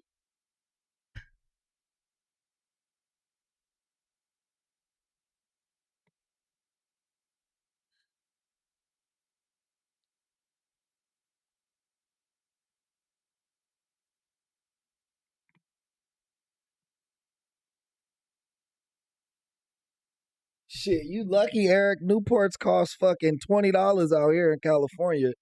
It's $20 for a pack. Otherwise, you got to smoke the non-menthol. They don't sell menthol cigarettes out here no more.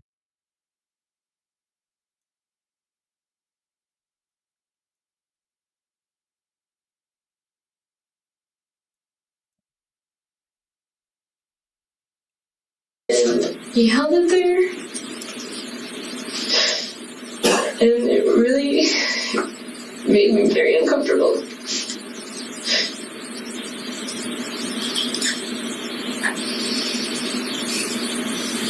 Some questions I may ask you, and they sound. Hey, Nicole. Nicole with the $20 Cash App, man. Appreciate the love, Nicole. You always be doing your thing, man. Appreciate all the support to the channel, guys.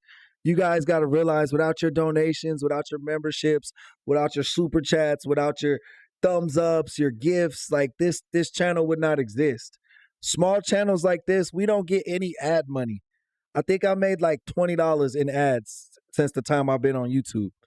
You know what I mean? All you guys do is, all that you do is what supports this channel and keeps us on the airwaves. So like, thank you guys so much, man. Y'all don't know how much y'all mean to me, bro. And that's why I want to stream Thanksgiving and spend that day with y'all. Really redundant, very obvious, but these are questions that I have to ask just to get more, clarity as far as, for example, like you mentioned that he grabs you in the throat. Do you use a right hand or left hand or both hands? It was his right hand. When a detective asks straightforward yet emotionally neutral questions, such as, was it your right hand or left hand? They are applying Festinger's cognitive dissonance theory.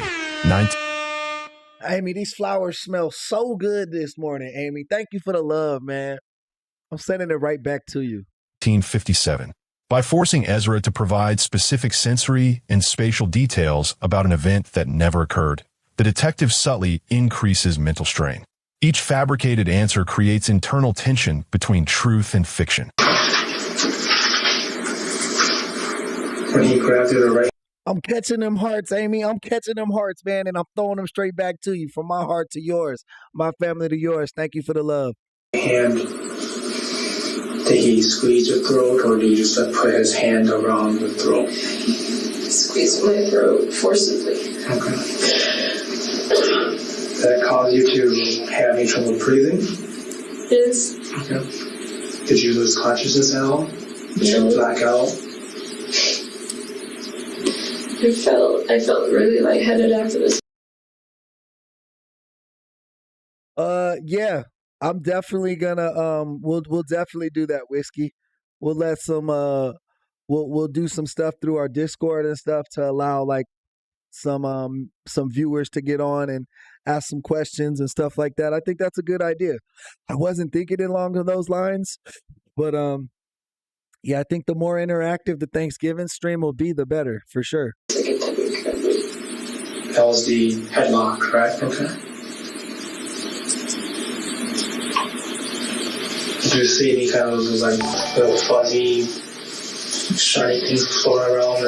Nicole with the $10 super chat. Nicole, you've been doing your thing for a while now, man. I'm about to make you a moderator. So thank you for being a member. Thank you for being a moderator, and thank you for being a super chatter. If you didn't know, that's the triple crown over here. So thank you. Rock your crown, queen. You killing it today, Nicole. Thank you for the love, and happy holidays, y'all. That happens.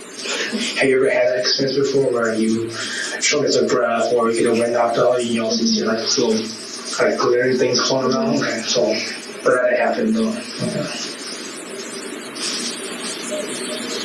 I just coughed a lot. Okay. Does your throat still hurt now? Okay.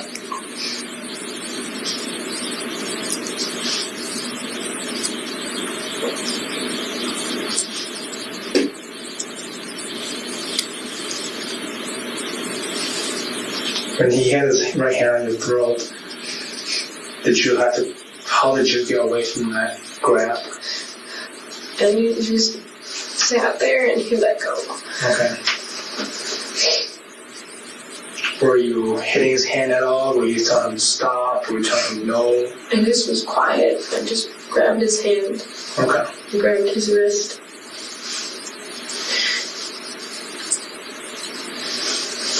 It's like 6 foot something. Really big. Okay. This lady stabbed her boyfriend and was driving around in the car with him. I think when the cops pulled him over, I don't know. I heard them say she drove around with the body, but I don't know if the cops found her with the body. It's kind of just starting. It's the actual interrogation, though. Here, let me see if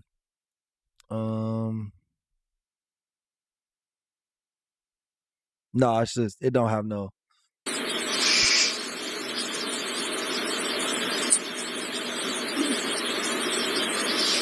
As the interrogation progresses, repetitive questioning about simple details, which hand, did you black out, is not redundancy.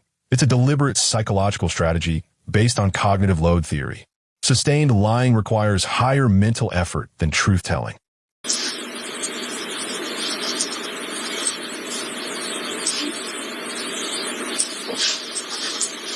When he had you in the headlock, was his left hand arm around you, or was his right arm around you?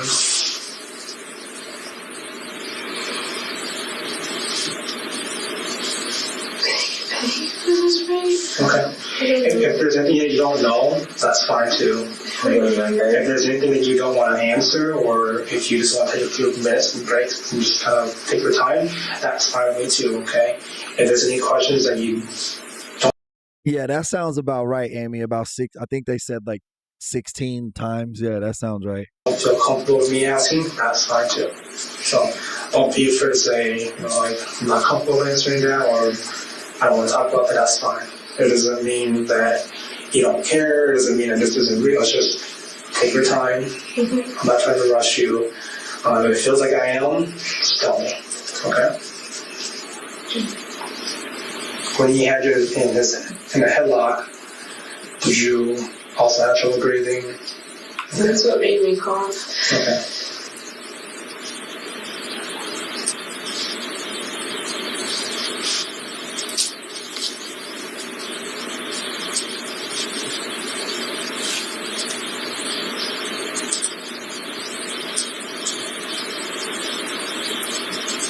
By frequently assuring Ezra that she can stop talking whenever she wants, the detective invokes the self-determination theory by Desi and Ryan. Giving her perceived control reduces her anxiety and builds a false sense of power. In reality, this tactic works to keep her engaged because suspects who feel autonomous are less likely to shut down or request counsel. Okay, does Jason live here? Okay, so after he grabbed a bit of rope with his right hand and the headlock, and he let you go out of the headlock, what happened after that? I just went and I sat down and he acted like everything was normal. Okay. Did he say anything to you? Did he apologize? He didn't say sorry. Okay. Did he say anything else? Did he say anything else to you during that time after you sat down?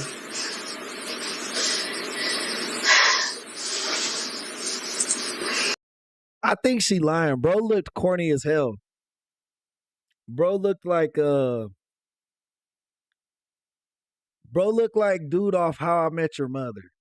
Like the dude who got all the chicks on How I Met Your Mother. Was that Doogie Howser? I forget his name, bro. Y'all know who the fuck I'm talking about. The white dude with the blonde hair. But yeah, I don't think dude put her in a headlock. I think she said he put me in a headlock because like if someone puts you in a headlock, usually there's not like marks from that, you know? I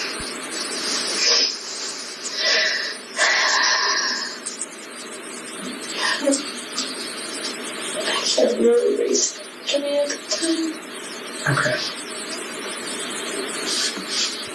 Yeah, Neil Patrick Harris. Yeah, that's it. He looked like a Timu version of him. The victim did a little bit. You do work on his house, man? Is he a cool guy in real life? He seems cool. Let me know. Brown Jumper, welcome to the chat.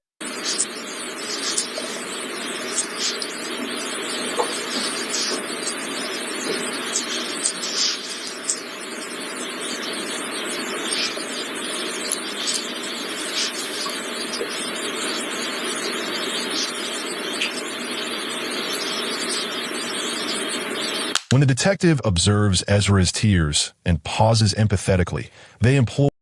Oh, he is gay? I thought he was bi. I didn't know he was gay. I thought he played on both sides of the fence. Emotional labeling, a concept rooted in affect labeling theory. Lieberman et al., 2007. By naming or acknowledging the emotion indirectly, you seem upset, take your time. The interviewer helps the suspect regulate anxiety enough to continue speaking.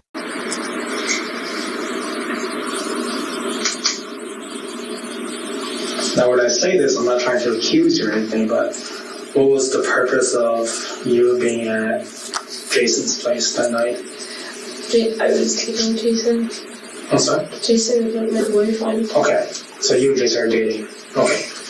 That I did not know, so I just want to kind of clarify, that makes a lot of sense why you were there. Why was John there? Because John was one of Jason's friends, he was my friend, and he came over because Jason. Amy said, that's the sign of a great actor, hate love. He's married to a man and has adopted twins. Oh, he gay.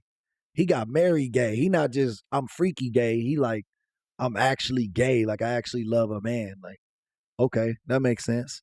Shout out that, man. Shout out the LGBT community. Love is love, you feel me? Jazz, welcome to the chat, love. Good to see you again, Jazz. You know we like when the members show up to the live stream, so thank you for doing so this morning. Jason was gone, and he wanted to just hang out and do art with me. Okay. So Jason was at home then during this time. Okay.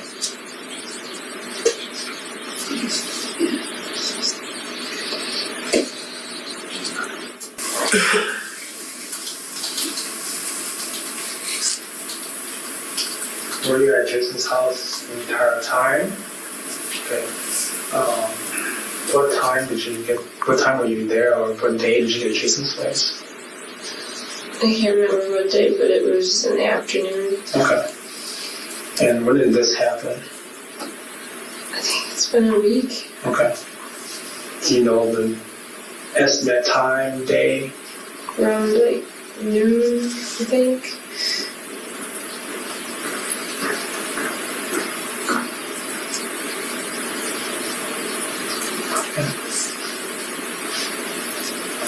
So after you sat down and John acted like everything was okay, what happened after that? Jason came home and John got up and he left. Okay. How long was it when you sat down until Jason got home? It wasn't very long. He got home shortly.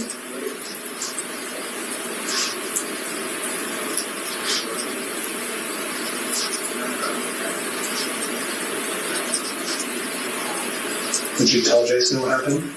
The detective occasionally responds with vague prompts like, okay, then what happened? Or how do you mean? A subtle use of Grice's cooperative principle, particularly the maxim of quantity. The lack of evaluative feedback forces Ezra to fill the silence with elaboration. In doing so, she Knew I wasn't tripping. I knew he was Doogie Howser. Yeah. inadvertently I remember Doogie Howser. adds unnecessary details, increasing the probability of factual errors. I told him everything tonight. Okay. But at that time they happened, you didn't tell him. Okay. That's what he's so upset tonight. Was there a reason you didn't tell Jason what happened that night or that day afternoon? Because I was really ashamed and I was really afraid. Amy, it's only funny because you let him get you. He's just joking with you.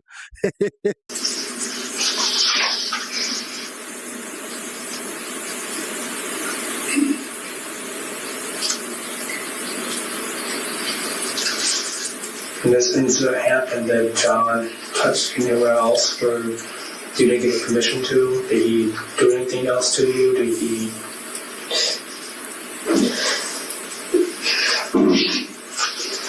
I don't know. Okay. So as far as you know, is he just grabbed you by the throat and then put you in a headlock, and each one caused you to have trouble breathing, cough, but you did not black out, lose consciousness. Okay.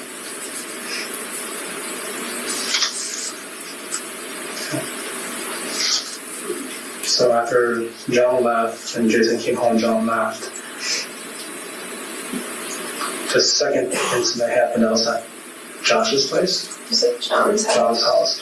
When did that take place? That the next day? The same day? It was, I think it was a couple days later when Jason had to leave for drill because he's in the army. Okay. And John wanted me to come over to his house to talk about everything and talk about stuff. And he bought wine and things. And I thought it would be okay to have some wine and just try to talk and try to understand what was going on. And then I got really, really, really drunk. Throughout the early interaction, the detective subtly mirrors Ezra's posture, tone, and speech rhythm. This reflects the principles of social synchrony theory, which suggests that nonverbal imitation increases feelings of familiarity. I don't think that should be working, bro. Like mimicking people's motions. Like, I know when I got people mimicking my gestures and stuff that I won. Like if I'm in an interview or in a negotiation or we're having a conversation about like something and I'm trying to win you over, if I could get to the point where I see you mimicking my mannerisms, that means I won. That means you're following what I said. That I got you in a trance. Like I've always thought of it as like the backwards way, like the Cobra kind of. You know what I mean? Like if I'm saying some shit and you start mimicking my gestures, like if I cross my legs or fold my arms, that means I got you on me, bro. That means like you're following every word I say. Where here they're saying the cop was using it like he was trying to mimic her to make her feel more comfortable. But to me, that would make her feel like, is this motherfucker copying my moves? You know what I mean? Like, I don't know. Like, I've always just interpreted it the exact opposite of what dude just said. When you say following around, was it like someone on top of you, someone laying next to you? Were you... Who's on top of me?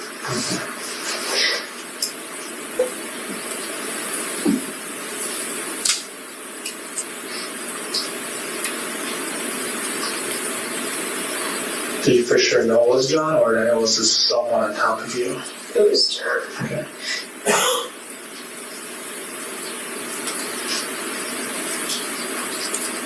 When you felt this, what happened next? It's really hard to remember because of how I felt that I got. Okay. Instantly, so I have a lot. I remember he was telling me that I was too drunk and like things were, I don't know, things weren't working for him or something. Mm-hmm. And then I fell asleep. The detective's calm tone and gentle pauses project compassion, but that kindness is conditional. This aligns with cognitive appraisal theory, Lazarus, 1991, which posits that emotional evaluation drives behavioral response.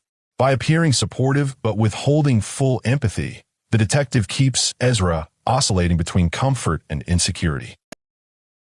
Now that makes sense to me. Not only that, hold on, he didn't finish his thought, but like, to me, fuck, it's not even, I agree with him, but I just would word it different than what the narrator said. Like, with that, more than a switch between comfort and insecurity, I see that more as a way to like, to make them want to push through, like to give them the idea of I'm gonna make them love me. You know what I mean? Like, here's a little bit of information, but if I tell them the whole thing, they'll really appreciate that and have empathy for me. Like, it's more like to me, this tactic is more like a carrot, like hanging the carrot in front of her face. You know what I mean?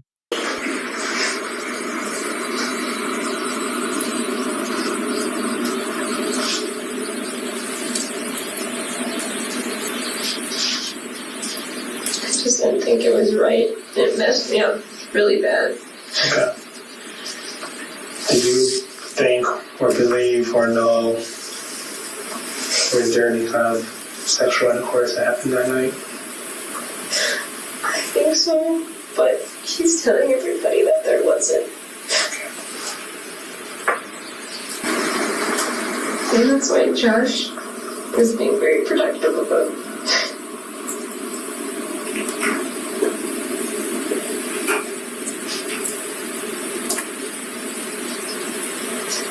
And it hurts really bad because they just want somebody to blame me. Do you have any pain down there? Any soreness, any redness that you know of? No. Okay. There's no reason to use any protection. Okay. No protection? I think she was on like some satanic shit. That's why she killed bro. Like, she was into like some occult type shit.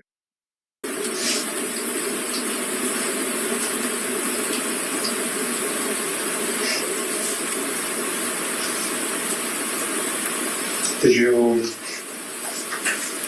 fight, scratch, kick, or anything like that you remember of? Mm-hmm. Did you say try to get off? No? Or did you try to hold you down by force? Or do you remember anything like that? I don't remember much of it.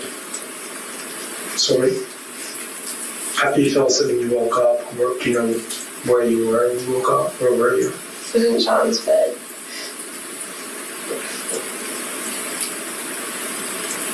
Do you remember having any clothes on? Blankets, cover sheets, anything like that? I had blankets on, but I didn't have my tights on or my socks. When Ezra cries, the detective doesn't rush to comfort, but quietly observes, a method grounded in effective forecasting theory.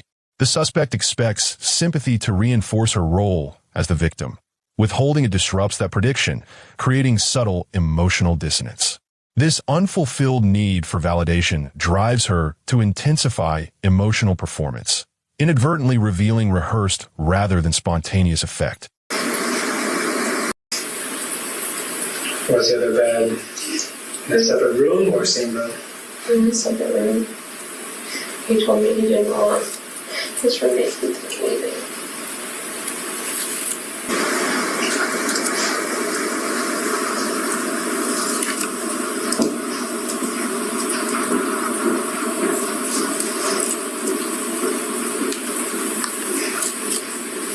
Did you go to the other bed, or where did you go after that? I went to the other bed and I just... I think they said they had broke up and now they were friends trying to work things out. I think she tried to get him back. He said no. And then she killed him out of like jealousy. But this tape's like really shitty and this commentary is like breaking it up. Woke up and took you to Jason's place. What happened then? I got there and I thought Alex, her roommate, would be there, but he was at work. And I got there and he told me to go upstairs to Jason's room because he wanted... Establishing when each event occurred, afternoon arrival, night drinking, morning aftermath, draws from temporal context model in cognitive psychology. Memory distortion often collapses temporal order. By tying every action to an external anchor, time, day, location, the detective tests narrative linearity. Because he wanted to do stuff to me. I think the commentator was saying that like by making sure everything is attached to a physical, like all the actions and feelings in her story, like a physical, like a time or a place, that he's able to poke holes in her story a little easier. Jason's bed. Because that's what he wanted, because he told me that that's what gets him off. And he took me upstairs and he told me to take my clothes off. And so I did, because that's what I thought I had to do, because I thought I was a piece of garbage for going over to his house.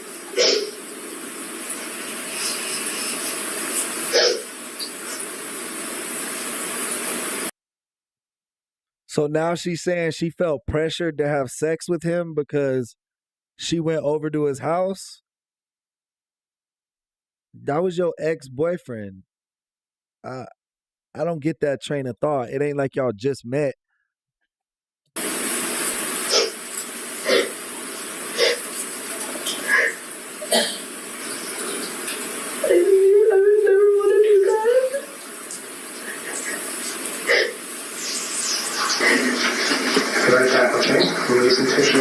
Jazzy, I think she's sad she got caught. I think her feelings are hurt that she got caught, not that she killed her boyfriend.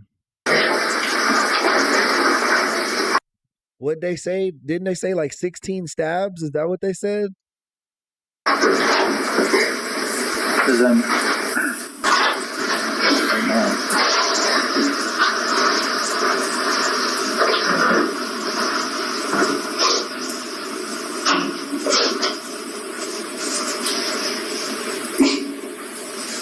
Tell her, Jazz, wipe them crocodile tears.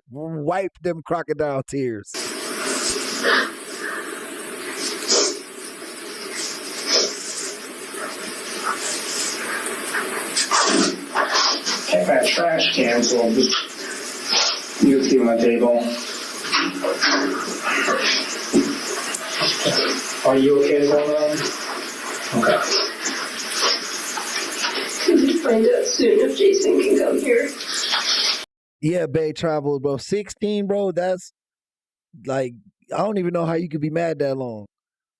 Like to me, when people be like, I blacked out or it was a crime of passion, like, okay, if you stab them one or like maybe once or twice, I could be like, all right, I get you. Cause like I could see someone getting so mad, but then once you stab them and you see the blood, you're gonna be like, what the fuck, bro? Like I'm not that mad no more. I'm sorry. Did I really hurt you? Like my bad. You know, that's just how my brain works, I think. You know what I mean?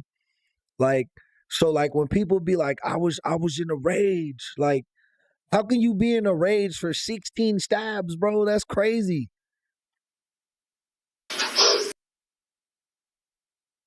Yeah, I can call my partner.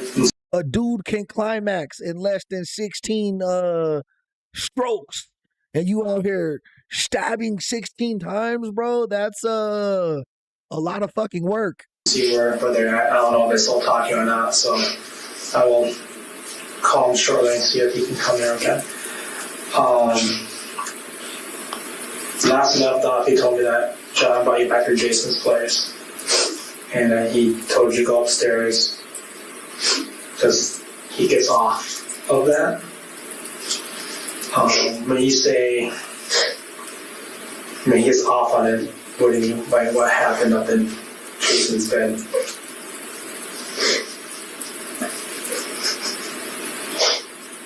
When Ezra recounts her version, Nicole, have you ever made those cinnamon rolls? Like, are you baking them? Like, you ever put whipping cream? They be putting, no, is it whipping cream?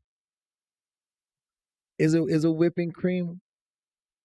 I think they put whipping cream. I keep calling it whipping cream. It might just be cream, bro. But my wife, she be putting cream in the cinnamon rolls. Like when before she puts them in the oven, she puts cream on the bottom of the pan and then puts the cinnamon rolls in the cream in the pan. And when it cooks, it like absorbs all the cream.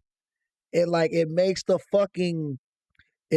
cinnamon roll so big and so like juicy, bro. version of events, the detective encourages her to go back and walk me through it again, a strategy based on schema theory and cognitive psychology. Genuine memories tend to remain stable in structure, while fabricated stories rely on surface-level rehearsal. By repeatedly looping the narrative, the detective disrupts Ezra's schema consistency.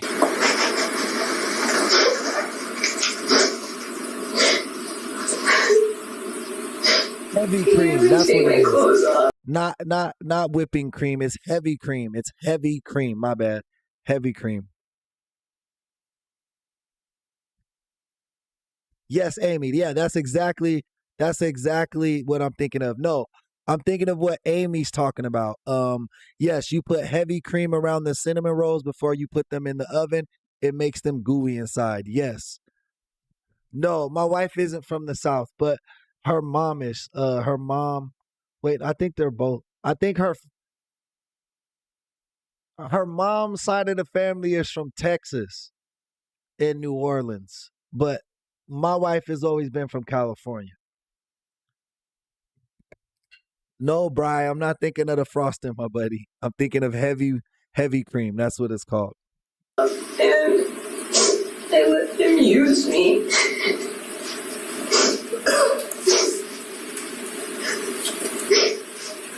I regret it so much. I didn't want that to happen. So wrong.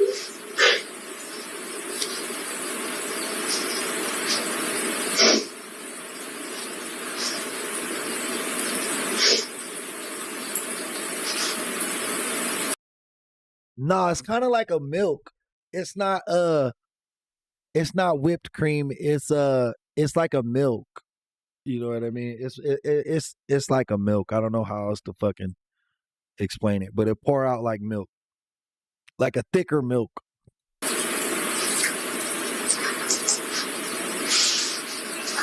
Again, I'm not trying to say this to make you relive what happened, but when you say use me, what do you mean by that?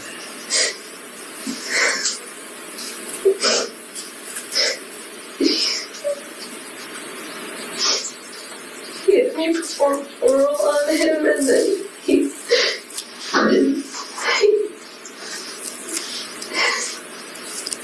did things to me with himself from behind. And he didn't use protection again, even though he should have. Maybe he would have. Yeah, that makes sense. Heavy whipping cream.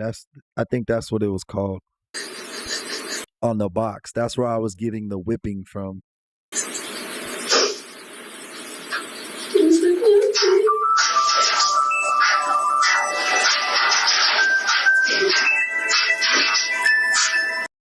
Damn, Hate, you was putting it down like that?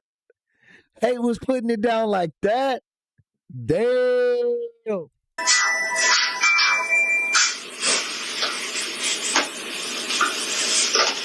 When you say the things behind, do you mean like sexual intercourse? Okay. Did you know if he used his penis, or did he use an object or his hand? He used his penis. When the detective transitions from neutral questions to subtle challenges, was anyone else there? Did he say sorry? He triggers schema violation theory. Humans store behavioral expectations, how victims or offenders typically act, by prompting Ezra to explain unnatural details, like why she stayed silent or failed to resist. He quietly exposes her deviation from the schema of an actual victim.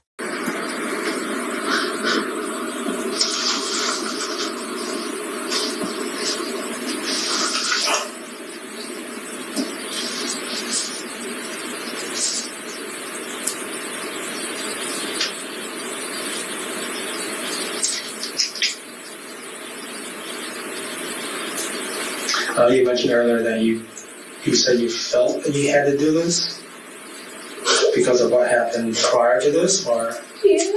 Okay.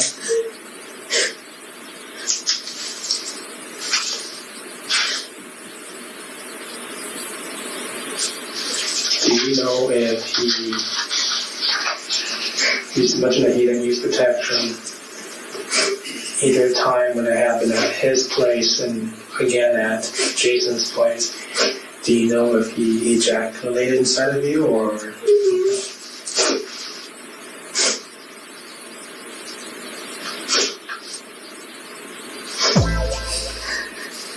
Bro came with a freaky ass question.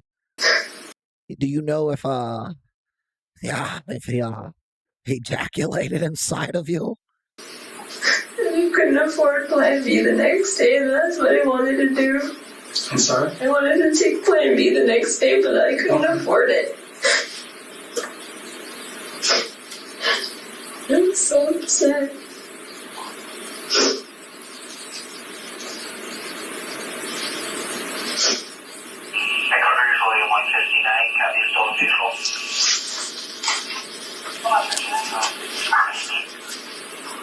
After this happened in Jason's room,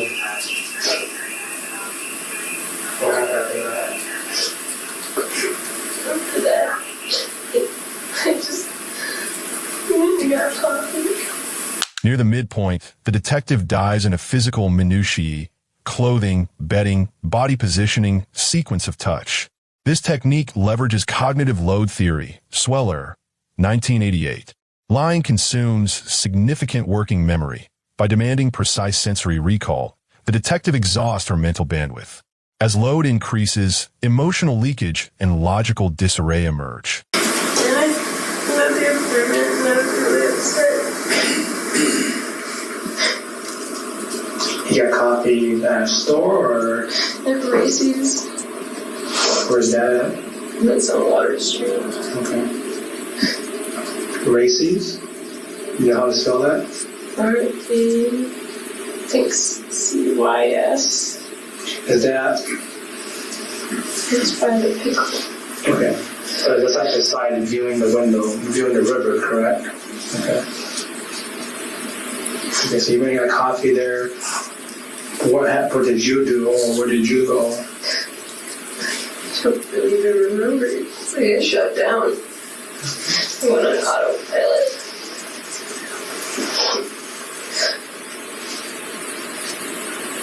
Did he come back to Jason's place, or did he go somewhere else? Okay,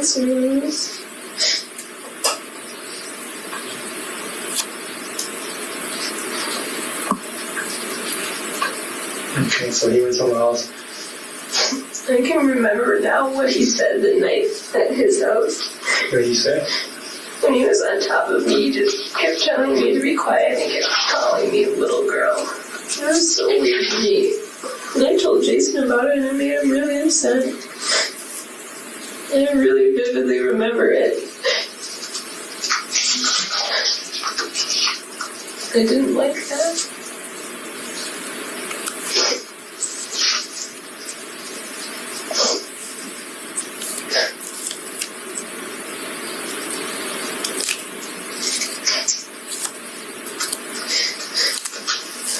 Can you see Jason's As Ezra finishes her story, the detective's final questions. Then what happened? And after that, aren't curiosity but reality testing based on reality monitoring theory. Johnson and Ray, 1981. True experiences end with natural sensory closure. Sights, feelings, environmental awareness. Fabrications end abruptly, lacking context.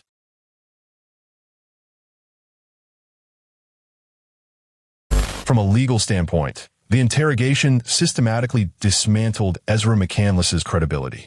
Through calm, repetitive questioning, the detective established internal inconsistencies in her account, contradictions in timeline, consent, and physical details. Her voluntary participation, lack of coercion, and continuous narrative adjustments make the interview admissible as evidence of fabrication. The detective achieved not only a psychological unmasking, but also laid a procedural foundation for proving mens rea, the deliberate intent to deceive law enforcement. Legally, this false report becomes a demonstrable act of obstruction, reinforcing the prosecution's argument of calculated manipulation and strengthening the chain of evidence leading to conviction. Is it me, or does it seem like bro's trying to use like 3-syllable words all the fucking time? Like, come on, man. That's not how you talk. This is a terrible summary. It sounds like a fucking school book.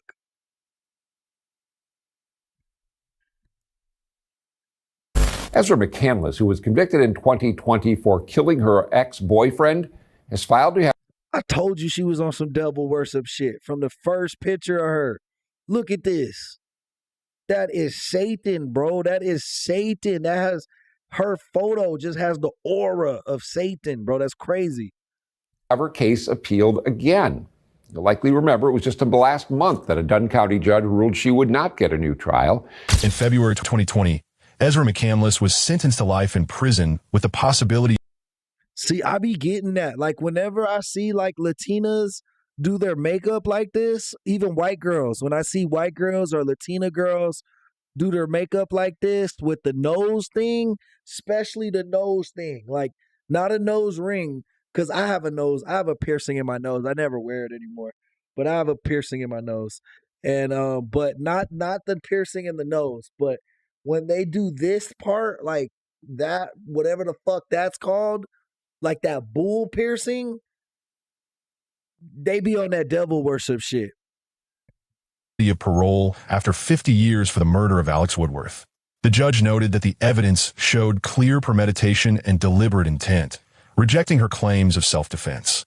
During sentencing, the court emphasized McCandless's pattern of manipulation, deceit, and lack of remorse throughout the investigation and trial. The decision reflected the court's conclusion that her actions were not impulsive but calculated, arising from a desire to control and punish those who exposed her lies. McCandless was sentenced to life in prison back in 2020 for the stabbing death of her ex-boyfriend, Alex You want to see her picture again? Okay, Woodworth. The angle is a little weird. Let me fix it for you, and then we can check it out. What is it display? Now you can see her, right? But it's just like that pale makeup. The only people I see use like that pale makeup that's not like goth or like Satanism is Asian. Asian girls, like traditional Asian girls, that they use that pale makeup. And that doesn't necessarily mean that they're on the dark side, because that's just a part of their beauty. That's in their culture, that's a part of like their beauty standards. But um yeah, whenever I see white girls or Latina girls, like American girls with white or light skin like that, um with they do makeup like that, like they always be on like that, on like some devil shit, bro. That's just the vibe I get from them. His pattern of manipulation, deceit, and lack of remorse throughout the investigation and trial. The decision reflected the court's conclusion that her actions were not impulsive but calculated, arising from a desire to control and punish those who exposed her lies. McCandless was sentenced to life in prison back in 2020 for the stabbing death of her ex-boyfriend, Alex Woodworth. Her lawyers have maintained that the trial was compromised. They say her interviews with police were done illegally and should be excluded from a new trial.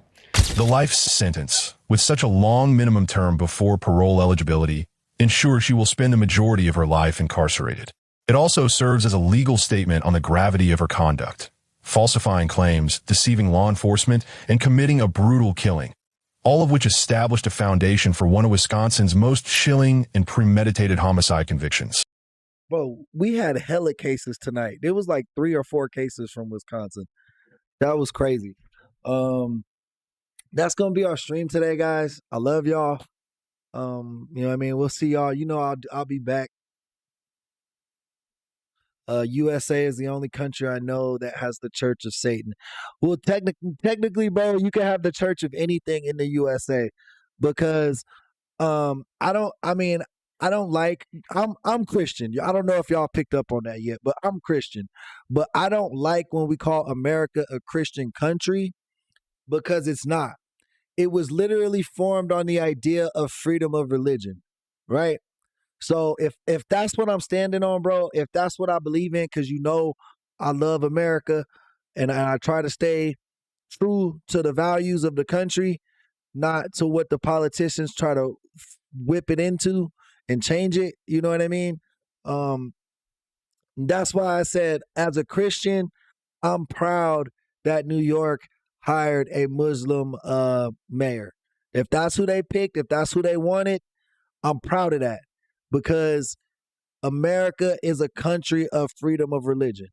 So if you want to make up a goofy ass religion and be like, yeah, I'm Satanism religion, you know what I mean? We can't stop that, because literally that's your choice. That's your free will. God gave us all free will. And if you use your free will to fucking oppose him or object him, that's on you, brother, not on me. But I feel you. I can understand. I can understand being uneasy with the idea of the Church of Satan, for sure.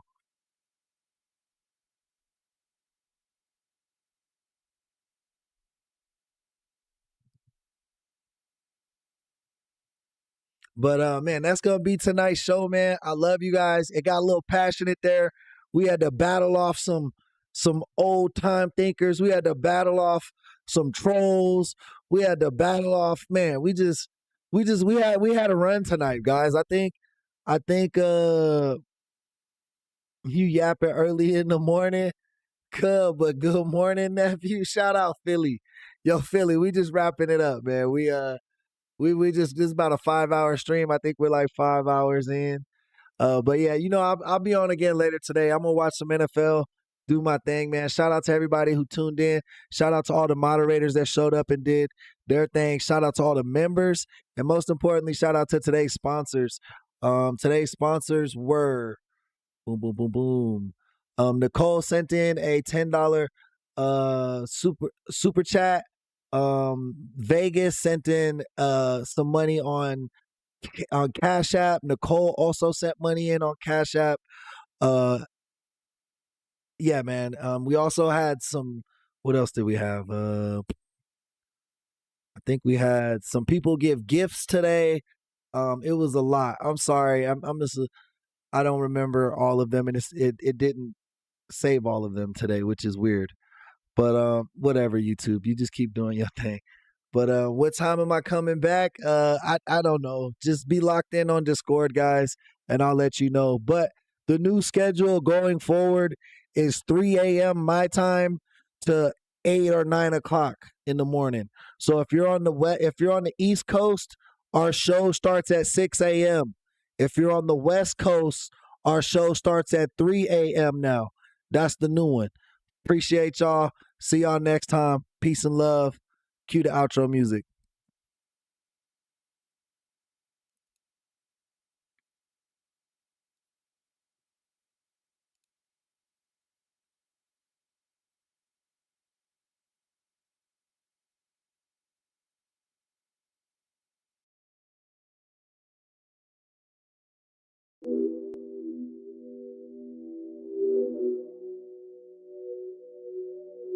And the art of punches is when you can throw two punches that sound like one. You can throw a punch, you can hear them. They were two, but they sound like fucking one punch. They all understand. Everybody that hears this understand the art of fighting. They know what I'm saying. He threw two punches that sound like one.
Now those days are gone, it's empty, I'm nothing.